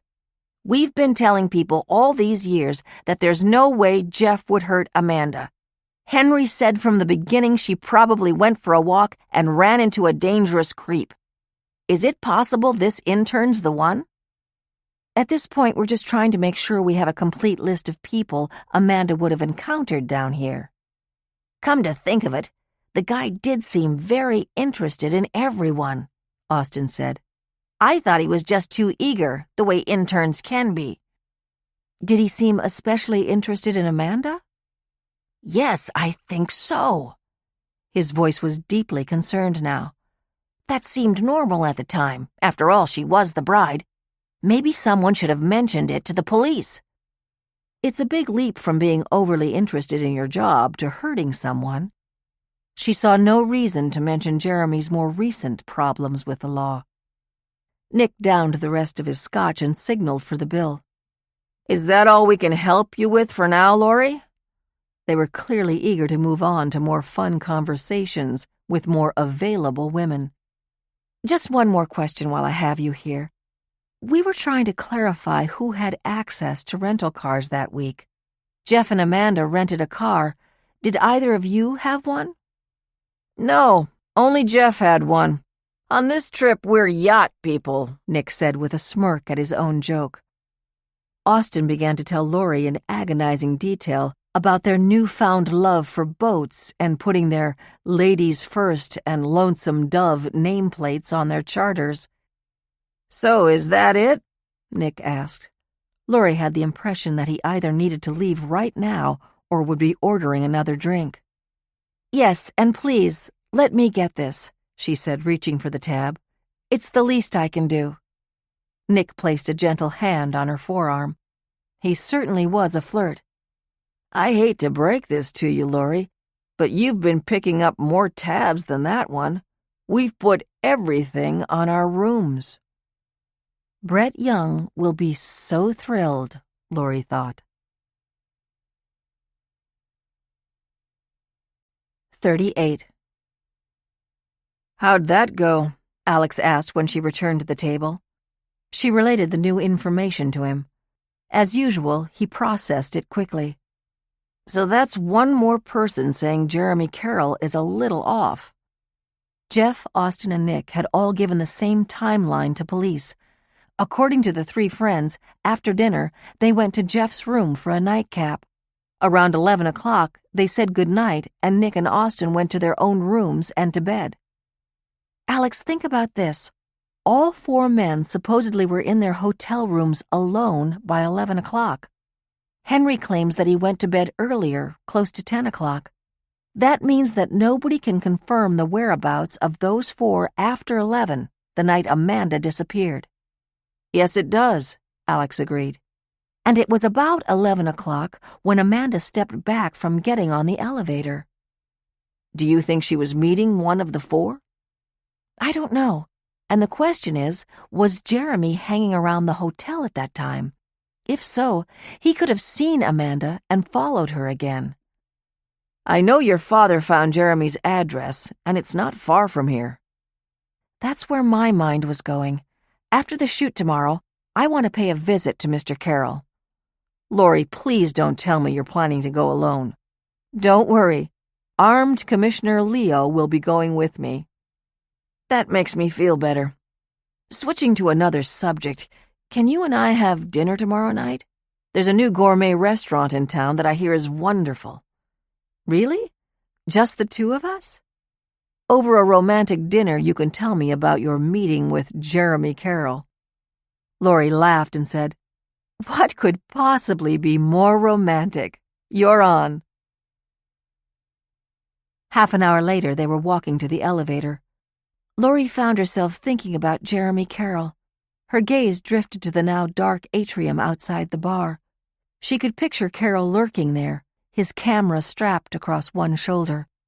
She imagined Amanda walking past him that night, never noticing that the young photographer was watching her and following her.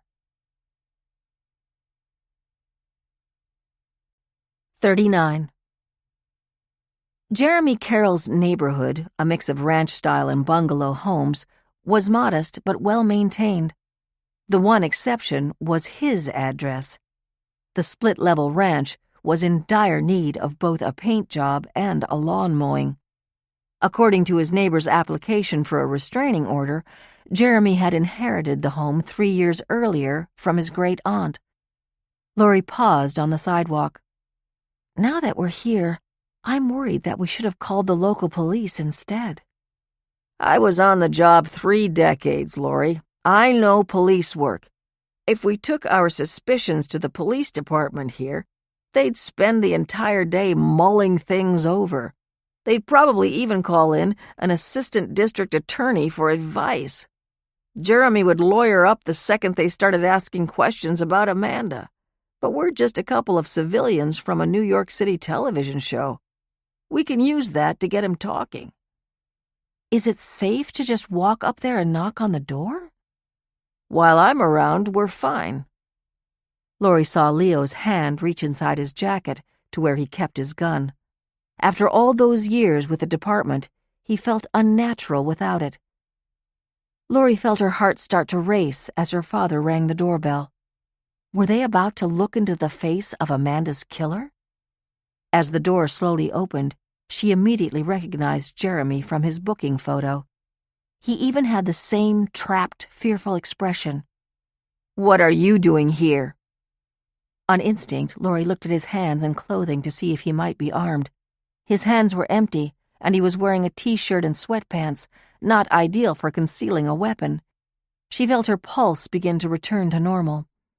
But then her gaze moved past Jeremy into his home. A worn brown sofa and an old television were the only furniture in the living room. Past that, she saw a small table and 2 chairs in what was meant to be a dining room. Despite the paucity of furniture, the house was cluttered beyond belief. Old computers, video equipment, and printers were scattered in random places. Stacks of magazines and newspapers stood 5 feet high, and everywhere Laurie looked, there were photographs, on the floor, strewn across the table, pinned to the walls, lining the stairwell. Her eyes widened as she looked at Leo.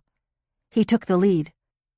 "We're with Fisher Blake Studios and wanted to talk to you about your photography work." It was a smart move. The name of their show would put Jeremy on high alert. Fisher Blake Studios sounded like a photography company. Even so, Jeremy looked wary. "I've sent my work to every major photographer in southern Florida. I've never heard of you, Mr. Blake." "Oh, I'm not Mr. Blake. My name's Leo." He offered a handshake. "This is Laurie, and we're not local. We're from New York." Jeremy's eyes lit up at the mention of the Big Apple, then immediately lowered as Leo handed him a still photograph from the Grand Victoria surveillance video. Laurie could tell that he recognized himself. There was no doubt in her mind. Jeremy was the man she had spotted walking behind Amanda at 5:30 the night she disappeared. "This is from the Grand Victoria Hotel," Leo stated. "See the date stamp at the bottom of the picture? Do you remember that night?" Jeremy nodded slowly. He wasn't denying being the man in the security video. "Ray Walker, the photographer who hired you, told us that the 2 of you had finished taking pictures at 5 o'clock. But you were still there a half hour later with your camera. And when you saw Amanda, you changed your direction to follow her. We have the whole thing on film." "I don't understand. Who are you?" Laurie decided that it might be best to let Jeremy experience a bit more fear and told him they were from Under Suspicion, investigating Amanda Pierce's disappearance. "Can we come in?" She stepped inside without waiting for a response, and Leo followed her. She was no longer afraid. This man was a coward, finding power in the shadows behind a camera. He was not going to lash out with her father around. "Why didn't you tell the police that you saw Amanda after you and Walker finished taking pictures?" Leo demanded. "Because nobody asked me if I'd seen her, and I knew if I told them, they'd suspect me. Everybody always suspects me." "You like taking pictures when people aren't looking." Laurie gestured to all the photographs strewn around his house. Even at a superficial glance, she could tell that most were taken with long-distance lenses, their subjects unaware of the stranger watching them. "It's my art. I don't photograph flowers or landscapes. I photograph people, and not when they're posed and artificial. I capture their reality. Isn't that what everyone really wants? Look at all the selfies posted all over the internet. People love having their picture taken." "Even your neighbors?" Leo said. "They didn't seem happy with your art." "That was all a misunderstanding. I tried to explain. Once I realized they were offended, I got rid of all my images of them. It wasn't right to keep them." "What about Amanda?" Laurie asked. "Do you have pictures of her? Ones she didn't know about?" Laurie walked to the dining room and began rifling through the photographs spread across the table. "Stop it!" Jeremy's voice was booming. Leo lunged in Laurie's direction, placing himself between her and Jeremy. "Please," Jeremy said, lowering his voice. "You need to go now. You have no right to be here. You're trespassing. Get out." Laurie looked to her father for guidance. "I'll call the police if you don't leave," Jeremy threatened. Leo took Laurie's hand and led her to the front door. They had no choice. "Dad," she said once they were safe in the car, "he has photographs of Amanda. I could feel it. He's going to destroy them now." "No, he won't," Leo said grimly as he started the engine. "They mean too much to him. They're his mementos." 40. Alex embraced Laurie when she walked into his suite. "I didn't want you to know how worried I was, but thank God you're both back in one piece. How did it go? What was he like?" Laurie sat on the sofa and pressed her hands to her face. "Scary." "Major creep," Leo said. "Seriously off." "He's living like a hoarder," Laurie explained. "Floor-to-ceiling photographs everywhere.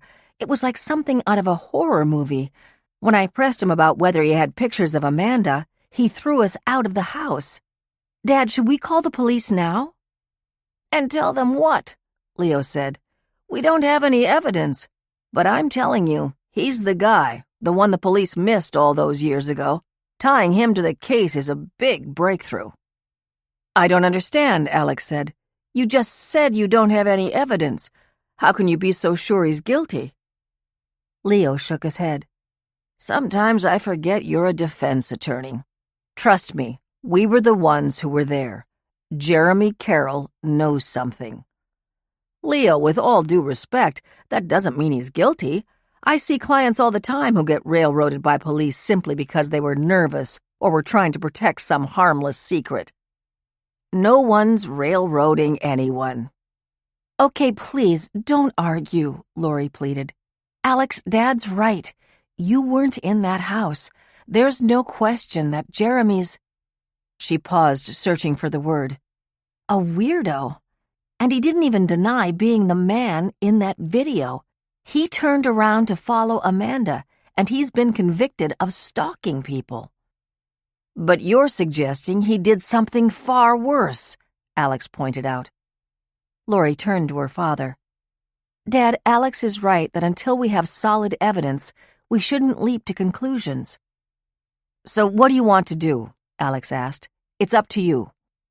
"Dad," Laurie began slowly, "based on your experience, you don't think Jeremy will make a run for it or destroy evidence if we don't move against him right now?"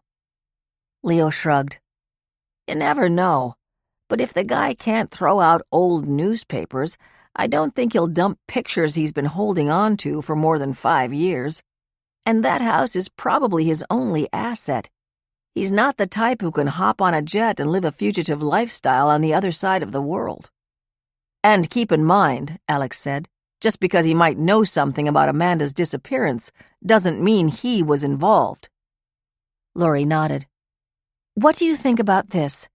Jerry can call him and try to smooth things over. He can say that we're reaching out to everyone who was at the Grand Victoria that weekend and didn't mean to invade his privacy. That might calm his nerves." "Good idea," Alex said. "And Alex, none of us want to rush to judgment. We'll keep an open mind for now. but that makes it all the more important that we hold everyone else's feet to the fire. Don't go easy on anyone." "I have no intention of going easy on anyone." There was a glint in Alex's eyes. "Next up is Megan. I can't wait to hear how she wound up marrying her best friend's fiancé," Lori said as she stood up and headed for the door. 41. "Are you almost ready, Ms. White? We have the cameras set up with the current light, and the shadows can change quickly outside." Megan White held up one finger. She would have finished by now if she could have gotten a better phone signal. When she told Jeff that she would be part of this awful show, she assumed they'd have plenty of notice to make arrangements with work. Instead, they'd been hauled down here on the spur of the moment, as if Megan could put her entire caseload on hold with the push of a button. She was doing her best to telecommute, but hotel Wi-Fi connections were infamously insecure, so she had created her own using her cell phone's hotspot. She watched the progress bar move slowly on the download of this appellate brief. The production assistant, was his name Jerry, was obviously getting antsy. She wanted to tell him if time was of the essence, they should have filmed inside. "Just another second, I promise." When the download was finally complete, Megan closed her laptop and followed Jerry to the set of rattan furniture Lori Moran had arranged on the promenade behind the main building. She resisted the temptation to wipe all the makeup off her face. The woman who caked it on had promised her that she would look natural on camera, but to Megan, it felt as though she were wearing a layer of mud. She had stopped arguing when the makeup artist said, "You don't want to look washed out on the screen. It makes people look scared." Megan was scared, but she didn't want to look that way. She asked for a little more blush. Lori Moran, the woman who had been hounding her on the telephone for the previous week, seemed amiable enough, but Megan thought she had noticed a hint of sarcasm in the producer's voice when she said she was happy to finally meet in person. Megan was more nervous about going toe-to-toe with Alex Buckley. His cross-examination skills were well known. Her laptop tucked away, she no longer had an excuse for delay. "Okay," she said to herself. "Let's do this, and then Jeff and I can go home and move on with the rest of our lives." The minute they were past introductions, Alex Buckley began by asking Megan to explain the timing of her courtship with Jeff. He clearly isn't pulling any punches, Megan thought. He's going for the jugular. "You had to have known that some people would disapprove of your starting a relationship with him when Amanda, his fiancée and your best friend, was still missing." Megan had practiced her answer hundreds of times, but now that she was here, all she could think about was those hot lights and cameras pointing at her. She had worked so hard to avoid all this attention. She managed to make it through her memorized response. "We were both as surprised as anyone, Alex. You've told people over the years that you were the one to reintroduce Amanda and Jeff." "That's right, at a coffee shop in Brooklyn. Amanda loved their bagels," she said sadly. "But you didn't intentionally get them together, did you?" he asked in a sympathetic tone. "Isn't it true that Jeff just happened to bump into you?" "Yes, I guess that's right." "In fact, weren't you romantically interested in Jeff all the way back in college?" She shrugged. "College crushes come and go." "So you did have a crush. And then you were excited when you both ended up in New York after law school, and he invited you out." "Yes, I suppose I was." "And were you the one to tell him you didn't want to see each other anymore? Or was that his decision?" "It wasn't like that. We didn't even have that discussion. We just never went out on a third date." "And is that because Jeff didn't invite you?" "Sure, I guess." Megan could feel the implication in the pause that followed.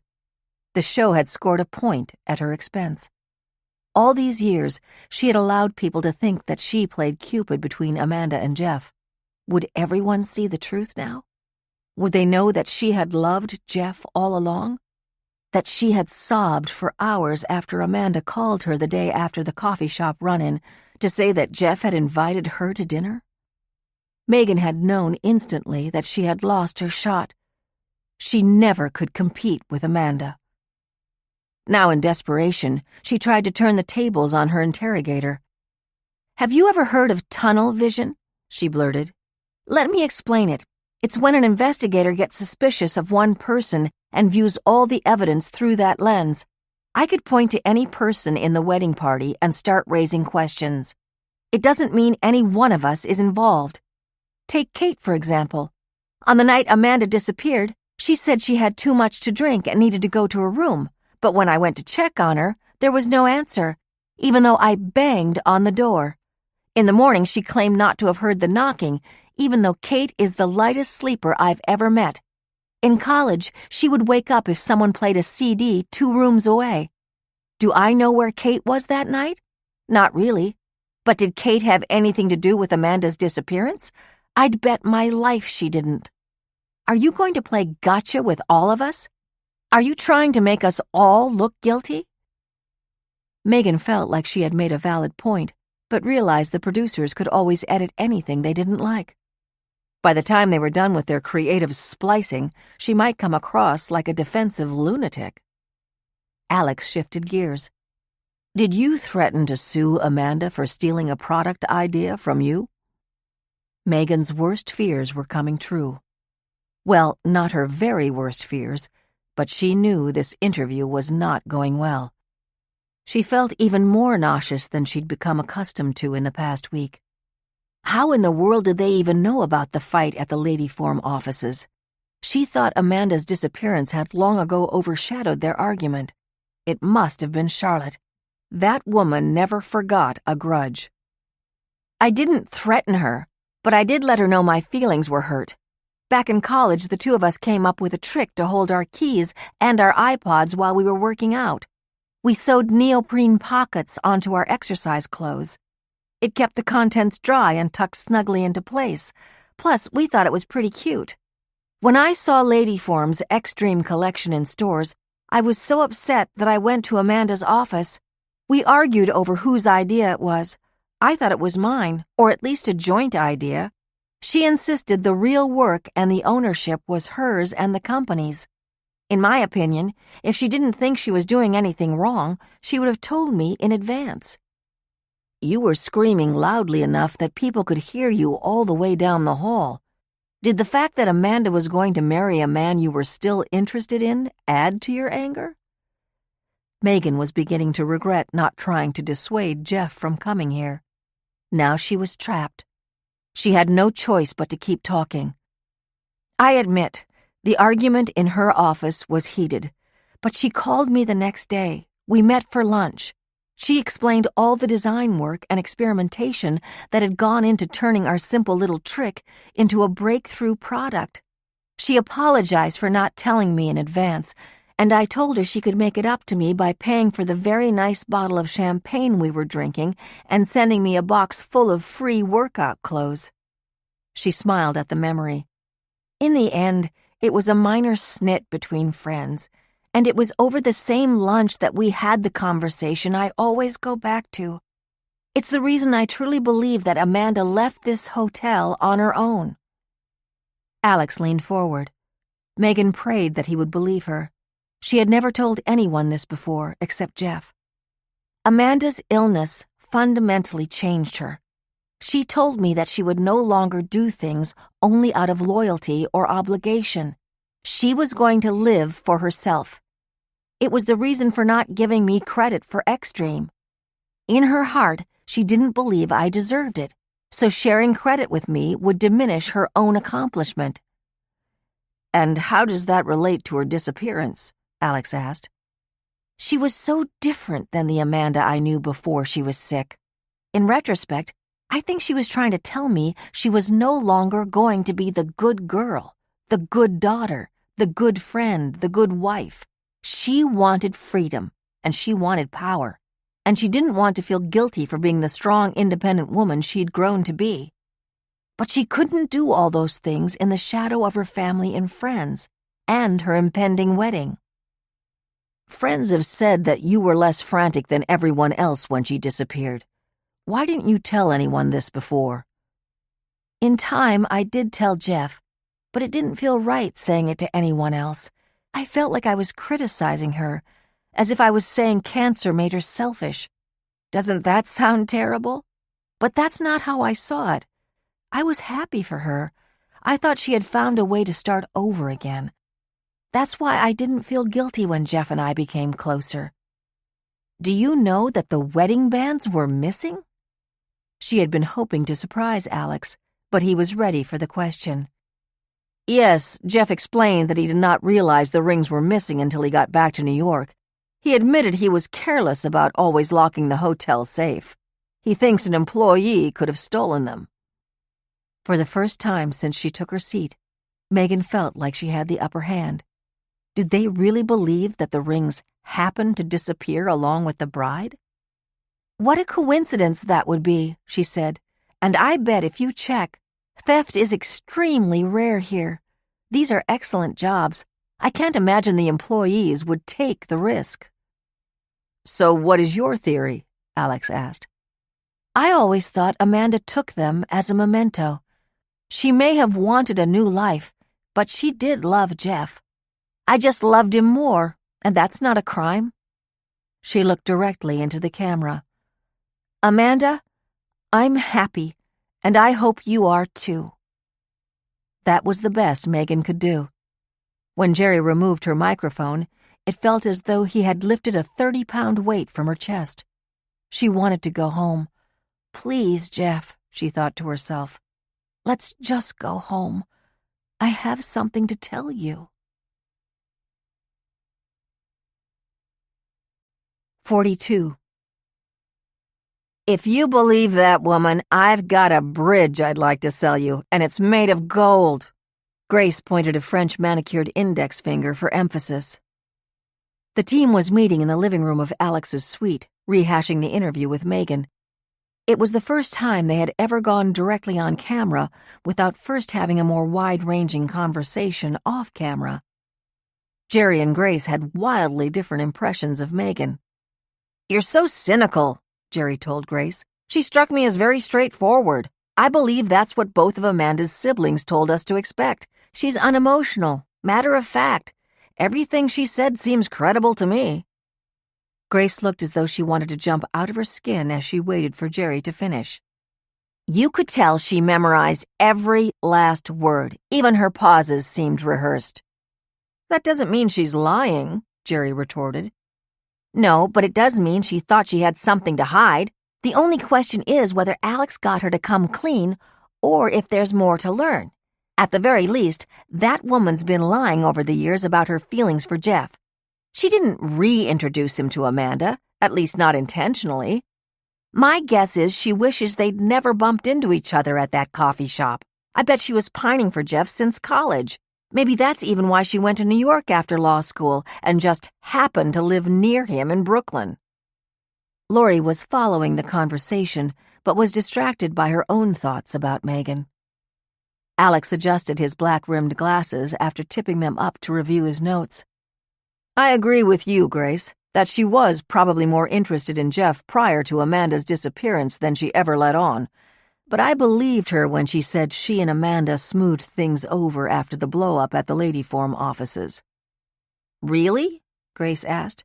"That's a whole lot of money to put behind you with one champagne lunch and a box of gym clothes." "If they were feuding, would Megan still be her maid of honor?" Alex paused. "What did you think, Lori? A few people have mentioned Amanda's illness, but this is the first time anyone tried to explain how it really did change her." That was the part of the conversation that Lori had been replaying in her head for the last half hour. The way Megan described the transformation in her friend sounded completely authentic. And as her friend, she may have been in a better position to recognize the change than either Amanda's family or even her fiancé. For the first time, Lori believed it really was possible that Amanda had wanted to break free. Maybe she ran away, as Megan believed. But maybe she told Jeff she didn't want to go through with the wedding, and if that happened, they were right back where they started, with a finger pointed at Jeff. "The missing rings," Lori said suddenly. "I didn't think much of it when Jeff first mentioned them, but Megan made a good point that it's quite a coincidence that they went missing during their stay at the resort.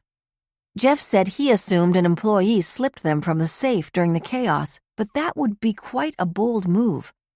To be caught with wedding bands belonging to a missing woman would make that person a prime suspect in her disappearance." "And wedding bands aren't worth much compared to what many of the guests probably lock in their safes," Jerry added. "Megan's right. They were more likely to be taken as a keepsake than loot." It really got to me when Megan looked into the camera and said she loved Amanda. Wouldn't that be amazing if Amanda saw our show and contacted her family? "Oh, boy," Grace said. "You really bought her bull. Hook, line, and sinker." 2 days into filming, Lori thought, and I don't feel any closer to the truth. 43. "Grandpa, come in with us." Timmy and 4 other kids were immersed in an epic round of Marco Polo. "Jake's dad says he'll play if we get another grown-up." Leo scanned the pool area. A man in his mid-40s caught his eye and subtly shook his head, a pleading expression in his eyes. Jake's father, as Leo expected, had been looking for a way to avoid getting chased by a pack of children in the water. "I think you guys have taken over enough of the pool on your own."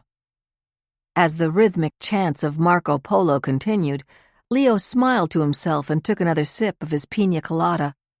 Lori wouldn't approve of the calories, but he felt entitled to a little celebration. When he and Timmy had left Alex's suite, Lori, Alex, Jerry, and Grace were all bouncing around the various theories of what happened to Amanda. But Leo was ready to close the case. The more he thought about it, Jeremy Carroll had to be their man. Leo had felt the old familiar kick in the gut when you're certain you've discovered the missing link in the investigation. Usually you find it within 24 hours. The spouse gets caught in a lie, or one of the victim's colleagues fails to show up for work the next morning. But when the key to the case is a minor player in the victim's life, the landscaper or the grocery store bag boy, or an intern working for the wedding photographer, it can take years to make the connection. Jerry said that the phone call to Jeremy had gone well. He accepted the apology and seemed to go along with Jerry's explanation that this morning's visit to his house was a routine research visit clumsily conducted by 2 overeager staffers.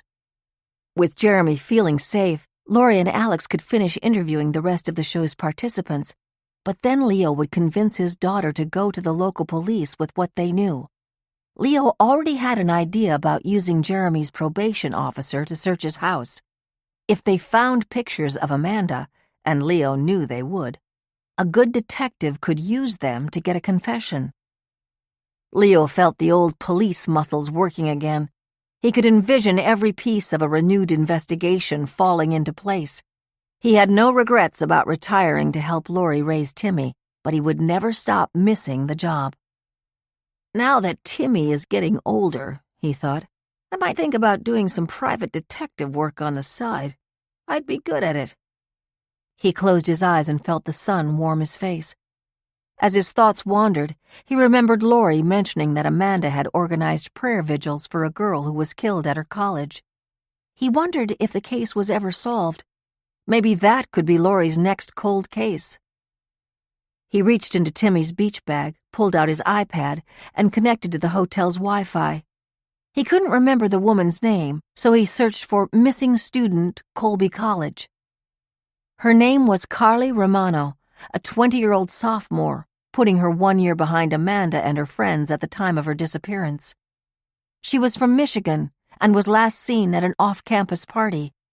No one saw her leave, but the assumption was that she tried walking back to campus alone. She was missing for 2 weeks before they found her body, strangled, in Mesalansky Lake. Leo looked up to make sure Timmy was still okay in the pool. He was convinced these kids were going to keep playing until they passed out from exhaustion. He continued to click through the news results. As far as he could tell, no one had been arrested and no suspect had ever been named by police. He looked up the phone number for the police department in Waterville, Maine, where Colby College was located, and emailed it to himself along with the name Carly Romano.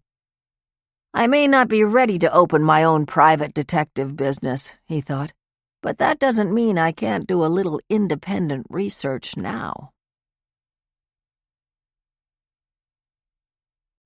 44. Are we really going to let them drink scotch during their interview? Jerry was staging the bar table just so in the cocktail lounge. From the right angle, the cameras would be able to catch both the dark wood of the hotel bar and the sunshine and palm trees waiting just outside. "Trust me," Laurie said. "This is a place where Nick and Austin will feel most at home. That's what matters most, which means giving them their beverage of choice."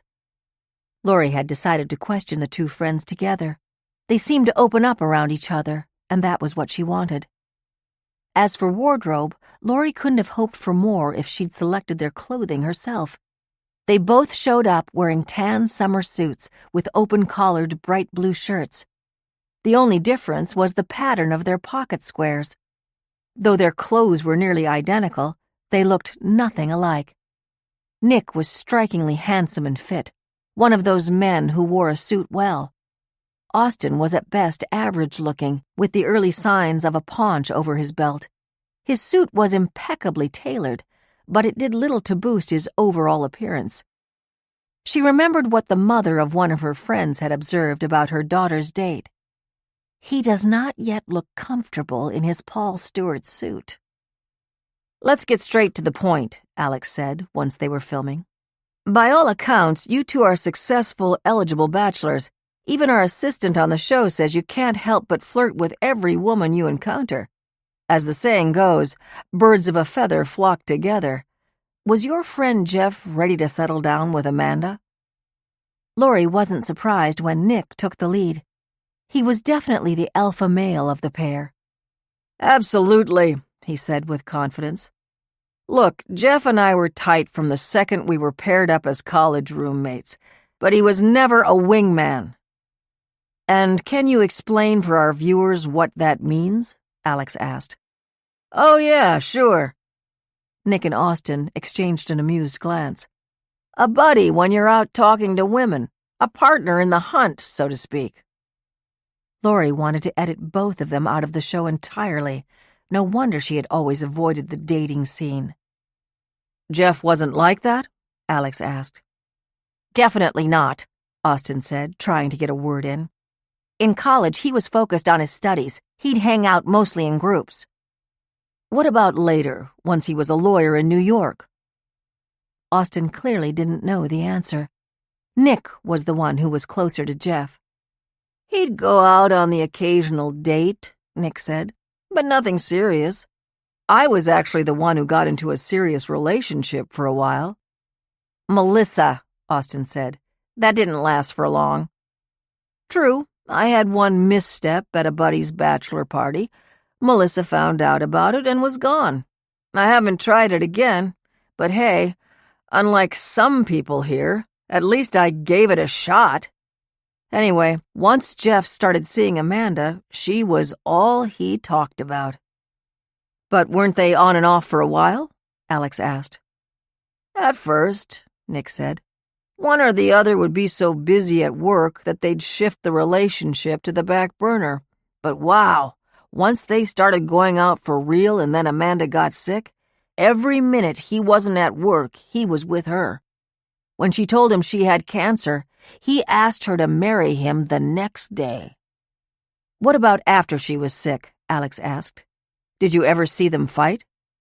"They argued like any other couple," Austin said, "but he would never hurt her." Nick shot a disapproving glance to his friend. "Trust me, whatever happened to Amanda, Jeff had nothing to do with it. He was crushed when she went missing." "Until he became involved with Megan," Alex said. A flash of anger crossed Nick's face. "That's not fair. Was the guy supposed to become a monk for the rest of his life? Is it that surprising that he'd fall for someone Amanda also loved and respected?" You'll have to forgive Nick, Austen observed. He's fiercely protective when it comes to Jeff. Laurie thought she detected a note of jealousy in Austen's voice. Now, you both said that you last saw Amanda around 5 o'clock after you finished group photographs. Both confirmed the same timeline they'd provided to police. After the photo shoot, they'd gone to the bar for an hour and then to their rooms. A little before 8, they met in the lobby and went to dinner at the Steak and Fin, finishing around 10. Henry left while they stayed for an after-dinner drink there. Then they had a nightcap in Jeff's room and went to their rooms around 11. It's our understanding that you were down here around the same time Amanda and her girlfriends were coming back to the hotel. Did you cross paths with them? Nick shook his head. No, I didn't see Amanda again after they took pictures. Austen gave the same answer. Laurie listened intently as Alex hammered questions at them. So you two fun-loving bachelors left Jeff's room and went to bed around 11 o'clock. Isn't that a little on the early side for both of you? We'd been out late the night before. We'd been in the sun all day. We had plenty to drink before dinner, at dinner, and then in Jeff's room. Nick turned to Austen. I don't know about you, but I was beat. As usual, Austen quickly agreed. I'd had enough. I went straight to my room and to bed. Okay, let's go back to when you two were alone with Jeff in his room. You have both told me previously that Jeff expressed reservations about marrying Amanda. What did he actually say? I jokingly asked him if he was getting cold feet, Nick said. We were both astonished when he said yes. And what was said after that?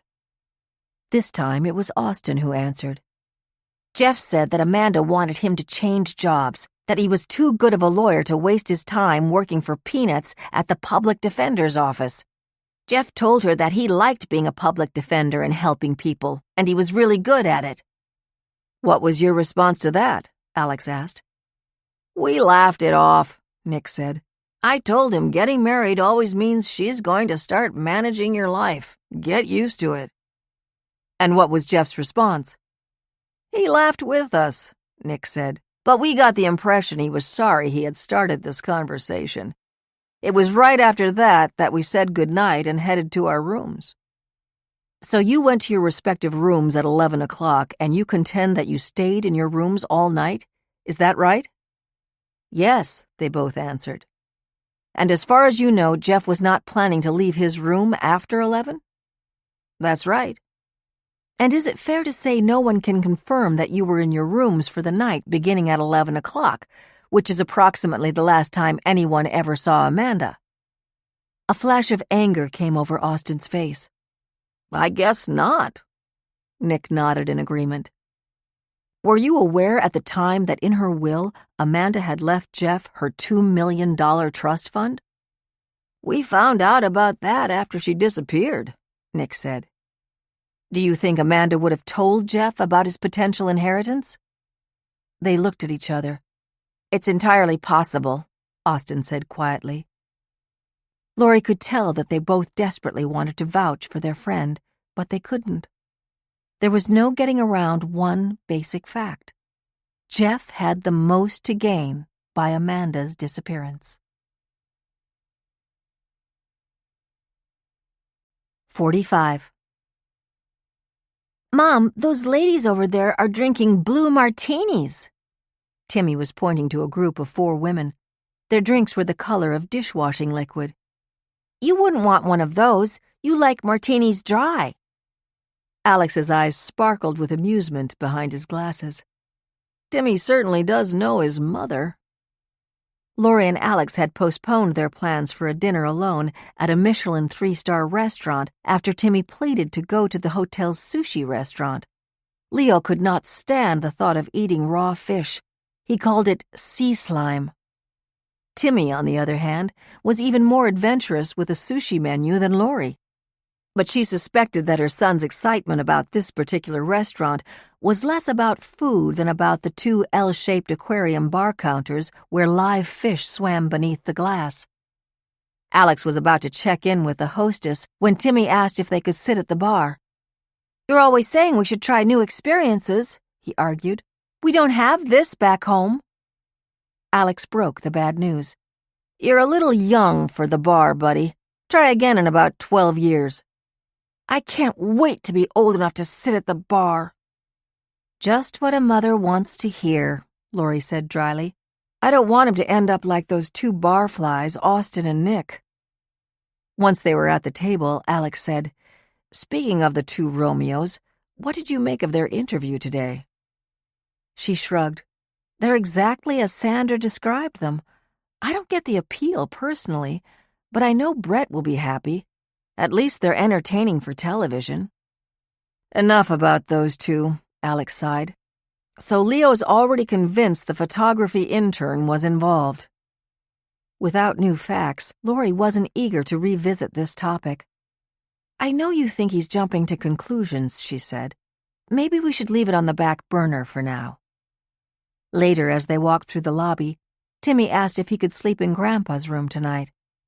Lori found herself happy to have even more time to spend with Alex. 46. Lori was shocked the next morning when Charlotte Pierce arrived on set at the courtyard behind the hotel. She wore an impeccably tailored white suit with a black silk shell. Her hair and makeup were camera perfect. This did not look like the same woman she'd met in the office at Ladyform. Don't look so surprised, Charlotte said, perching herself comfortably on the love seat they had staged for the occasion. You didn't think I'd go on national television looking like the ugly duckling, did you? Alex took his place, nodded, and the cameras began to roll. 5 minutes later, Lori checked her watch.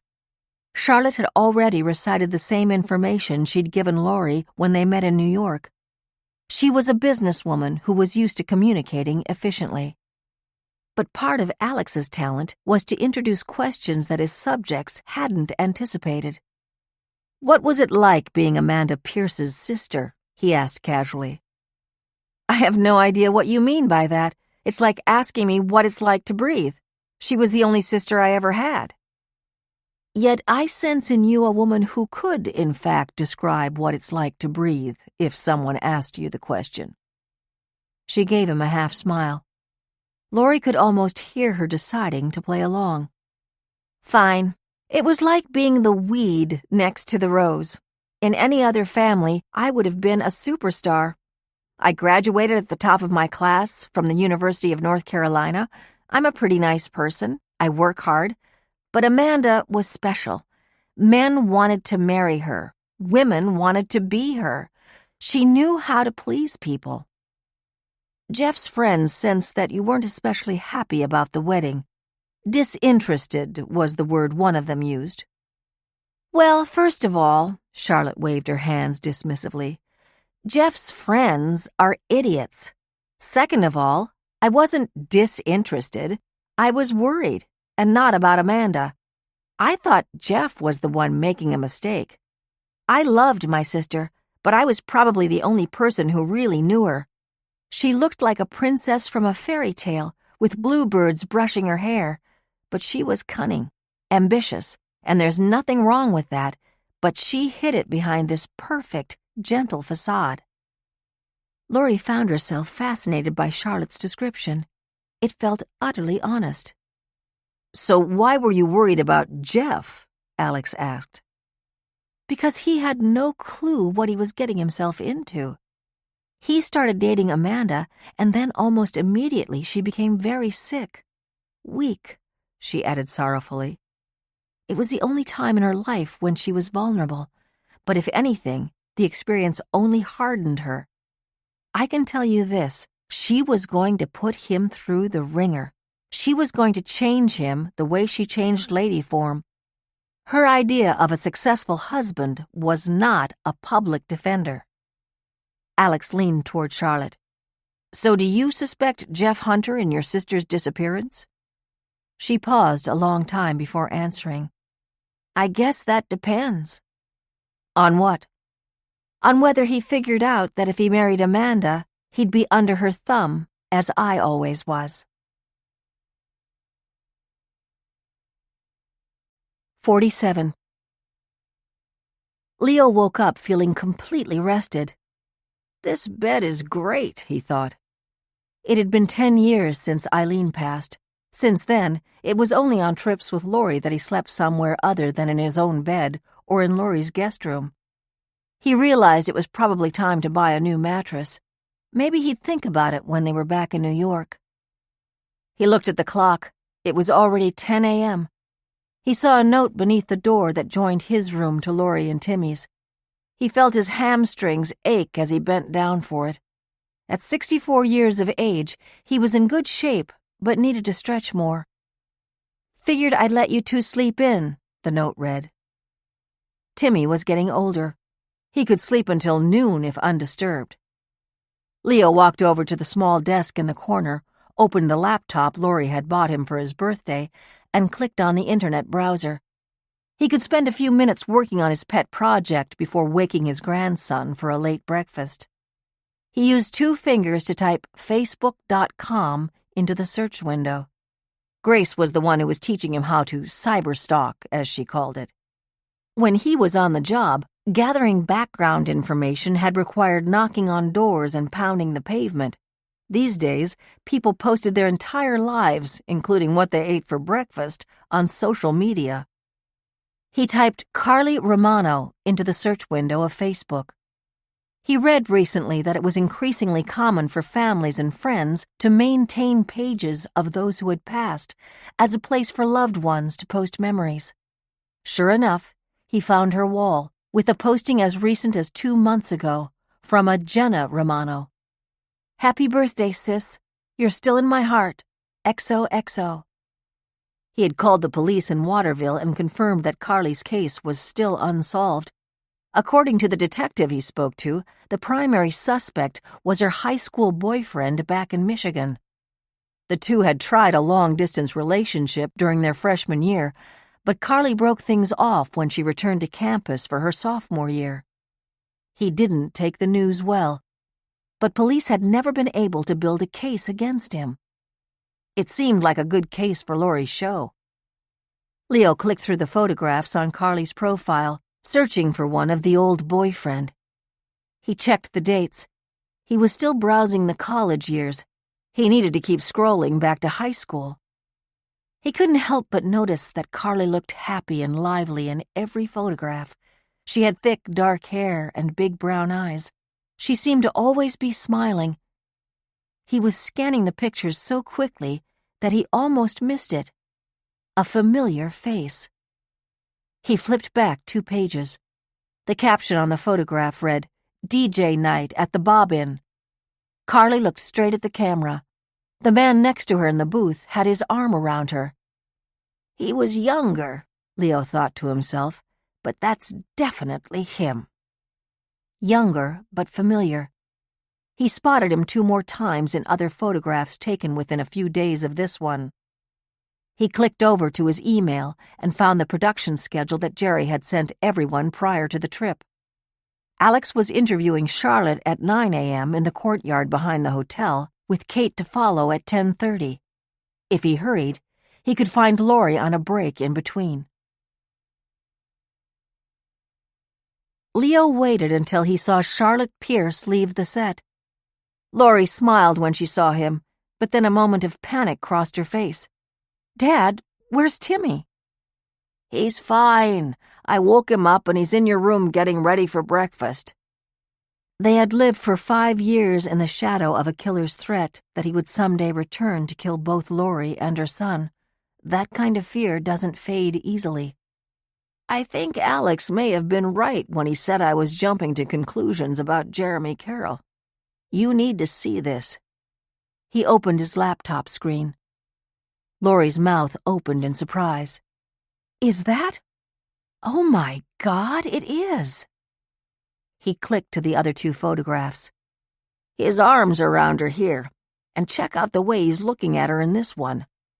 I think Jeff was dating Carly Romano.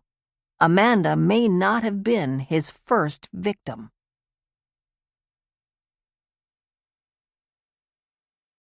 "48. Jerry was waving in Laurie's direction. Is everything okay? We're ready to go over here." They had scheduled Charlotte Pierce and Kate Fulton in back-to-back interview sessions. "Just a second." She turned to Leo and said, "Dad, let's not share this discovery yet. If word gets back to Jeff that we've connected him to Carly, he might panic. We're supposed to question him this afternoon." Leo nodded. "I agree." Laurie approached the set, smiling calmly at Kate, and then explained she just needed to speak to Alex briefly before they began. Alex knew her well enough to know that something unexpected had occurred. They stepped aside, out of earshot of the others. "Remember how I told you that a girl was killed near campus when they were all in college?" she asked. He nodded. "Dad found some photographs of Jeff and Carly together online. It looks like they may have dated." "How come no one ever mentioned that?" Alex asked quickly. Laurie shrugged, still trying to process the new information herself. The girls probably didn't know. Kate said they weren't friends with Carly, so they weren't close to Jeff yet, but Jeff's friends presumably knew. "Should I ask Kate? Or maybe we should just wait until we have him on camera." "Don't ask Kate anything about this. I want to make sure we catch Jeff off guard later." Grace was making her way toward them, her tanned legs revealed by an impossibly short mini-dress. "How are we doing over here? I told Jerry to calm down, but you did look a little worried." Grace's ability to read Laurie was almost eerie. "We're all set," Alex said confidently. He reached over and squeezed Laurie's hand. "Don't worry. Alex is a pro," Laurie reminded herself. "He'll handle this perfectly." "Now, Kate, you said Amanda expressed doubts about going through with the wedding. Can you tell me exactly what she said?" Alex asked pointedly. Kate pressed her lips together, appearing to concentrate deeply. "I don't recall every word, but we were alone in the pool, and she was asking whether I ever wondered if I got married too young. She wanted to know if I had regrets, if I would have experienced more in life if I hadn't, that kind of thing. She even asked if I thought it was too late to call things off." "That sounds like more than last-minute nerves," Alex said. "She actually mentioned the possibility of canceling the wedding?" "She didn't say she wanted to cancel, but yes, I remember she said, 'How bad would it be to pull the plug at this point?' I told her it was normal to be nervous, but that she shouldn't go through with a wedding just to avoid upsetting other people." "If this is true, Kate, you're the only person we know of to whom Amanda expressed her reluctance. Pardon me for saying this, but wasn't Megan closer to her than you were? She was the maid of honor, after all. Why wouldn't Amanda have disclosed these concerns to her?"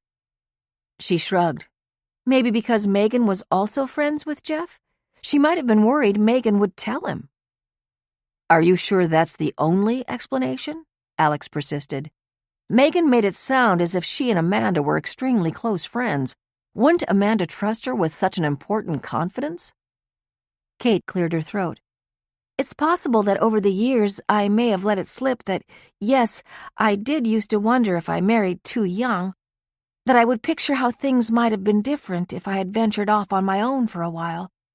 But I told her when she asked if I loved my husband and children, how could I possibly regret them? Later, when I asked whether she was seriously having second thoughts about marrying Jeff, she was a bit evasive." "How so?" Alex asked. Laurie leaned forward, not wanting to miss a single facial expression or syllable. "She said that something had come up. She was very vague, and that she needed to learn more about it before making a final decision." "What exactly did she need to learn?" "I have no idea. That's all she would say." "Was it something about Jeff?" Alex suggested. "Was she planning to talk to him?" "I honestly don't know," Kate said. Alex turned and looked to Laurie to see if he should press any further. She gave him a small head shake, indicating not to push. She didn't want Kate to tip off Jeff that they were leaning in his direction. Alex was bringing the session to a close when Laurie saw Sandra Pierce walking quickly toward the hotel lobby, a handkerchief in her hand, her husband one step behind her. What was this all about? Seconds later, Amanda's brother Henry emerged from the same door and ran toward Lori. Mom asked me to find you. The police said they found a body that they believe is Amanda's. 49. The detective's name was Marlene Henson. Lori remembered Sandra mentioning her when she first came to Lori's office. She was short, barely 5 feet tall, with long red hair and round, full cheeks. She stood with her feet hips distance apart, sturdy like a tank. Are you sure you don't want to keep this strictly within the family, Sandra? The detective asked. Lori detected a hint of a southern accent in her voice. The entire Pierce family was gathered in the living room of Walter's suite. Lori suddenly felt all eyes on her and Alex, standing next to each other near the door. They were the interlopers. I want Lori and Alex here, Sandra affirmed. Their show is the reason we may have finally found Amanda. I know they're committed to helping us. But they're also reporters, Sandra. There are things we can't divulge to the public without jeopardizing the investigation. We're not typical reporters, Lori said. Anything you say in this room will remain between us for now. You have my word. And unlike the police, Alex said, we have agreements with everyone in the wedding party to speak to us voluntarily. No arrests, no Miranda warnings.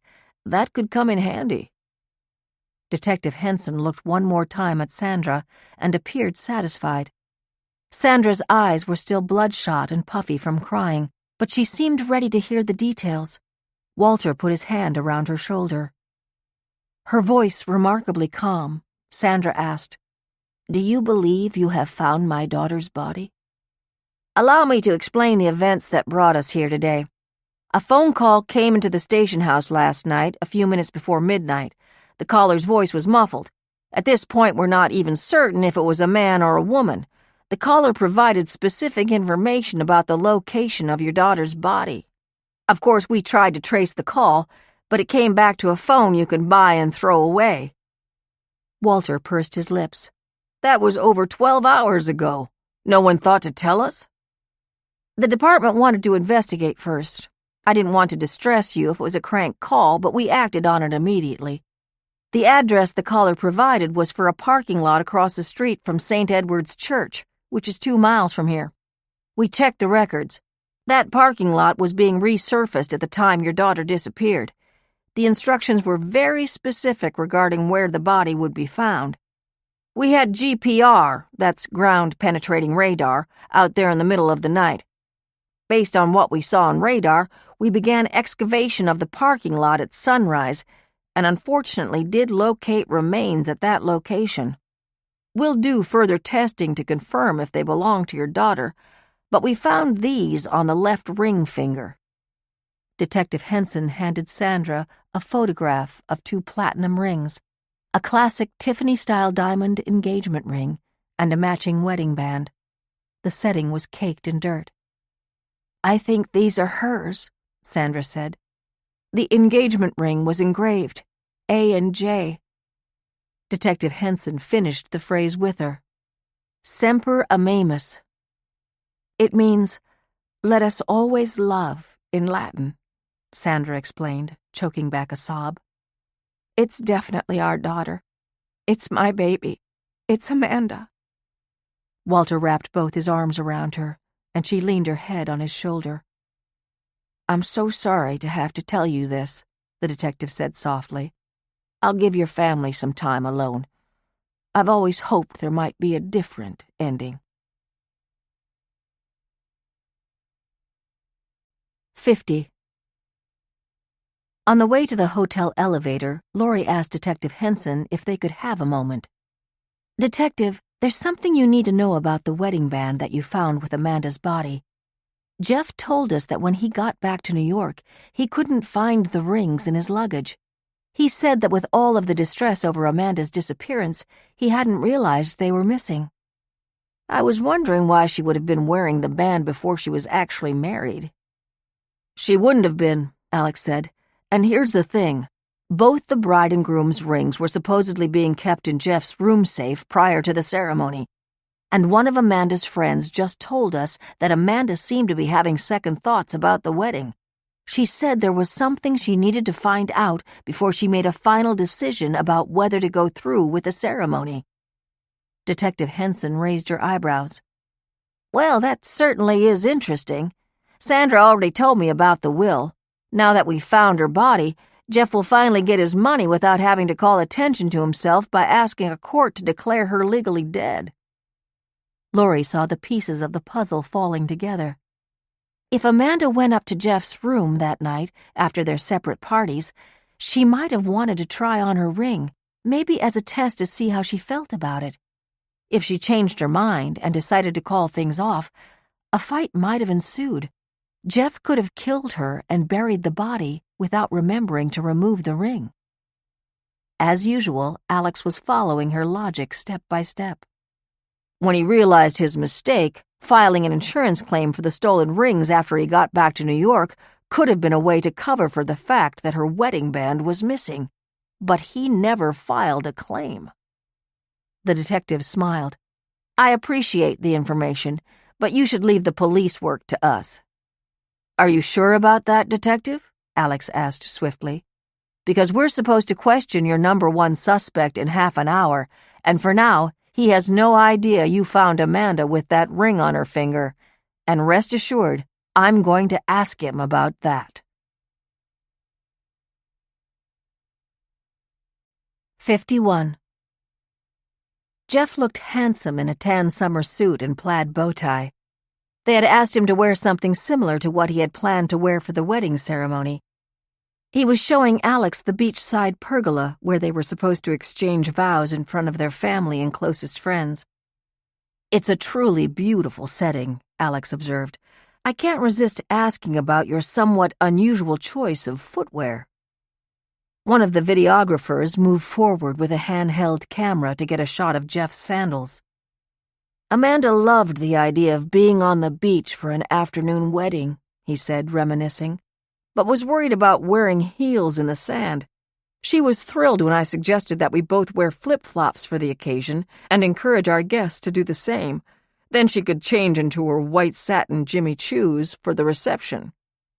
Lori smiled conspiratorially to the woman who handed her the bottle of water she'd requested. Detective Henson had looked like the result of a casting call for a police detective when she was delivering the bad news to the Pierce family. But clad in blue jeans and an under-suspicion T-shirt, she now blended right in with the rest of the crew. Alex had been the one to convince her that it was in the police department's interest not to disrupt the production schedule. So far, the police had been able to prevent the news about the discovery of a body beneath the concrete of a parking lot from leaking to the media. If Jeff was the one who called in the anonymous tip, he might know they had already conducted an excavation, but he would have no way of knowing for certain that they had located either Amanda's body or the wedding ring. They still had the upper hand. Jeff seemed comfortable in front of the cameras, telling Alex once again how much he admired his skills as a lawyer. "We'll see if you still like me when we're finished here," Alex said wryly. "Let's start by getting something clarified up front. You married Amanda's best friend, Megan, just 15 months after you were supposed to marry Amanda. You must have known that was going to raise some eyebrows." "Of course we did, Alex. That's why we didn't have a big wedding and kept the news relatively private. But we were deeply in love. Getting married to each other was a way to remind ourselves that life needed to move on. We wanted to move on together." "You don't think that sounds cold?" "Maybe it does, but it didn't feel cold to either of us. We both loved Amanda. It was losing her that brought us together as a couple. We helped each other through the grief." "So you're officially going on the record to say there was nothing going on between you and Megan prior to Amanda's disappearance?" "I swear on my very life," he said, holding up one hand as an oath. "Your wife told us that Amanda changed after she survived her illness, that she developed a harder edge, was less patient. I think she even used the word selfish. Amanda's own sister echoed the sentiment. That must have placed some strain on your relationship. I doubt Megan meant to use that particular word, but yes, it's fair to say that Amanda was a different person once she was past the treatment. Who wouldn't be affected by having a brush with death at such a young age? If anything, it made me admire her even more. She was determined to live her life to its fullest. We've heard from one of your friends that the two of you would sometimes argue. I mean, sure, like any couple, but nothing unusual. Look, it's true that our relationship wasn't perfect, and that was related to her getting past the illness.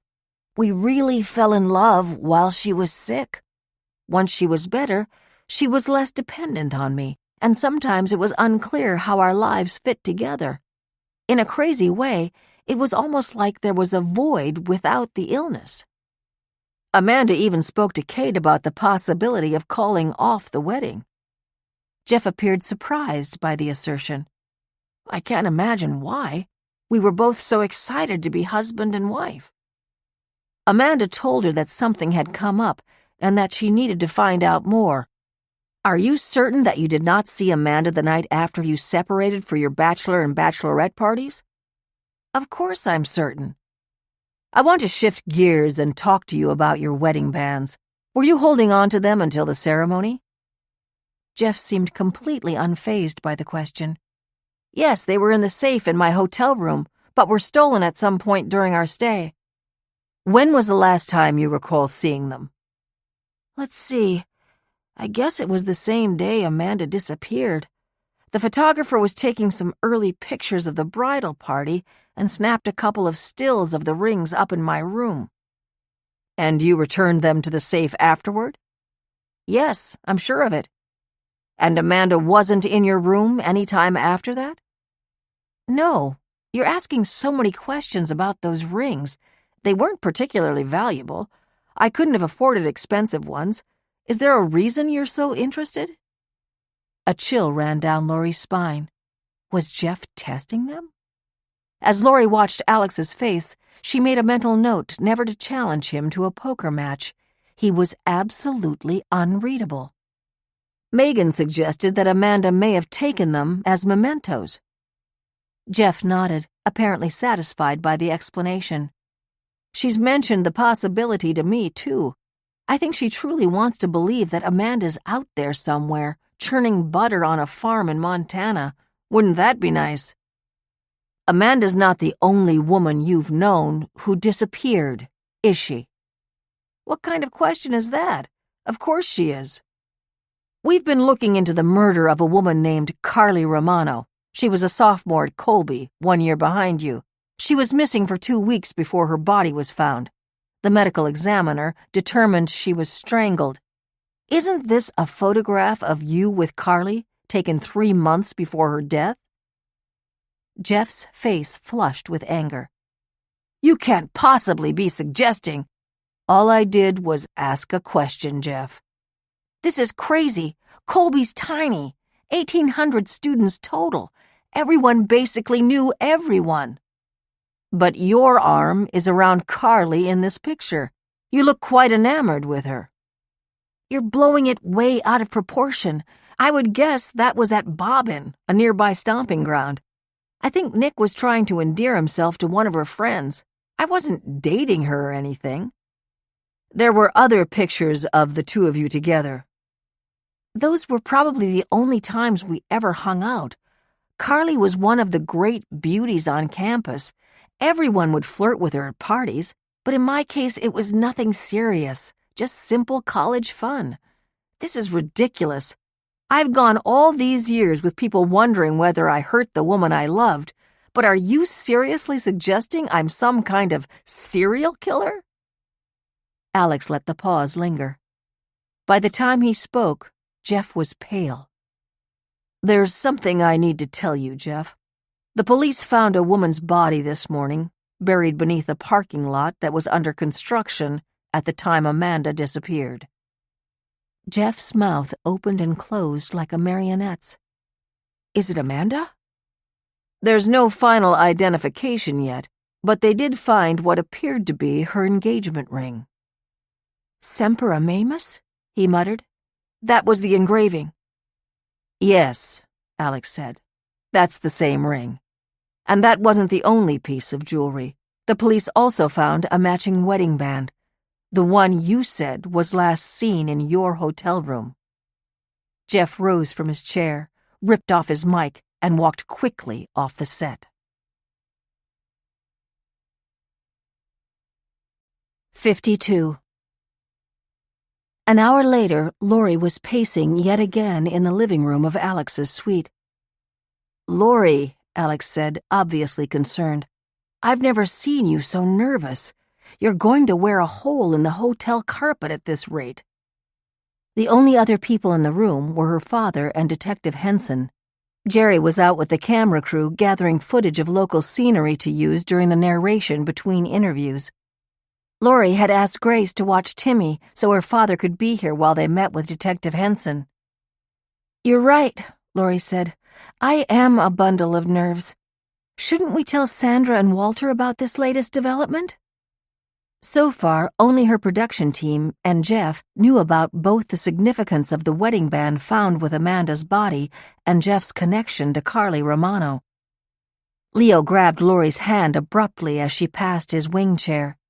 "Stop pacing. The detective here knows what she's doing, and for what it's worth, I'd make the same call. When you're working a case, you can't always tell the family everything in real time." Alex had been able to extract some helpful information from Jeff. He had admitted knowing Carly, and he had locked himself into a very specific story about the wedding bands. But Detective Henson couldn't make an arrest until the medical examiner's office completed the autopsy that might produce physical evidence connecting him to her death. Detective Henson had changed back into her black pantsuit. "I've got police officers in plain clothes all over the property, and I have Jeff Hunter's name flagged with all the airlines, rental car companies, and Amtrak. If he tries to flee before his scheduled flight back to New York, we'll know." "And what about when he's back in New York?" Alex asked. "We'll deal with that when the time comes, but trust me, we're not going to lose sight of him." "Good," Leo said. "If we're right, Jeff's gotten away with too much for too long." "There's one thing I still don't understand," Lori said, her pacing commencing once again. "Was Jeff really the one to call the police? But why would he tip us off to the location of the body? He had to have known that the wedding band would only call attention to him." "I thought of that too," Alex said. "But I've had clients who are extremely calculating about the costs and benefits of the choices they make. Jeff may have been confident that the ring wouldn't be enough proof for a conviction, because it's not. But now that Amanda's body has been found, he can finally inherit her trust fund without having to sue to declare her dead, which would have made him look like a real heel in the public eye. The account was worth $2 million more than 5 years ago," Henson said. Leo let out a whistle. "It's probably considerably more by now."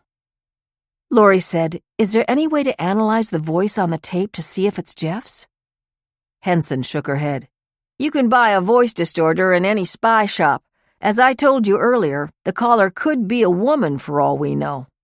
We traced the call, and it came from a burner, a throwaway phone, no name attached to it. According to the cell site information, the call originated through a cell tower 2 blocks from here, so any of the people you are interviewing could have made the phone call. So nothing helpful," Henson continued. "Can I trust the 3 of you to keep all this to yourselves? Don't make me regret this." Lori assured her that they would not let on that the police were closing in on Jeff. But as she shut the door behind the detective, she just couldn't picture Jeff making that phone call. They had to be missing something. As she and her father left Alex's room, she asked if he could join her for a ride in the car after taking Timmy to the water park. "No need to wait," Leo reported. "I just saw Jerry, who was quite proud to have finished scouting locations with the camera crew early. Much to my surprise, Jerry announced he'd been looking forward the entire trip to checking out the 4-story slide Timmy keeps carrying on about." "I'll see if Jerry is joking or if he minds staying with Timmy so you can keep me company." "Dearly as I love my grandson, At 64, I'm not up to the water slides. But Lori, give yourself a break and spend your free time with Alex. I know you're done shooting for the day. I am, but there's something I need to do, and I'd feel safer if you came along. But you have to promise that this time we do it on my terms. 53. Lori knocked on the door for the third time. I know you're home. She peered through Jeremy Carroll's front window, but couldn't see anyone in the living room. At least it didn't look as though he had thrown out his photo collection. She stepped toward the edge of the front porch to make sure that her father was staying put in the rental car parked across the street. She wanted him within view in case things went terribly wrong, but she thought she had a better chance of getting Jeremy to open up if she talked to him alone. She'd seen a curtain part when she walked up the driveway. She wasn't going to leave until he answered.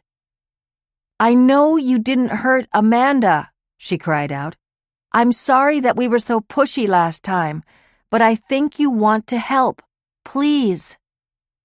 The front door cracked open by an inch. Jeremy peered out from beneath unkempt brown bangs. Are you sure you're alone? He asked fearfully. Yes, I promise. He opened the door fully and stood back, allowing Lori to step inside. She hoped she wasn't making a terrible mistake. I didn't like that man who was with you, he said once she was settled next to him on his living room sofa. He seemed like a police officer or something. He's actually my father, she said, allowing that to serve as a response. You were right to worry that people would be suspicious of you if they found out you were taking photographs of Amanda and her friends when they weren't looking. But I understand now. You take pictures because you care about people. You want to see them in their most honest moments, not just when they're smiling for the camera. Yes, that's exactly right. I don't want to see the faces that people put on for the world. I want reality. You said you got rid of the photographs you took of your neighbors once you realized that they were truly upset. What about the pictures of Amanda? He stared at her, blinking. He still didn't trust her. I saw you in the hotel surveillance footage. She walked past you, and you turned around to follow her. You had your camera. You're an artist. You must have taken a few snapshots. They're not snapshots, like some amateur Instagram account. They're my art. I'm sorry, Jeremy. I didn't mean to use the wrong words. But Amanda was a beautiful and, more importantly, smart and complicated woman. Did you know that she had been diagnosed with a very serious disease? He shook his head. Hodgkin's lymphoma. She was terribly ill. She lost 20 pounds and could barely get out of bed most days. That sounds terrible, he said sadly. It's a cancer of the immune system. It keeps your body from fighting infection. She was lucky to make a full recovery, and she knew it. She told her friends she wanted to live her life to the fullest. He nodded. I knew she was special. You must have some... She struggled to find the right word. Portraits of her. You kept them, didn't you? He nodded slowly. She was beginning to earn his trust. You kept them for a reason. You think maybe there's something in those images that might lead us to the truth about Amanda? Do you promise this isn't a trick? I swear, Jeremy, I only want your help. It was only a matter of time before reporters found out that Amanda's body had been located, but so far the story hadn't broken. There is new evidence that I'm not allowed to tell anyone. Based on that evidence, I don't think anyone's going to believe that you did anything to harm Amanda. Next to her on the sofa, he began breathing so quickly that she thought he might be having a panic attack. When she reached over and placed a hand on his arm, he felt both warm and clammy. It's okay, Jeremy, she assured him. You can trust me. He stood quickly, as though he was trying to act before he changed his mind. He walked to the dining room and began sifting through a tower of newspapers and magazines.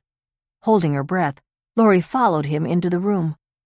From the bottom of the stack, He pulled out an oversized mailing envelope and handed it to her. Clear block letters on the front read, Grand Victoria, with the date when Amanda was last seen. "May I open this?" she asked. He nodded. His face looked pained, as though he was expecting her to turn on him. Laurie slid the pile of photographs from the envelope and began to spread them across the dining room table. There have to be at least 100 pictures, she thought. A few looked like the posed shots that the wedding party had taken with Ray Walker, but most of them were obviously taken without the subject's knowledge. As she flipped through the images, Laurie saw one of the entire wedding party gathered at a large round table near the pool. She could tell from the picture that it had been taken from a distance with a long-range zoom lens. Jeremy was actually a very good photographer. The focus was perfect. She was surprised to see two people holding hands beneath the table. There was no mistaking who they were. Trying to keep her expression impassive, she pulled it from the pile. "Do you mind if I keep this one?" she asked. "That's okay." Laurie hesitated, then said, "Jeremy, I want to hire you to do exactly what you did last time. Come back to the hotel now and take pictures of people on the set, and also take some long-distance shots of those people when they don't know you're doing it." "I'd like to work for you. Does that picture have anything to do with Amanda?" "In a way, it does," she said, even though she was sure that the picture bore no relation to Amanda's murder. She wanted the photograph because she knew someone who would want to keep this image private. She realized as she continued scanning the pictures that Jeremy had filed them in the progression of the day. The sunlight grew dimmer toward the bottom of the pile. She paused on an image that appeared to be of Amanda, taken from behind. She was in the sundress she'd worn for their afternoon session with the photographer, and the hotel bar was visible in the background. Laurie held up the photo for Jeremy. "This is when you saw her in the promenade and turned around?" He nodded. "Jeremy, this is so important. It's just as you said. You were able to see beyond the false faces people put on for the public. Did you see Amanda and the groom arguing? Is it possible she was going to call off the wedding?" He shook his head, moved close to her side, and began sorting through the pictures himself. She could almost feel his breath on her neck. "Here, let me help you," he said as he began pulling individual images from the ones she had already bypassed. "See how they look at each other? They had no idea I was looking. People don't fake these feelings." Jeremy was right. The pictures he singled out showed undeniable affection. Jeff wrapping his arm around Amanda's waist as she stepped into the pool. Amanda looking up adoringly while Jeff took the seat next to her at the restaurant. Their fingers entwined as they strolled next to each other on the beach. Amanda and Jeff would have had no idea they were being photographed, but they appeared to be head over heels in love. "But here's the thing," Jeremy said, pulling out a new subsample from his collection to tell a different story. "I don't think the bride and groom and the two lovebirds holding hands beneath the table were the only people in love that week." Laurie now understood what he meant when he said that his photographs captured the truth about people. "Can I take these as well?" she asked. "Yes, you can have anything that's helpful," Jeremy said. Laurie could tell that he finally felt at ease with her. He volunteered one last image. "And I know you'll want this one." The final photograph he handed to her showed two people. One of them was Amanda. She was pulling her arm out of the other person's grip. Her mouth was open. She looked angry, hurt. The two were clearly upset. But the other person in the photograph was not Jeff. What time was this? "Not long after I saw her in the courtyard. It was around 6 o'clock, before they all left to get ready for dinner." "What happened after that?" "The other college friend came down to meet them. Her name was Kate. It looked like they forced themselves to act like everything was fine once she was there." "Did you take any pictures after that?" He shook his head. "No, they were wearing false faces again. There was no point." And did you leave the hotel after that? No, I stayed. The Grand Victoria is a beautiful place to be. It was nice to just walk around and take pictures of people on vacation.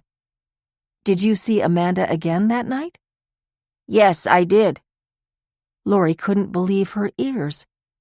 You know how when she disappeared they kept playing the video of her walking with her friends to the elevator and then turning around? He asked. Of course. It's the last time anyone ever saw her. No, it's not. I saw her. What happened next? Lori was practically screaming. She was so excited. She was alone, heading down to the parking garage. Did you see her get into a car? No, I followed her to the staircase and then stopped. Why? Why didn't you keep following her?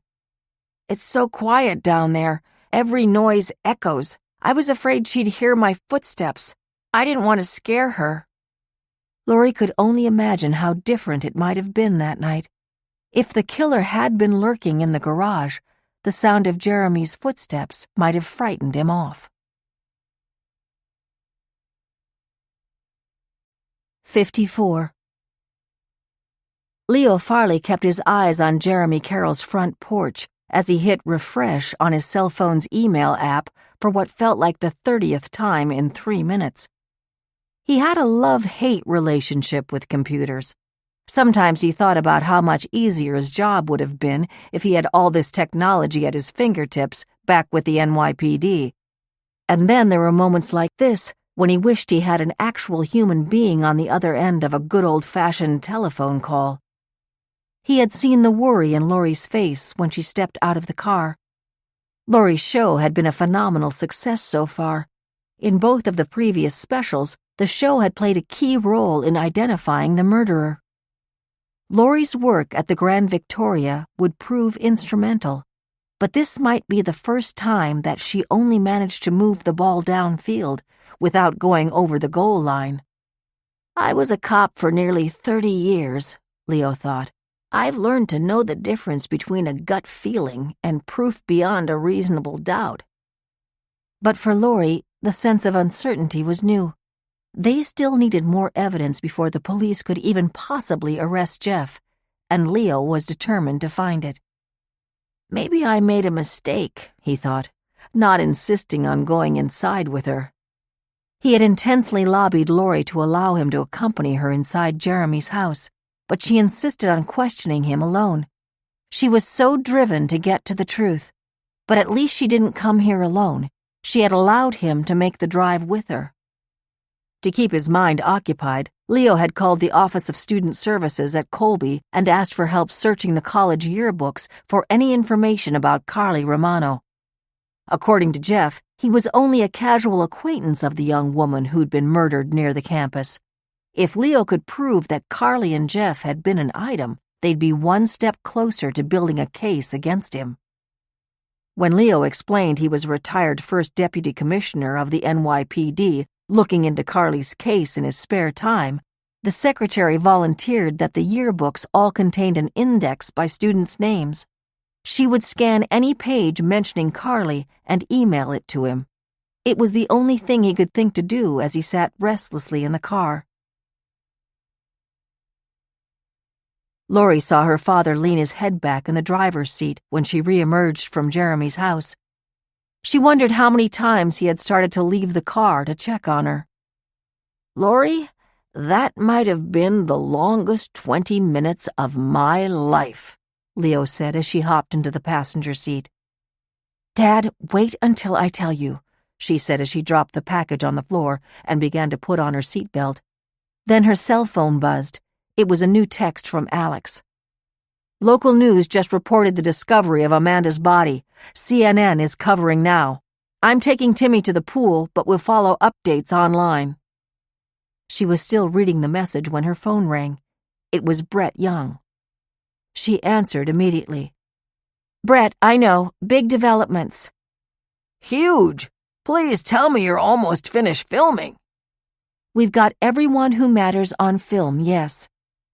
She could almost picture him popping the champagne on the other end of the line. So how long before you finish? I want to start advertising now. We don't have any answers yet, Brett. We need to strike while the iron's hot. I want to go on air as soon as possible. Wrap it up, pronto. There's a little problem. We still only have questions, not answers. She realized that the connection was already broken, and Brett had not waited for her response. Leo shifted the car into gear. Brett must think you're Houdini. The news got out about the police finding Amanda's body. Did you hear it?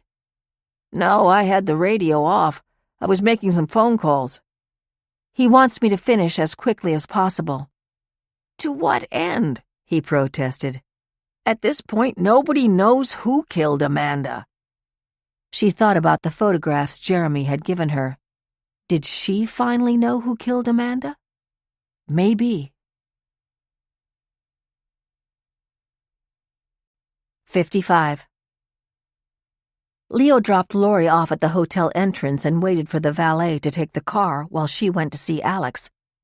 She had just walked into the hotel lobby when she saw Kate Fulton make a beeline in her direction. Oh, Lori, thank goodness. I've been looking all over for you. I feel terrible thinking about anything other than Amanda right now, but it's really important. I already talked to Jerry, but he said he couldn't make any promises. I know I signed that agreement, but I don't want you to use my interview after all. This was the last thing Lori wanted to deal with right now. She had Brett breathing down her neck, and she desperately needed to talk to Alex. She could feel the photographs in her briefcase pulling at her. She and Leo both thought she should take them to Detective Henson, but she wanted Alex's advice before making a final decision. Kate, I think I know why you're having second thoughts about your interview, Lori said. But can we please talk about it later? I'm sure we can easily edit out the segment you're worried about. Wait, do you know? Did Henry say something? Lori reached into her bag and pulled out the first photograph she had taken from Jeremy, the one of the entire wedding party sitting around a table. Even from a distance, Jeremy had been able to capture Henry's hand entwined with Kate's. An intern for the wedding photographer had this, Lori said, giving her only copy to Kate. And trust me, I'll edit out the part where you said you wondered if you got married too young, and no one ever needs to know. Kate had been the first to turn in for the night after the bachelorette dinner. Amanda's brother Henry was the first of the men. They were the only married people in the gang. They were both parents to young children, eager for some downtime. After saying goodnight to their dinner companions, they had gotten together in one of their rooms. I love my husband, Kate said. It was just one night. It was a terrible mistake, for Henry too. You don't need to explain. Kate gave her a huge hug. I felt so guilty for thinking about myself when they finally found Amanda. Poor Sandra and Walter. Austin offered the whole family the use of his jet if they needed to get home, but they said they wanted to stay here. They're actually holding up okay, Lori said. After all these years, I think they were ready to hear the truth. There is one more thing you can help me with. Anything. Were Megan and Amanda arguing while you were all down here? Not to my knowledge, she said. But as you now know, I had other things on my mind. Why? Amanda told you she was having second thoughts about the wedding and needed to find something out. Is it possible she figured out that Megan had feelings for Jeff? I don't know. Maybe. You don't think Megan killed Amanda, do you? Oh, of course not, Lori said quickly. We just try to cover all our bases. She watched Kate head toward the elevator, knowing she was going to destroy that photograph. The pictures that mattered to Lori were still in her briefcase. 5 of them showed Megan at various times during the week, staring longingly at Jeff as he doted on his fiancée. But it was the final photograph that was most shocking. Amanda pulling her arm from Megan's grip during a heated argument. 56. Leo had just returned to his hotel room when he heard a knock at his door, followed by a familiar voice. It's Lori. Dad, are you there? She sounded concerned. He jumped from the chair to let her in. "Have you seen Alex and Timmy?" she asked immediately. "I can't find them anywhere."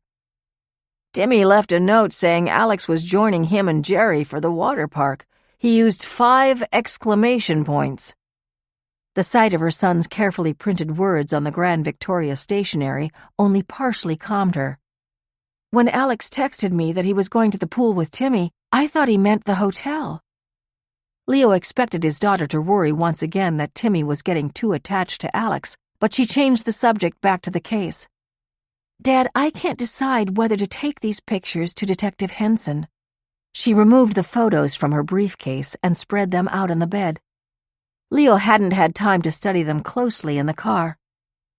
"Look," she said, pointing to a picture of Megan glaring in the background as Jeff and Amanda posed under a poolside marble archway. "You can tell she's in love with him, and he has no idea. And then, in this final picture, it's obvious Amanda and Megan were fighting. Megan never said anything about a confrontation after that one incident at the Ladyform offices." "You think they were arguing about Jeff?" Leo asked. Somehow Amanda could have learned Megan was in love with Jeff. Maybe she even sensed it was mutual. She told Kate she had to find something out before she could go through with the wedding. This picture may have been taken when she confronted Megan about her real feelings. I think they cut the argument short because it was time to get ready for dinner, but agreed to meet privately later. That's probably why Amanda was heading for the parking garage. If only Jeremy had followed Amanda all the way to the car. "I thought you told me that Megan and Charlotte rode up together on the elevator after Amanda said she forgot something." They did, but once Megan went to her room, she was alone. We'll need to check with the hotel, but there must have been a way for Megan to double back out of the hotel from her room without being seen. The camera footage is grainy. If she changed out of her dress into jeans and a baseball cap, she could have passed for a man. Plus, I was thinking about Carly Romano. If she and Jeff were dating, and Megan was already interested in Jeff, then Megan might have been the one to hurt Carly, too. She wanted Jeff to herself. At that very moment, Leo's laptop let out a high-pitched ping from the desk in the corner. He had a new email message. He nearly ignored it, but sneaked a quick glance. It was from the Office of Student Services at Colby. "Speaking of Carly," he said, "I checked with the college to see if I could track down more details about her connection to Jeff. They scanned every yearbook page with Carly's name on it." He opened the attachment to the new message. "I don't see any mention of Jeff here," he said, "but take a look at this." Lori scanned the tribute to Carly in her sophomore yearbook. She was the president of the debate team. Without Carly, the club had no choice but to elect a new president. "Carly's death was a tragedy and loss to our team and the entire Colby community. I only hope to do half the job she did." Beneath the quote was the smiling face of the new debate team president, Colby Jr. Megan White. As Leo's laptop pinged with the incoming message, Jeff Hunter's cell phone rang. It was an unexpected call from New York City.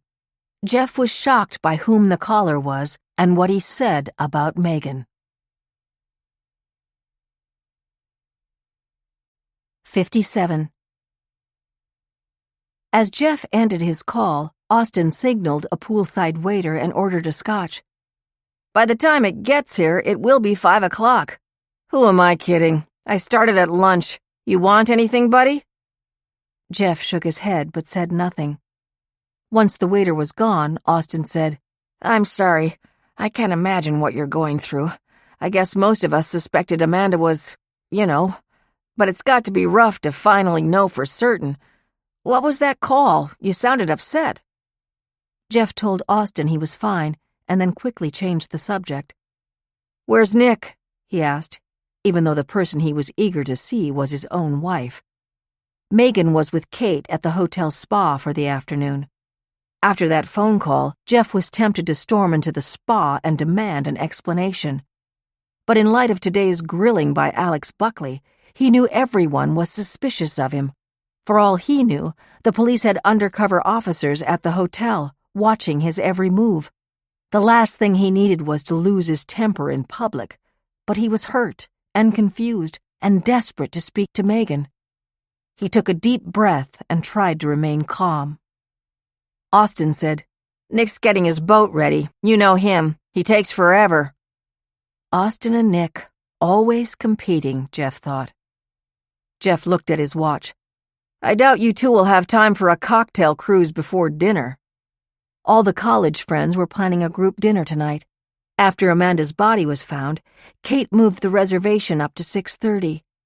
It would be an early, somber evening, not the reunion they'd been expecting. Jeff didn't even want to go, but Megan felt bad about leaving Kate to mourn alone. "Not a cocktail cruise," Austin corrected. "Nick's leaving early to woo a billionaire, remember? A client meeting in Boca Raton." Right. With everything that was going on, it had slipped Jeff's mind. "Speak of the devil," Austin called out. Nick was headed their way in Madras shorts and a polo shirt, his captain's hat already donned and a can of beer in his hand. "You finally got that poor excuse for a boat ready to hit the water?" "You're just jealous that I got the nicer boat." Only then did Nick seem to notice Jeff's pensive mood. "Hey, we're just trying to keep things light. We're all sorry about Amanda." Jeff nodded. "Where are the ladies?" Nick asked. "I'll see Megan soon enough back home, but I wanted to say goodbye to Kate." "They decided to get facials and massages to take their minds off all this," Jeff said. His eyes drifted to the corridor leading to the spa. No sign of them. Every minute without an explanation about that phone call felt like hours. "Were you able to say goodbye to Amanda's family?" Austin asked. "I just came from Sandra's. I almost walked away from her room without knocking, but I couldn't leave without expressing my sympathies." Jeff didn't tell his friends that he had knocked on the same door earlier in the day, only to have Sandra slam it in his face. Austin asked how the Pierces were holding up. "Honestly," Nick said, "not well. I got the impression they wanted to be left alone. They'll be having a family dinner tonight to talk about their memories of Amanda." Austin held up his scotch and said quietly, "To Amanda." "See you boys back in New York," Nick said. "You hang in there, buddy." Nick gave Jeff a comforting pat on the back, and Austin followed suit. Was Jeff being paranoid, or did even his best friends seem to be looking at him differently now? He needed to talk to Megan. 58. Lori pushed her chair back from the desk in her room the second she heard the beep of a key card in the door. Timmy and Alex were back from the water park, both in swim trunks and Nick's t-shirts. She gave Timmy a hug. His hair was still warm, and he smelled of chlorine and sunscreen. "So, how was it?" "It was awesome. I think it was even better than Six Flags." Coming from Timmy, that was the equivalent of Shangri-La. He surprised her by saying that he wanted to tell her all about it, but was hot and wanted to take a shower. He was growing up so fast. Once she heard the water running, she began briefing Alex on what he'd missed this afternoon. She showed him Jeremy's photographs of Megan, as well as the yearbook information from Colby. When she was finished laying out her case, he put his hands on his hips and exhaled. "Just when I thought we were getting somewhere." "I know. I was sure it was Jeff. Now I think Megan was involved, and I'm wondering if I'm missing something once again." "What about the ring Amanda was wearing?" Amanda could have been the one to take the bands from the safe. Maybe she wanted to try hers on to see how she felt about it, and maybe Megan didn't realize she was still wearing it later. "That's a lot of maybes." "Exactly, which is why I have no idea what to do with this evidence. In the other specials, we found clear enough proof to be absolutely certain about the truth. We were able to produce our show and identify the killer all at once. But now I have this evidence against Megan, and I want to keep digging. But Brett's breathing down my neck to finish so we can go to air. Plus, I feel like I should tell the police what we know." Alex finished her thought. "But right now, it's exclusive to you, and if you share it with the public..." "There goes my scoop. And Brett will want my head on a platter." "Is he really that ruthless? He'd want you to sit on evidence?" "Unless it's subpoenaed, absolutely. He told me once that the Nielsen ratings were his religion." She felt a hot coal forming in the pit of her stomach. "I don't know what to do." Alex placed his hands on her shoulders and looked her in the eye. "First of all, try not to panic. The last Megan knew I was giving Jeff the 3rd degree. She has no idea you have these pictures, right? Or that Leo called Colby?" Lori nodded and was already starting to calm down. Alex always had that effect on her. "Okay," he said confidently. "That gives you some time to think. Why don't I clean myself up and we can all have an early dinner? Grace and Jerry, too. We'll go over everything we know, and then you can decide whether to go to the police now or keep working." "That sounds good," she said, moving into his embrace. "Now, is there any chance I can take your mind off this by telling you about the trip to the water park today?" "I would love that," Lori said with a smile. "I can't even picture Jerry with wet hair and a swimsuit hurling himself down a slide." "You would have loved the sight of it. He was like a big kid, and Timmy was overjoyed to have a friend who was at least as excited as he was to play in the water." "And what about you?" she asked. "If I ask Jerry, will he have pictures of you bouncing into the waves?" Alex put on an intentionally haughty expression. "I'm much too dignified. But it's possible I had an identical twin on the premises. And I imagine he looked ridiculous with 6 feet and 4 inches of arms and legs sticking out everywhere." "If Jerry has pictures," Lori quipped, "I'm sending them to the Law Journal." 59. Jeremy had forgotten how sprawling the Grand Victoria was. He'd been roaming the property for nearly 20 minutes without crossing paths with any of the bridal party members he was supposed to be watching. It had taken him longer to get here than Lori might have expected. He needed to pack a variety of lenses for the job. Taking shots from a distance could be tricky, plus the light would change as sunset approached. He hoped he wasn't too late. He didn't want to disappoint Lori. He had been surprised and excited when Lori hired him to take photographs without the subject's knowledge. The first time she came to his house, she and her father made it sound like such a horrible thing to do. Then she did a complete about-face, offering him money to do exactly the same thing. He suddenly stopped walking. What if this was all a trick? The last thing he needed was another restraining order. He had been thinking about calling this whole thing off when he finally recognized someone. It was Jeff, the groom from 5 years ago. He hadn't changed much. He was rushing into an alcove leading to another section of the hotel. Jeremy was about to follow him when he saw Jeff re-emerge, this time with a dark-haired woman at his side. Jeremy looked through his camera lens and zoomed in for a closer look. It was Megan, Amanda's maid of honor. Neither Jeff nor Megan looked happy. Jeremy immediately began taking pictures. Maybe he'd give them to Lori, or maybe not. Either way, he couldn't help himself. He loved to watch. 60. Shh! Everyone on the floor can probably hear us. Jeff Hunter didn't care if the entire state of Florida heard them fighting. He had never been this angry with Megan before. Worse, he felt betrayed. The phone call he received while Megan and Kate were at the spa had been from Mitchell Lands, Amanda's estate lawyer. At first, Jeff assumed he was calling to express his condolences. The news of Amanda's body being found was all over the news.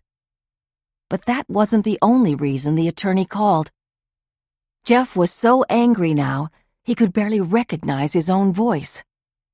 Amanda's body was found only hours ago, and Lance was already calling to explain the process for moving her estate into probate.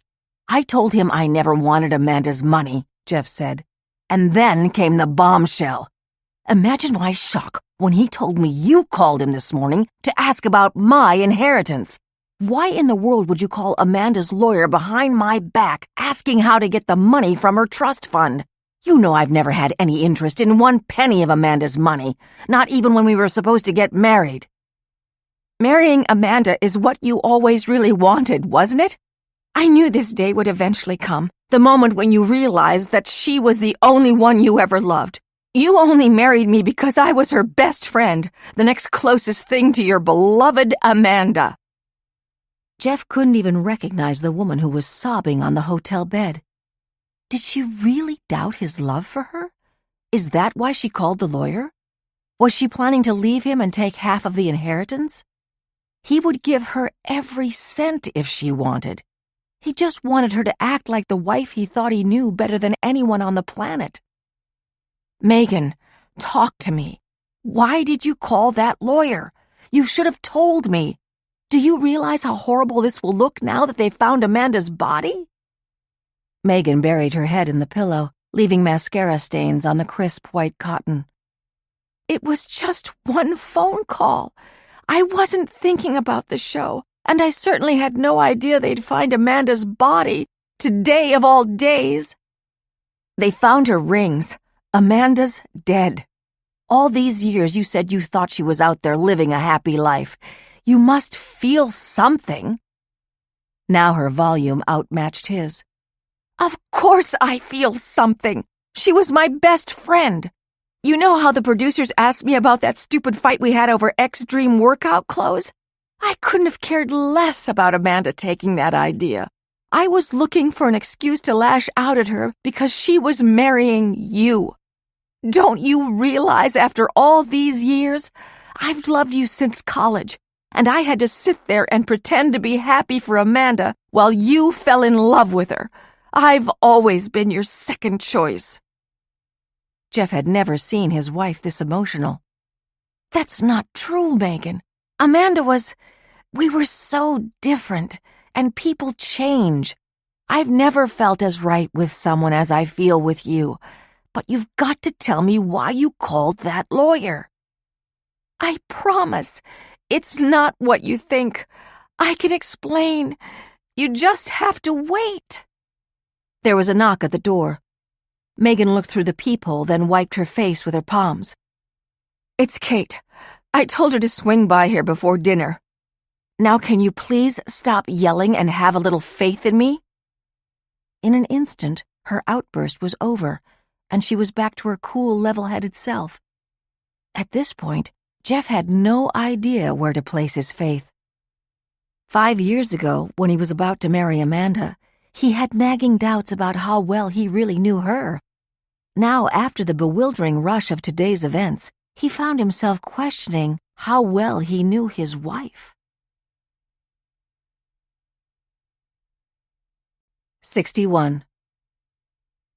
Sandra Pierce suppressed a wince as her son Henry confirmed with the hostess that the reservation was for 4 people. All these years, she knew that something terrible had happened to Amanda.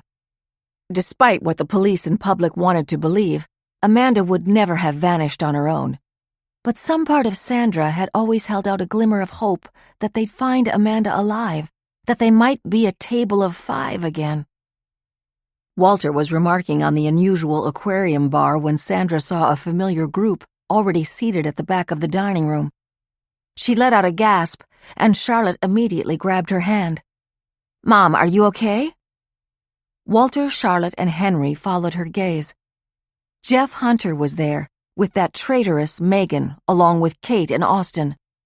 Sandra could not stop staring at Jeff.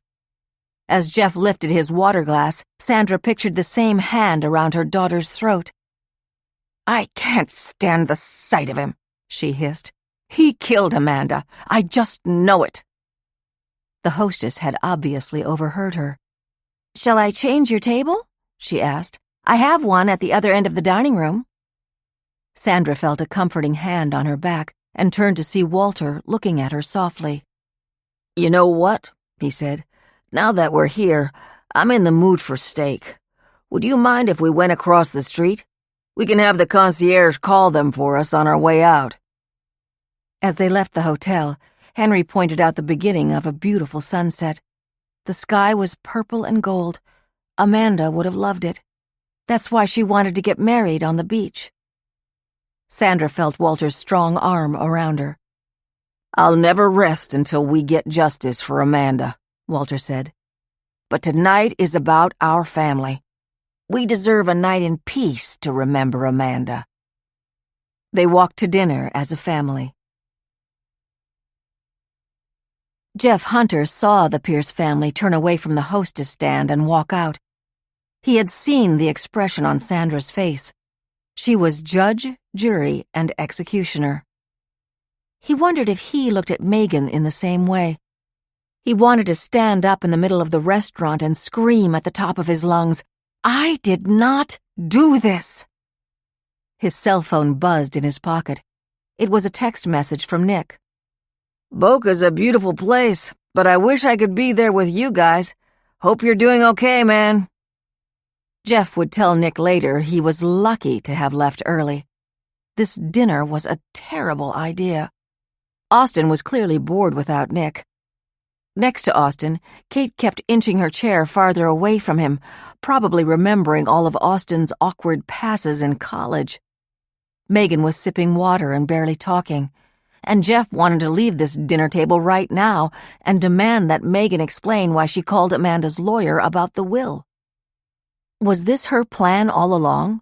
To marry Jeff once Amanda was out of the way, then spend his inheritance? He couldn't believe he was even entertaining the possibility.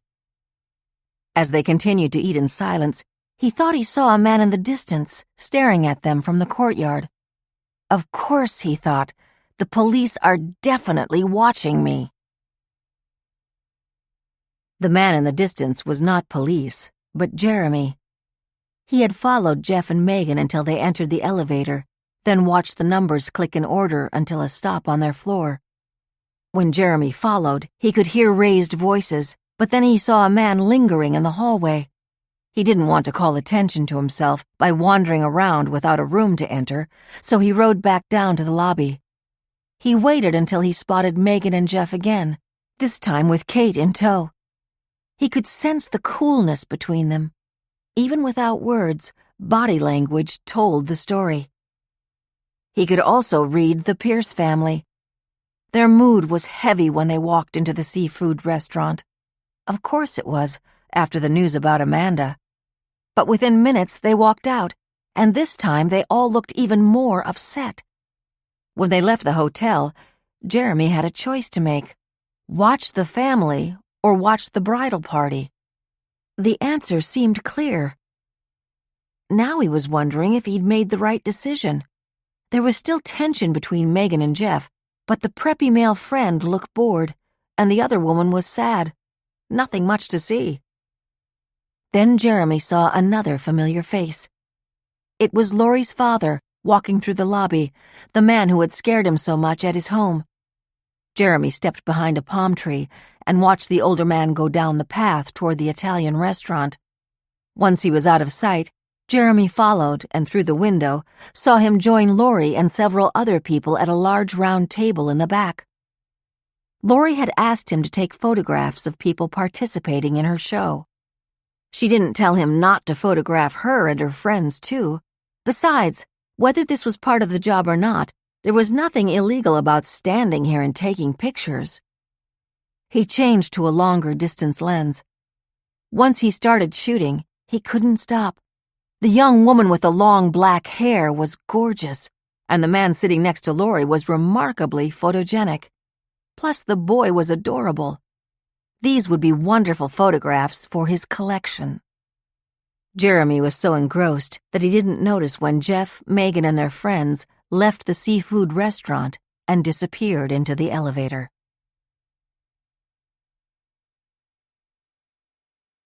'62. Lori tasted salt on her lips as the night wind from the Atlantic Ocean blew into her face. Her linen pants were rolled up high on her calves. She carried her sandals in one hand while Alex held the other. They must have walked a mile by now. As Alex had suggested, they'd talked through everything they knew about Amanda's case over dinner. There was evidence against Jeff, but against Megan, too. It could be either of them, or both working together. At this point, they may as well flip a coin. Then there was the question of whether to keep investigating or to rush to air. If it were up to Brett, the show would be on television tonight. By the time dessert arrived, Lori knew in her gut what she had to do. She just wanted one final talk with Alex alone before committing to a final decision. "I really thought we'd solve another one before calling it a wrap," she said wistfully. "That's not always going to happen, Lori. And look at how much you've accomplished. You've brought closure to a family who were forgotten by the system. Sandra told me today how grateful she was to finally have an answer about Amanda." "But it's a bad answer. She's dead and we still don't know who killed her." "But at least they're able to say goodbye," Alex said. "It sounds like you've reached a decision." "I have. We'll have one more film session tomorrow when you can lay out everything we know. You might want to repeat some of what you just said to me about saying goodbye," she said with a sad smile. "It would be a perfect way to end a story that doesn't really have an ending." Alex stopped walking and turned to face her. "Speaking of my wrap-up for the program, there's something I need to tell you." "That sounds ominous." Maybe my father was right, she thought. I told him Alex and I were fine, but maybe we aren't. "No, not at all. But I won't always be able to keep working on the show." "Is it because of us?" "No, not at all. It's my practice. As much as I love an excuse to leave New York for days at a time, and with you no less, it's too hard to juggle my schedule. So far it has worked out, but that won't always be the case." It was hard to imagine ever doing the show without Alex, and Lori immediately wondered how it would affect their relationship. She didn't want him to see how disappointed she was. "You mean judges won't halt the wheels of justice so you can be a TV star?" "Apparently not," he said. His smile made her heart swell. Lori grasped his hand more tightly and continued walking along the beach. "Brett won't be happy until I find another narrator as handsome as you." "Well, that's impossible, of course," he said dryly. "But I already have someone in mind. Besides, it's about time Brett realizes you're the show's real special ingredient." They were on their way back to the hotel when Lori felt her cell phone vibrate in her pocket. "If that's Brett again," she thought, "I'm throwing this thing into the ocean." She checked the screen to find a New York phone number, but not Brett's. "This is Lori," she answered. "Ah, good. I caught you. I'm sorry to call at night. It's Mitchell Lands." It took Lori a moment to place the name of the lawyer who had written Amanda's prenuptial agreement and will. "Oh, hi, Mitchell. You're working awfully late." She whispered an apology to Alex. She shouldn't have even answered.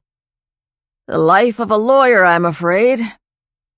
"I imagine you're calling because you heard the terrible news about Amanda. I'm so sorry."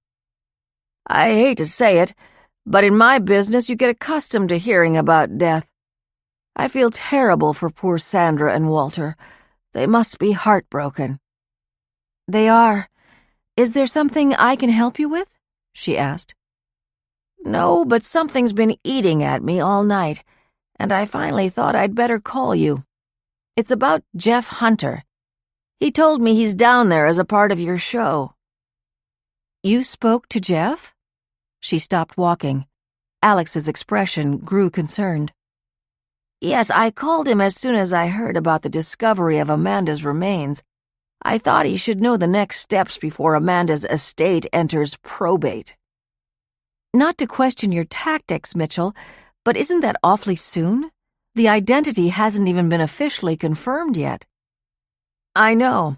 It's not my usual process either, but since there seemed to be an urgency to have the funds dispersed, I figured there was no harm in getting the ball rolling. But then he told me he was being questioned for your show. Is Jeff considered a suspect? If so, Amanda's parents could intervene to try to freeze the assets until the investigation is complete. I hate to call them about a legal matter at a time like this, but, as I said, it's been eating at me all night. Maybe I shouldn't have phoned Jeff after all. What do you mean, an urgency? I thought Jeff had never sought to collect on the will before. He hadn't, and I guess he still hasn't, so I was a little surprised this morning when I got a phone call asking me about the inheritance. Jeff called this morning about the will? Alex's eyes widened. No, not Jeff, Lance said. His wife, Megan. Laurie's suspicions had been right. Megan was the one asking about the inheritance? What time was this? First thing when I showed up at 9 a.m. Not even Amanda's parents had known yet about the discovery of her body.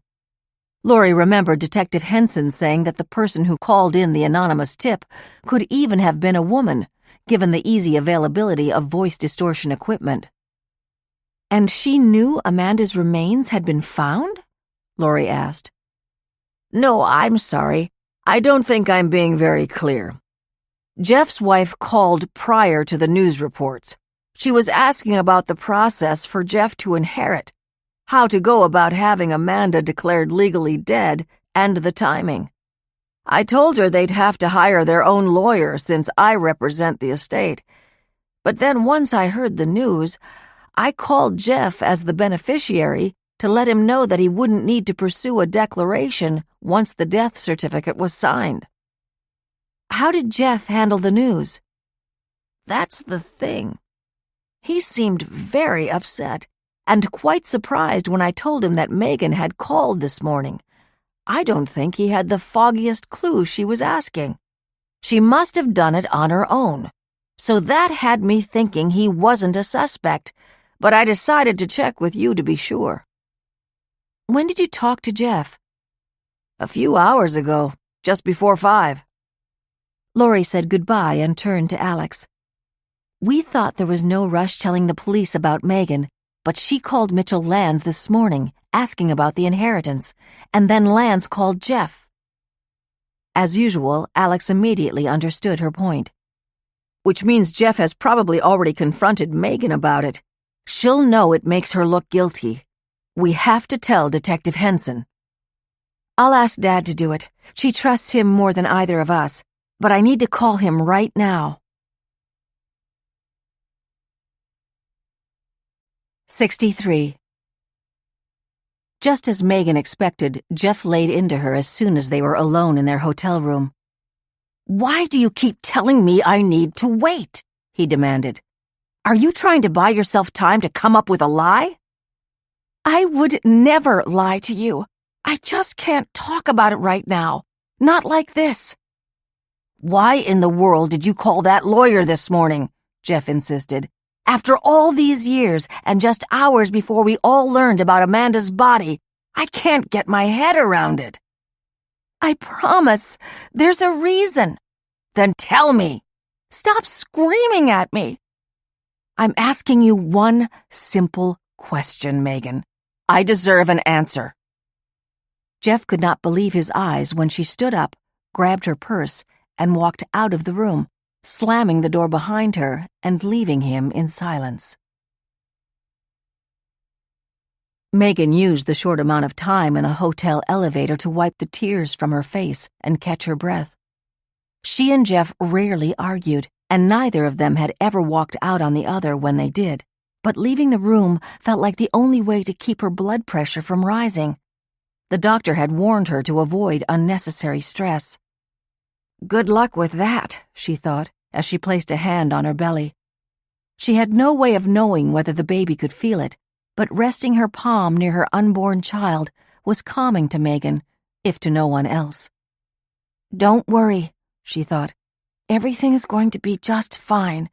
Once your father calms down, I'll go back to the room. He'll believe my side of the story, I'm sure of it." Megan had been planning to give Jeff the news once they were back in New York.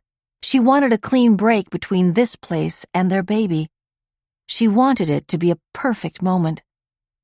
But she never should have called that lawyer this morning. Of course it looked terrible, especially in light of the police finding Amanda only hours later. No wonder Jeff was demanding an explanation. She turned back toward the elevator, ready to tell him the truth, even though it wouldn't be anything like the moment she had imagined. Her cell phone buzzed with an incoming email message. "There's no way to escape work," she thought. "How can I be on 24-hour call once I'm a parent?" But the message wasn't about a client. The subject line said, "From Kate." She clicked on it. It read, "Hey there, I didn't want to say anything in front of everyone at dinner, but I have something important to tell you about Jeff. I think that TV show is trying to railroad him. Meet me by the pier behind the hotel so we don't run into anyone from the show?" "Perfect," Megan typed. "Jeff could use a few more minutes to cool down before we talk," she thought. "Headed there now." 64. Detective Marlene Henson sprawled on the area rug in her den and allowed her 2 standard poodles to jump on top of her.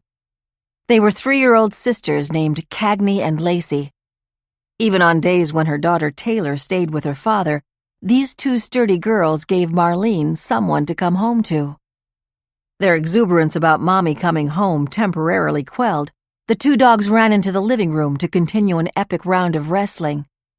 She had learned the hard way when she adopted them as puppies not to leave anything breakable within a few feet of the floor. The upside was she no longer had so many knickknacks cluttering the house. She felt her eyes begin to close involuntarily. Marlene loved her job, but today had been a rough one. She had inherited the Amanda Pierce case, already cold, 3 years earlier when homicide detective Martin Cooper died of an aneurysm in his sleep. She reached out to Sandra and Walter the following week. She had told them that no new leads had come in of late, but Marlene had a standing alert with the department that she be called day or night if that ever changed. Then last night came the tip about the body. Since then she'd been working more than 20 hours straight. She was starting to doze off right in the middle of the floor when her cell phone buzzed on the coffee table. It was a New York City area code. "Hanson," she said, stifling a yawn. "Detective, it's Leo Farley." The ex-cop, she thought. He'd been invaluable in dealing with his daughter and her team. She was usually distrustful of the media, but she trusted Leo, and he seemed to trust the people who worked for that show. "Hi, Leo. What can I do for you?" "We know you've got officers watching Jeff, but they need to keep their eyes on his wife, Megan White, too. Lori got some photographs from that intern we told you about." Marlene sat up immediately. "She did what?" So much for trusting them. "She thought she had a better shot getting him to open up if she went in alone. I waited outside, worried every moment, but she was right. It worked. Jeremy gave her some facts we didn't know before." Marlene felt a headache coming on as Leo started talking about the pictures of Megan looking lovingly at Jeff and then fighting with Amanda the very night she disappeared. She was close to a migraine by the time Leo got to Megan's phone call to Amanda's lawyer and her connection to the girl who'd been killed at Colby. "Where are you?" he asked. "Do you have a location on Jeff and Megan right now?" "I came home, but I'm sure everything's fine. Last I heard, they were at dinner with their friends. Let me call my lead guy on the scene now." She hung up without saying goodbye, pulled up the number for Sergeant Jim Peters, and hit enter. "Thought you were grabbing some shut-eye," he said. "Me too. No such luck," she thought. "This sure is a beautiful place. I almost feel guilty collecting overtime for sitting here. Almost." "You're still watching Hunter?" "Yeah. He and the wife went to their room after dinner. If I see him leave, I'll duck into the stairwell and call Tanner downstairs. He's camped out near the elevators. We've been rotating for a change of scenery."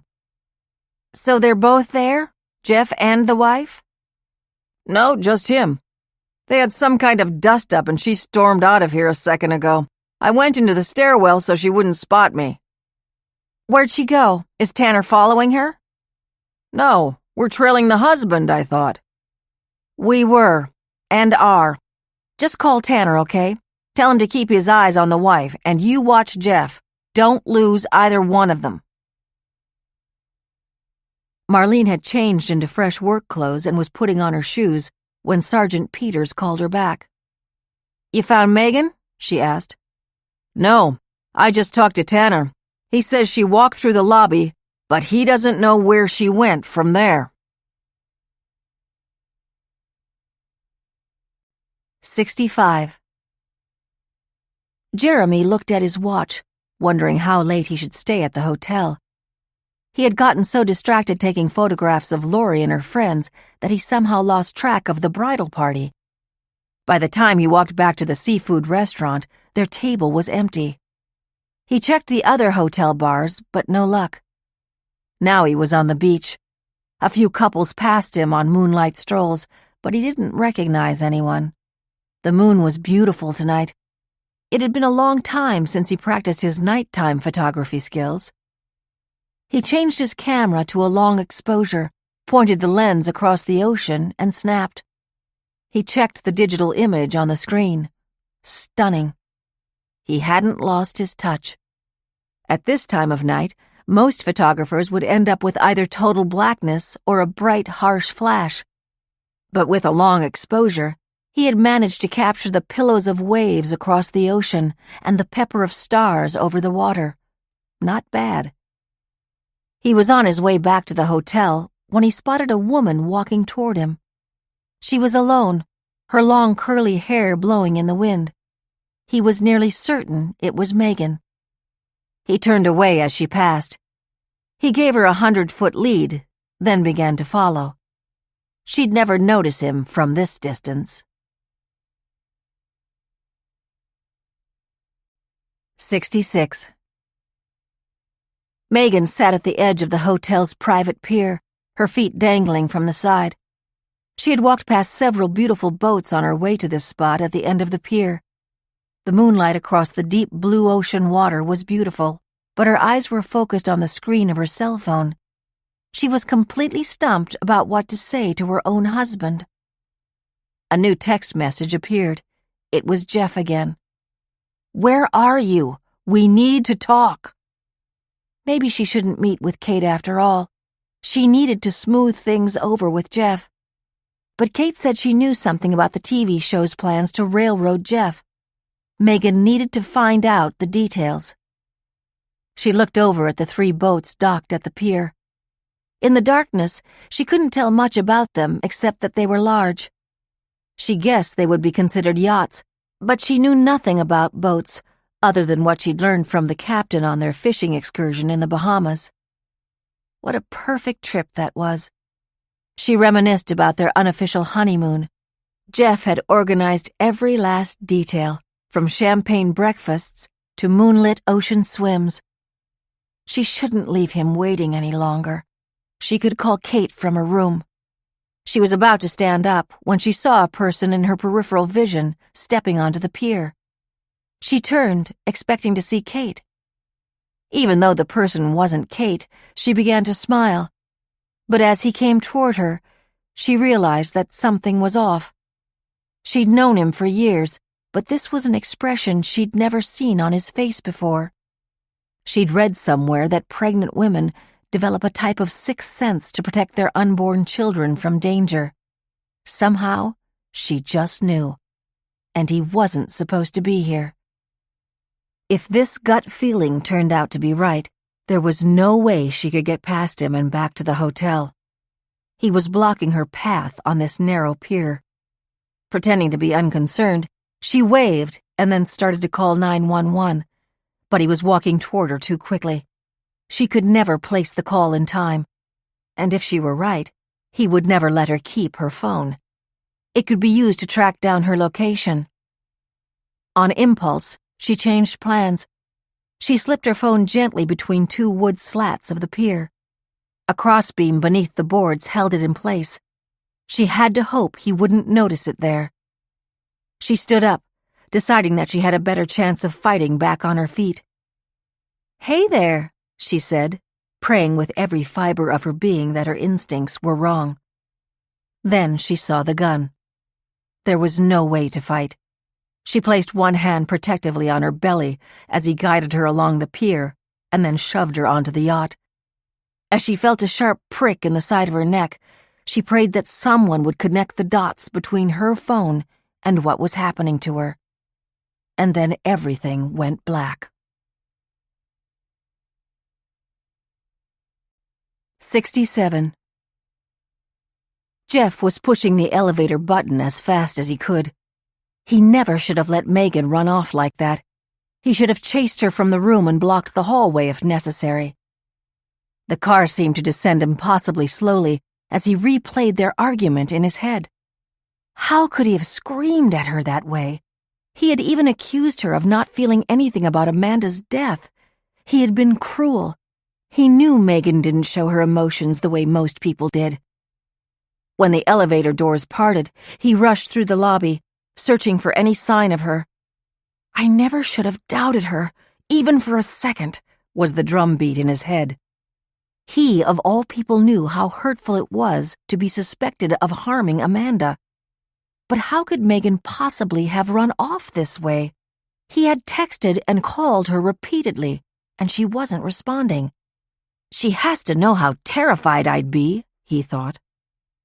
Jeff felt as though he was reliving a nightmare as he retraced all the same steps he'd taken when they first realized Amanda was missing. The pools, the shops, the promenade. "No," he vowed silently, "I won't let this happen again." As he searched for his wife in all the same places he'd looked for Amanda, he realized how much the two women had in common, but only superficially. They were both smart and perfectionists, but their personalities were so different. Jeff and Amanda had been together at just the right point in their lives for their relationship to make sense. When she was ill, she needed someone loyal and kind. And Jeff, who was struggling to figure out where a nice, easygoing guy like himself fit into the legal profession, sometimes needed a push from Amanda to be more assertive. Unlike Amanda, though, Megan always accepted him just the way he was. She had never asked him to change, not even once. He was truly in love with her. They were meant to be together, not just at one phase of life, but forever. How in the world could she leave me worrying this way? He wondered. He tried her cell again. No answer. Knowing Megan, she had her phone on vibrate and might not even hear it. As he was about to disconnect the call, an alert popped up on his screen, inviting him to connect to one of the available wireless connections. He got an idea. Megan always ran a hotspot from her cell phone because she didn't trust the security of hotel servers for her confidential client information. He was fairly certain that the range of a hotspot was about 150 feet. If he kept searching for the name of her signal, Megan in Brooklyn, he might be able to find her. The network name popped up on the beach, just as Jeff was about to head back to the hotel. He scanned as far as his eyes permitted, searching for anyone who might possibly be Megan. He felt a pang in his stomach as he spotted an elderly couple holding hands. They seemed very much in love. He wanted to be walking hand in hand with Megan well into their 80s. He kept walking, the light from the hotel growing dimmer. He stumbled across the uneven sand in the dark. He continued to walk north, counting his steps until Megan's wireless signal dropped. 41 steps, about 123 feet. He returned to the spot where he had originally noticed the signal and walked south. Only 11 steps, or about 33 feet. He began again from that starting point and walked inland 30 steps before the signal dropped. No sign of Megan anywhere. There was only one direction left, the ocean. He felt a moment of panic, until he realized that her phone wouldn't emit a signal from the bottom of the ocean. There was a pier, but he didn't see anyone on it. Still, he had to check. It was the only place left. He walked the full length of the pier but saw nothing.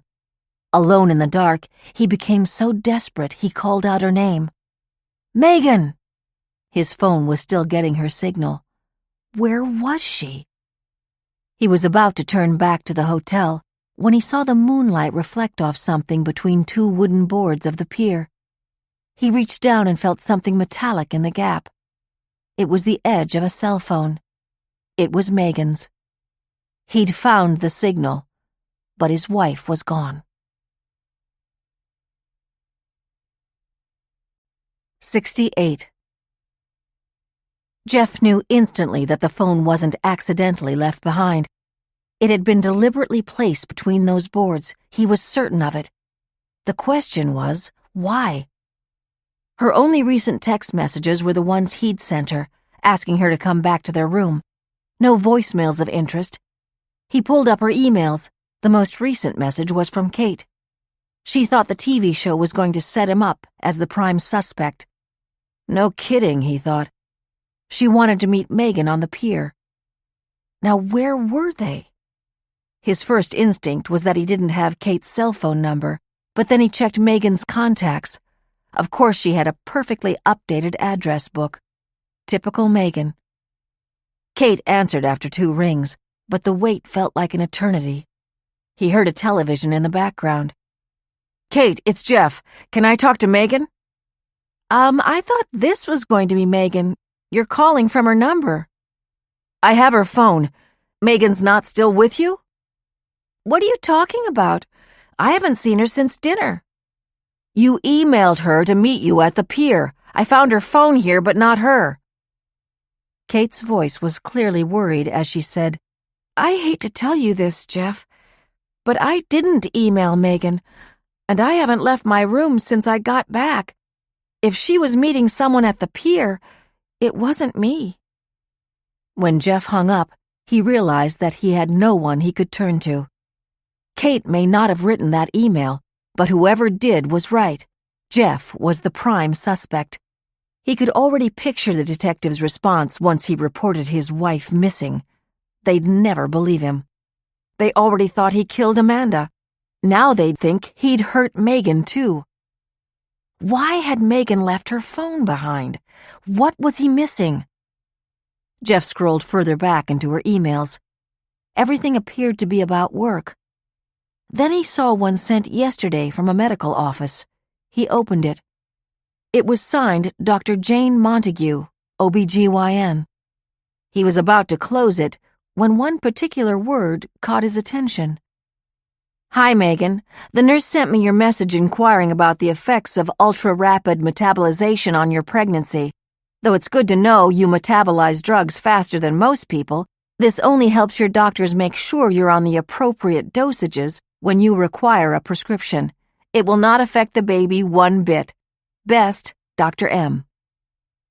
Her pregnancy. The baby. They were having a child. It all made sense now.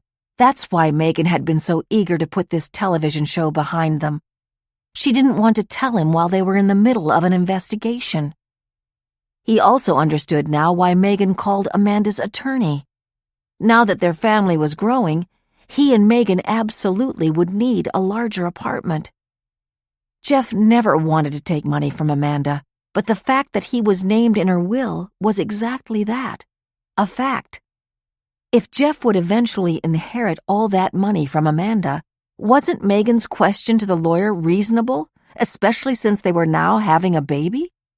The fact that Amanda's body was found only a few hours later was a horrible coincidence, but it looks really bad. He felt tears burning his eyes. He couldn't believe he had ever doubted her. He looked at the phone in his hand. Megan must have left it for a reason. He scanned the texts, phone calls, and emails one more time. He even looked through her photographs, hoping for some clue. What else could it be? The location. That was what she had wanted him to know. Not anything in the phone, but the location of the phone itself. Something terrible had happened on that pier. He jerked when Megan's phone rang in his hand. Please, let it be her. Let this nightmare be over. Hello? There was a pause on the other end of the line, followed by, Is this Jeff? This is Lori Moran.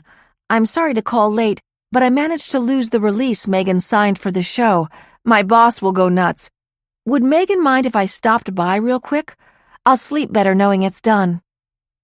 Megan's not here. She's gone. Please help me find her. 69. After her call ended, Lori turned and faced the detective. He said she's gone? Detective Henson was clearly unhappy about everything she'd learned in the last half hour. That Lori had evidence she hadn't shared with the police. That her officers had watched Jeff but not Megan. And now that their plan to find Megan without scaring her off had failed. Henson signaled to the officer next to her, she called him Tanner, to hand her his radio. Peters, you still got eyes on Hunter? Yeah, on the beach. Almost back to the hotel. He just got off the phone. Yeah, unfortunately that was us calling the wife. He said she's missing. What do you want me to do? Bring him back here, we're in the lobby, so we can figure out what in God's name is going on. Detective Henson made no attempt to mask her anger. I can't believe you people didn't tell me all this hours ago, she said. You should have given me those photographs the moment you had them. Leo held up a palm. Hold on a second. I backed Lori up on that. We didn't think there was a rush, and we're able to do more as private individuals than the police. The minute we start working with you, the Constitution applies. We thought we were doing the right thing. We, huh? Funny, in my world, cops are a different breed than reporters and defense attorneys. Leo was about to further defend himself when Alex interrupted. I think it's safe to say we could have played things differently today. What can we do to help you now? You can start by telling me what else you've been hiding from me. Lori started to say there was nothing else, but then she remembered that there was one other thing. Jeremy, the photography intern, I hired him to come to the hotel and take photographs of our subjects. His secret pictures from 5 years ago were helpful. I figured it was worth trying again. And you think he's here now? I don't know, but I can find out. She called Jeremy's cell phone. He picked up right away and confirmed that he was at the hotel, in the courtyard. Come to the lobby now. It's important, she told him. They were still waiting for Jeremy when Jeff showed up with a man who Henson introduced as Sergeant Peters. Jeff was speaking so quickly it was hard to follow. An email to Megan from Kate that wasn't really from Kate. The phone left at the pier. Megan only called the lawyer because they were having a baby. Detective Henson was unmoved. We're going to sort through all that once you have a chance to explain it at the station. But right now, Jeff, we need to find your wife. It doesn't look good that she's missing. We have some questions that we need to ask her. Running off like this makes her look guilty. Guilty? Wait, I was sure that you'd think I did something to her. You think Megan? We just have questions, Henson said, which means we need to find her. Now we can start by you turning over that phone. Jeff blinked in disbelief. No. He placed the phone in his front pocket. That's a mistake, sir. It's called the Fourth Amendment. No searches without a warrant. It's going to look like the two of you killed Amanda together, she said. No, it's going to look like what it is. My wife is missing. Someone took her from that pier, and you clearly don't believe me. So if she calls this number for any reason, I want to be the one who answers it. Lori was about to try to intervene when she spotted Jeremy coming into the lobby, hurrying toward them. Jeremy, please tell me you've seen Megan. 70. Jeremy looked frightened, his eyes shifting between Henson and the other officers. They look like police. They always turn everything around. They think the worst of me. It's okay, Laurie assured him. I told them that I'm the one who asked you to be here. I hired you to photograph people from a distance. Do you know something about Megan? I saw her. Where? When? About 20 minutes ago, maybe 30, on the pier. But I don't want to get her in trouble. She's not in trouble, but we need to find her. Now Jeremy was giving a nervous look to Jeff. I don't think he's going to like what I have to say. I just want to find my wife, Jeff pleaded. Tell us anything you know. I saw her with another man at the pier. What man? Jeff asked. Where did they go? I don't know who he was. I'm good at night photography, but it's impossible to make out faces. But she met him at the pier. Then they got on a boat. Jeremy, Laurie said, trying to sound calm, we need as much information as you can give us. It's an emergency. Jeremy covered his camera protectively. Laurie could tell he didn't trust them. They couldn't force him to talk or give them his camera. She thought about how she was able to connect with him earlier today at his house. This is your chance to help Amanda, Jeremy. Whatever you saw could help us find her killer, but we must act quickly. His eyes brightened. Megan was sitting on the pier and a man came off the boat. I couldn't see everything, but she went away with him. He lifted the camera from his neck and began scrolling through the photographs on the digital screen. You can't see his face, like I said, but he's taller than Megan. All Laurie could see were dark figures next to a boat. As Jeremy continued to flip through images, she asked him to go back to one that seemed to have a higher contrast than the others. That one, she said. I saw something that looked a little clearer. When he reached the picture, he explained. That bright spot is a white sign on the boat. The white metal catches the moonlight. It's a very good shot, isn't it? That's why I chose it for a close-up. You have a good eye. But Laurie wasn't interested in the artistry of the shot. What mattered was the sign.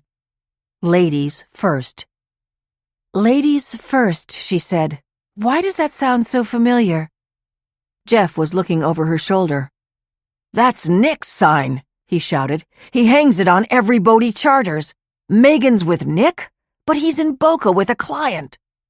No, he's not, Laurie said.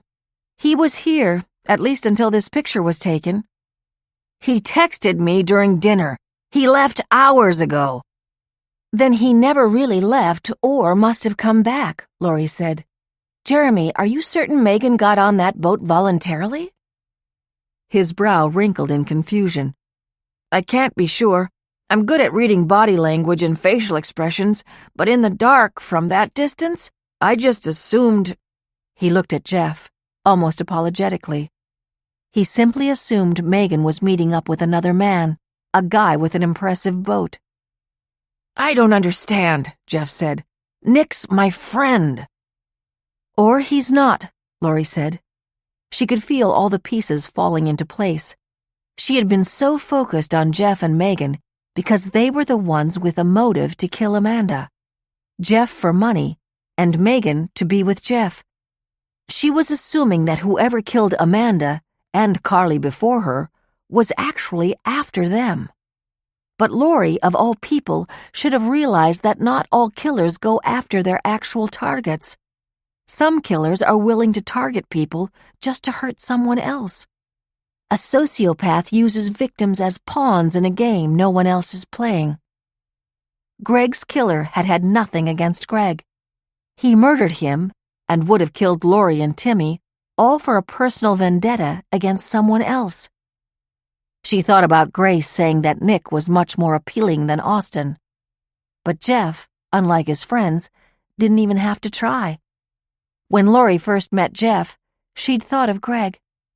He'd had a natural ease that couldn't be learned or bought. He's doing this because he hates you, Jeff. He's jealous. You found happiness with women who love you. All Nick has is loneliness and rage. Don't you see? Nick finds comfort around Austin because he doesn't think Austin is as good as he is. But you're different. You're a threat. He wants what you have, but he can't. Was Nick interested in Carly Romano at Colby? The mention of Carly's name seemed to spark a memory. As I said, she was one of the prettiest girls on campus. We were all interested. But no, there's no way Nick would do that. And a second ago, you acted as though Megan was guilty. I don't think she is, Laurie said. She's innocent, and she's in danger. Detective Henson, how can we find that boat? Nick told me it was the most impressive charter in the region. 71. Nick felt at home with his hands on the wheel, the ocean's air blowing against his face. He found himself smiling. Ladies first. Normally that sign referred to his many female boating guests. He laughed out loud. Neither Carly nor Amanda had ever been at sea with him. Megan would be the first. 3 different women, all distinct, but they all had one thing in common. They'd all rejected Nick's advances and fallen for that phony Jeff Hunter. Taking Megan had been much easier than forcing Carly into his car as she walked home from that party or luring Amanda away from the hotel. One email from an untraceable, anonymous account, purporting to be from Kate, had done the trick. With Amanda, he hadn't claimed to be someone else. He should have known she wouldn't want to talk to him alone. She was just like Carly. Women like them always raised their noses at him, like he was just a joke, a temporary flirtation. Amanda had rolled her eyes at him in Austin the entire trip at the Grand Victoria, until he told her that Jeff was seeing another woman behind her back. That sure did get her attention. Suddenly he was the one in charge. He took a look at Megan, splayed out on the cushions next to him. If only he'd known about the drug ketamine back in college. He could have jabbed Carly in the neck with a needle. She had not gone into his car willingly. He cut the engine on the boat. They were in deep water.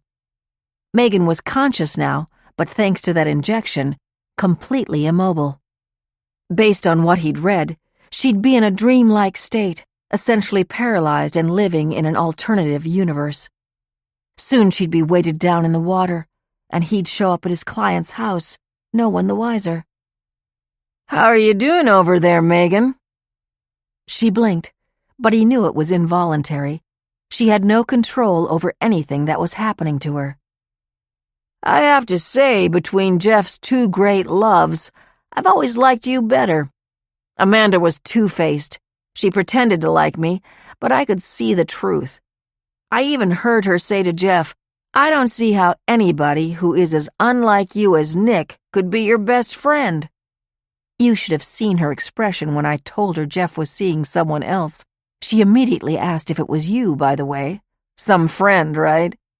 She was dying to know the details, no pun intended. But I made her wait." He'd hinted that it was one of the girls in her bridal party, just to watch her squirm. He wanted to make sure everyone else had gone to bed before making his move. He told her to pick up her car after the dinner party and meet him at the turnoff at the end of the long driveway in front of the hotel. They could have a drink at the steakhouse across the street.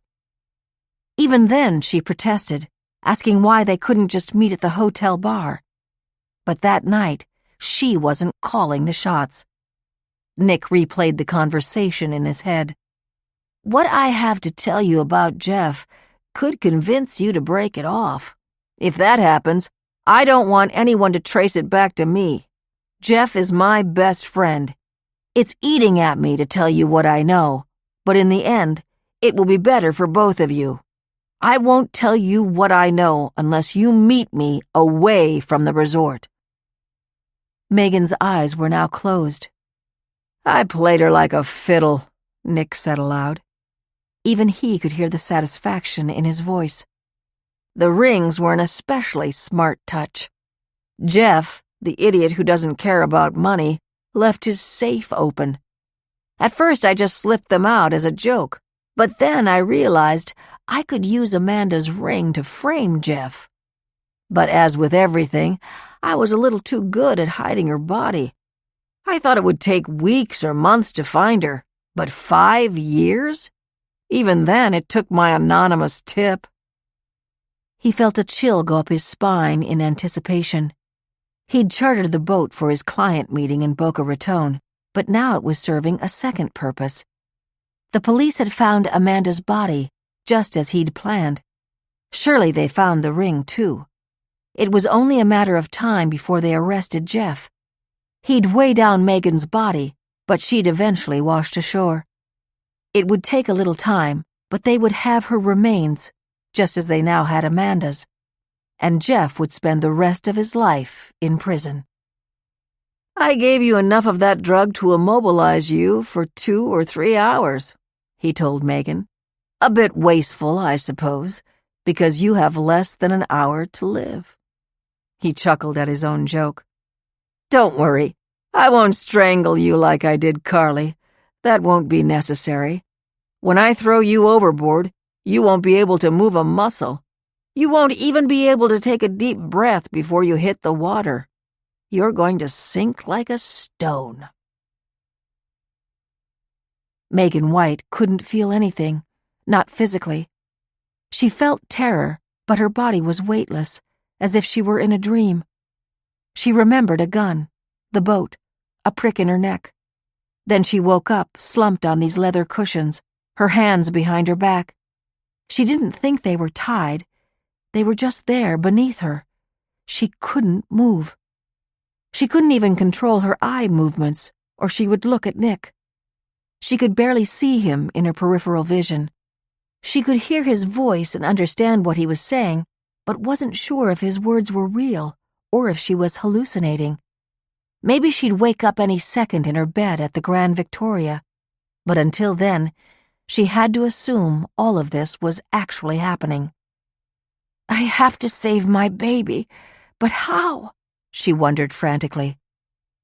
Nick sounded confident, as if he had plenty of time to enjoy his stupid boat and drone on about his evil deeds. "That," she thought, "will be your undoing, Nick Young." She remembered the email she got from her doctor yesterday. "My baby is going to live," she vowed. She just had to focus. "Wake up, Megan. Wake up. Save yourself. Save your baby." With every second, Nick's voice seemed clearer. She felt more focused. "I've thought about doing this so many times in New York, but I couldn't figure out a way to get you alone and unseen in the city. The email from Kate was easy. All I did was open one of those free accounts and write 'From Kate' in the subject line. And this boat is perfect. With Amanda, I had to jog the 5 miles back to the hotel after ditching the rental car so I didn't risk being seen. This time, I won't even break a sweat." He looked at Megan with a satisfied smile. He had no idea what she was thinking. 10 years ago, she had taken painkillers after having her wisdom teeth removed. She'd take one, feel better for half an hour, and then be in throbbing pain again. It turned out that the drug didn't work on her the way it was supposed to.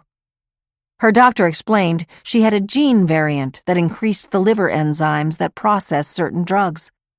She was what they called an ultra-rapid metabolizer. "Let that be the way it is now," she prayed. "Please, please." She wiggled her fingers against the cushions and was able to clasp them into a fist. She curled her toes and felt the muscles in her legs activate. And then she sensed that the engine of the boat was slowing down. "Almost there," Nick said matter-of-factly. City lights are blazing neon, underworld whispers in the night.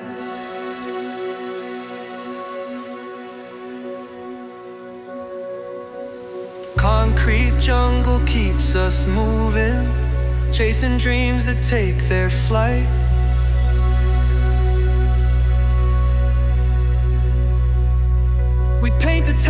with stories bold. Every step a tale unfold. In the shadows, truth we find. Street poetry blows our mind.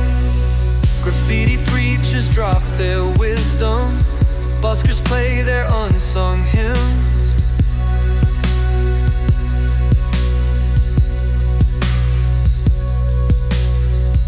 Alleyways are our kingdoms, where the raw and rough begins.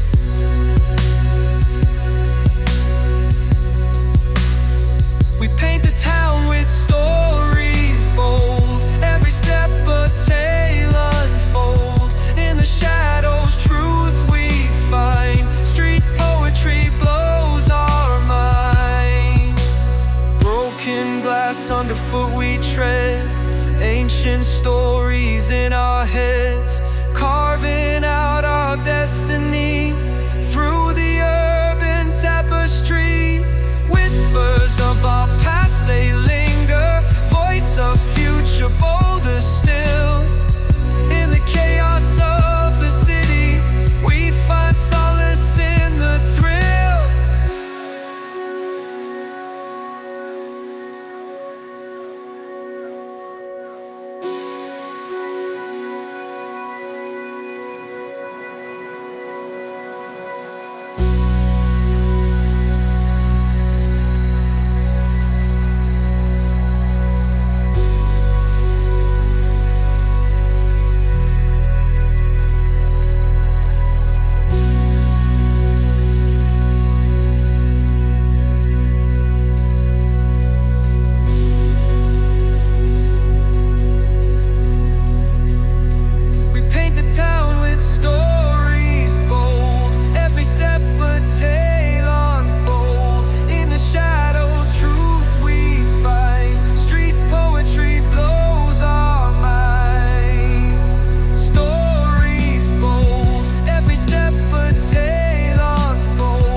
72. Florida Fish and Wildlife Officer James Jackson had been eager to respond to the call about someone ghost surfing off Delray Beach. After 8 years patrolling the beaches, he knew that speed on the water brought out the crazy in people, but he'd never actually seen ghost surfing in progress. According to rumors, some idiots out there thought it was a good idea to set a boat on throttle, then jump on a surfboard to ride the wake without a driver at the helm. Jackson was convinced the whole thing was a myth, but tonight there'd been a 911 call. But when he arrived, there were no ghost surfers to be found. Only a kid wakeboarding with his dad at the steering wheel and the extremely night-blind tourist who had called in the report. Oh well, Jackson thought, just another night on the water. This job sure beat his old one with the Miami Police Department. Now the roughest criminals he dealt with were vacationers who underestimated the interactive effects of rum and sun. He warned the father and son about the dangers of water sports at night and suggested that they lower their speed and enjoy the stars. Up ahead, he saw a good-sized yacht heading his way. 73. It had started with the wiggle of her fingers and then her toes, but Megan could feel her entire body awakening. Her mind was clear. Her vision was absorbing every detail. She didn't dare move, but she was clenching and releasing her muscles to make sure she was ready. Nick had stopped talking and was humming to himself. Megan felt sick, And it wasn't because of the drug he'd given her.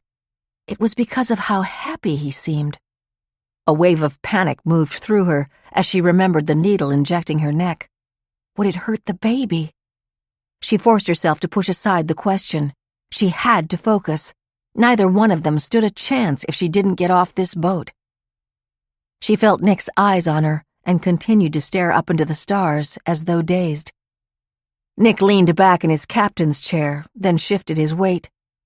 Still uncomfortable, he moved again. Then he reached into the back of his waistband, removed the gun, and set it next to the steering wheel. As Nick turned his attention back to steering the boat, Megan turned her head, her thoughts now totally clear, and took in her immediate surroundings. She saw the gun on the console to the right of the steering wheel, but knew she could never reach it first. There was a hammer-like object in a slat on the railing just ahead of her. A priest, if she recalled correctly. On her fishing trip with Jeff last year, it was the object they would use to stun fish that were caught, brought aboard, and were wriggling on the deck. If she could use it to hit Nick, she might have a chance to grab the pistol. "I'll shoot him if I have to," she vowed. Seconds later, she saw what she believed would be her opportunity. Nick had his cell phone in his right hand and appeared to be trying to read a message while he steered the boat with his left hand. She began to swing her legs up over the side of the deep leather chair. Stumbling, she took a few quiet steps to where the mallet was, bent over, and picked it up. Her arms and legs struggled to obey her mental commands. She had only experienced this feeling once before. She had joined a group of students who were drinking tequila shots. Amanda and Kate half carried her home as she tried to will her legs to move forward. Now she needed that will again. Nick cut the engine and slipped the phone into his pocket. This was as good a place as any. All he had to do was get the hand weights stored in the stateroom. He had slipped them into his duffel bag in the hotel gym, one more clue to lead police to Jeff. As he got up to go to the cabin, he felt a glancing blow to his right temple. He stumbled to one side and fell back against his seat. Dazed, he looked up to see Megan holding an object over her head, ready to hit him again. Officer Jackson was admiring the yacht as it grew closer. It put the capital L in luxury. He thought he recognized it as one of the higher-end charters available in the area. The night silence was broken by the crackle of his radio, followed by an alert. A tracking device on a chartered luxury yacht placed the boat right in this area. The Coast Guard was on its way. The captain of the yacht was a man named Nick Young, presumed to be armed and dangerous, and believed to have a kidnapped victim on board. Jackson cut the lights on his speedboat and accelerated toward the approaching yacht. The second blow caught Nick on the side of his face, knocking him off the captain's chair. But as he fell, his hand grazed the gun, sending it to the deck beneath him. Horrified, Megan watched him begin to recover and reach for the weapon. She heard the engine of an approaching boat in the distance. Was it coming to help? But she couldn't wait. Nick would have the gun within seconds. He would shoot her instantly. Nick's first shot came within inches of her neck. With one last desperate effort to save her baby's life, she hoisted herself onto the railing, held her arms protectively over her belly, and threw herself into the dark water below. 74. Officer Jackson saw the lights of the Coast Guard boats approaching. Just as he heard the sound of a gunshot, a figure jumped from the side of the yacht. He immediately turned on the handheld spotlight he had ready and pointed it into the water. He saw someone leaning over the side and firing into the water. Nick spotted the glare of a light from a nearby boat and heard the sound of a voice through a megaphone, but all he could think about was killing Megan. He saw ripples in the dark waves. He fired a shot, then another, then another. Megan felt the dark, cold water wash over her as she tried to stay submerged as long as her breath would allow. Everything now felt absolutely surreal. She hoped she would have enough strength in her arms and legs to paddle back to the surface. She could hear the dull echo of muffled bangs above her. Gunshots. Nick was ready to fire again when a blinding light washed over the yacht's deck. "Nick Young, you're under arrest. Drop the gun and put your hands over your head or you're a dead man." Fearing her lungs would explode, Megan flailed her arms and legs until her head was able to break the surface of the water. She gulped in a breath and saw Nick bathed in light, with his head bowed and his hands raised. Another bright glare then covered her. She heard a voice yell, "Stay where you are! We're coming for you!" "I did it," she thought, placing a hand on her stomach in the water. "We're okay. Me, you, and Jeff. We're all going to be okay." Epilogue. 1 month later. Lori looked out at the lights shimmering on the East River, thinking that she was going to miss this view. She was going to miss a lot of things. "There you are," Alex said, appearing next to her. "Come into the den. The show's about to start." "You know I've already seen it, right?" she said with a smile. Alex had happily offered to host the viewing party at his apartment to accommodate the size of the audience. In addition to the production team and Lori's family, Sandra and Walter Pierce were both in New York visiting Charlotte and had accepted the show's invitation to watch the episode with them. Alex's brother, Andrew, had also joined them. It seemed like the right time for Lori to finally meet him. After Ramon served cocktails, he came around with an impressive array of hors d'oeuvres. Lori followed Alex to the den, where Timmy and her father had saved a seat between them on the sofa. It had been exactly 1 month since the news of Nick Young's dramatic arrest shot across newspapers, televisions, and the internet like a rocket. Brett was initially disappointed, convinced that traditional media had beat Lori to the punch. But thanks to Lori's exclusive agreements with the show's participants, no other media outlet had the human stories behind the news. Jeff and Austin went back on camera to describe all those times they'd thought Nick was behaving more confidently than he really was. Lori even managed to persuade Detective Henson to sit down for an interview. "At first he lawyered up," the detective said matter-of-factly. "He gloated that he could afford an entire team of the best lawyers in the country, 10 times better than you, Mr. Buckley. His words, not mine. But I told him I didn't care how many lawyers he had. He'd be found guilty of at least Amanda's murder and the attempted murder of Megan. I dared him to lawyer up. That was his best bet." Then he started to cry, blaming the victims. Most riveting of all was Megan's harrowing tale of being kidnapped from the pier behind the Grand Victoria. "I was so tempted to scream for help, but no one would have heard me over the sound of the ocean. And then I saw the gun. I had to decide in an instant what to do. All I could think about was our baby." Just this afternoon, Jeff had sent Lori an email to say they were expecting a girl. They planned to name her Laura. "Without you and your team, I would have lived my whole life being under suspicion for Amanda's death," Jeff had told her. Lori had edited the show so many times, she knew every word by heart. She even knew that when Alex began his closing narrative, it would last exactly 94 seconds. As one former FBI profiler told us, Nick Young was motivated by hate, a hatred for the romantic love he was sure he would never have. It seemed that the only women who rejected him were drawn to his friend Jeff Hunter.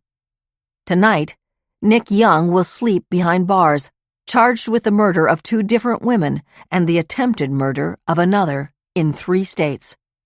And perhaps all women can sleep a little more safely. The credits had just begun to roll when Lori's phone started to buzz. Brett's too, apparently, because he exclaimed, "Twitter's blowing up! We're trending! This is the biggest special yet!" The text messages on Lori's screen meant more to her than any viral hype. The first note was from Kate Fulton. I'm crying for Amanda, but I'm so glad you finally brought some peace for her family and friends. Thank you for everything. No one had found out about the time she spent with Henry Pierce years ago at the Grand Victoria. As far as Laurie was concerned, no one ever would. Even Austin Pratt sent a note. My engagement to a wonderful woman is being announced. She's a technological whiz, my kind of woman. We'll change Lonesome Dove to Lovebirds. The next one was from Jeff. We're still in shock, but we're trying to move on. Thank God Megan is doing well, and we can't wait for the baby. Thanks to all of you for everything. The Pierce family had insisted that Jeff accept his inheritance from Amanda's trust. She would have wanted St. Jeffrey to have it. Jeff had thanked them profusely and told them that this money would allow him to remain at the public defender's office, where his heart was. He could support his family without going into private practice. As Sandra and Walter rose from the sofa, Laurie couldn't help but notice that they'd held hands the entire night. When the Pierce family left, Charlotte whispered a thank you in Laurie's ear. Still on for drinks Thursday? To Laurie's surprise, Charlotte had invited her to lunch when they returned from Palm Beach. She said she sensed that they were both busy women who could use some company outside the office. She'd been right. It was the first time Laurie had made a new female friend since Greg died. I wouldn't miss it, Laurie said. Alex gave Timmy an especially long hug at the apartment door. Laurie tried to act as though everything was normal, but she felt the lump in her throat when she told her father she'd meet them in the lobby. When she was the last guest remaining, Alex gave Ramon and Andrew a look that had them scrambling toward their respective bedrooms. So, Alex said sadly, it's not like you're moving thousands of miles away. No, but as I've told you, I have accepted a number of cases in federal courts, which will mean a lot of traveling in the coming months. Laurie looked down at the floor. For the first time, she noticed how beautiful this hallway rug was. Would she ever see it again? It was just as she had told her father. If it's meant to be, it will happen naturally. They shouldn't have to overthink it. But deep down, she knew that wasn't true. She wasn't letting it happen. And Alex wasn't leaving the show because of his law practice. He was leaving because he was in love with her. She was holding back, and she knew why. She still missed Greg so much. She just wasn't ready to replace him.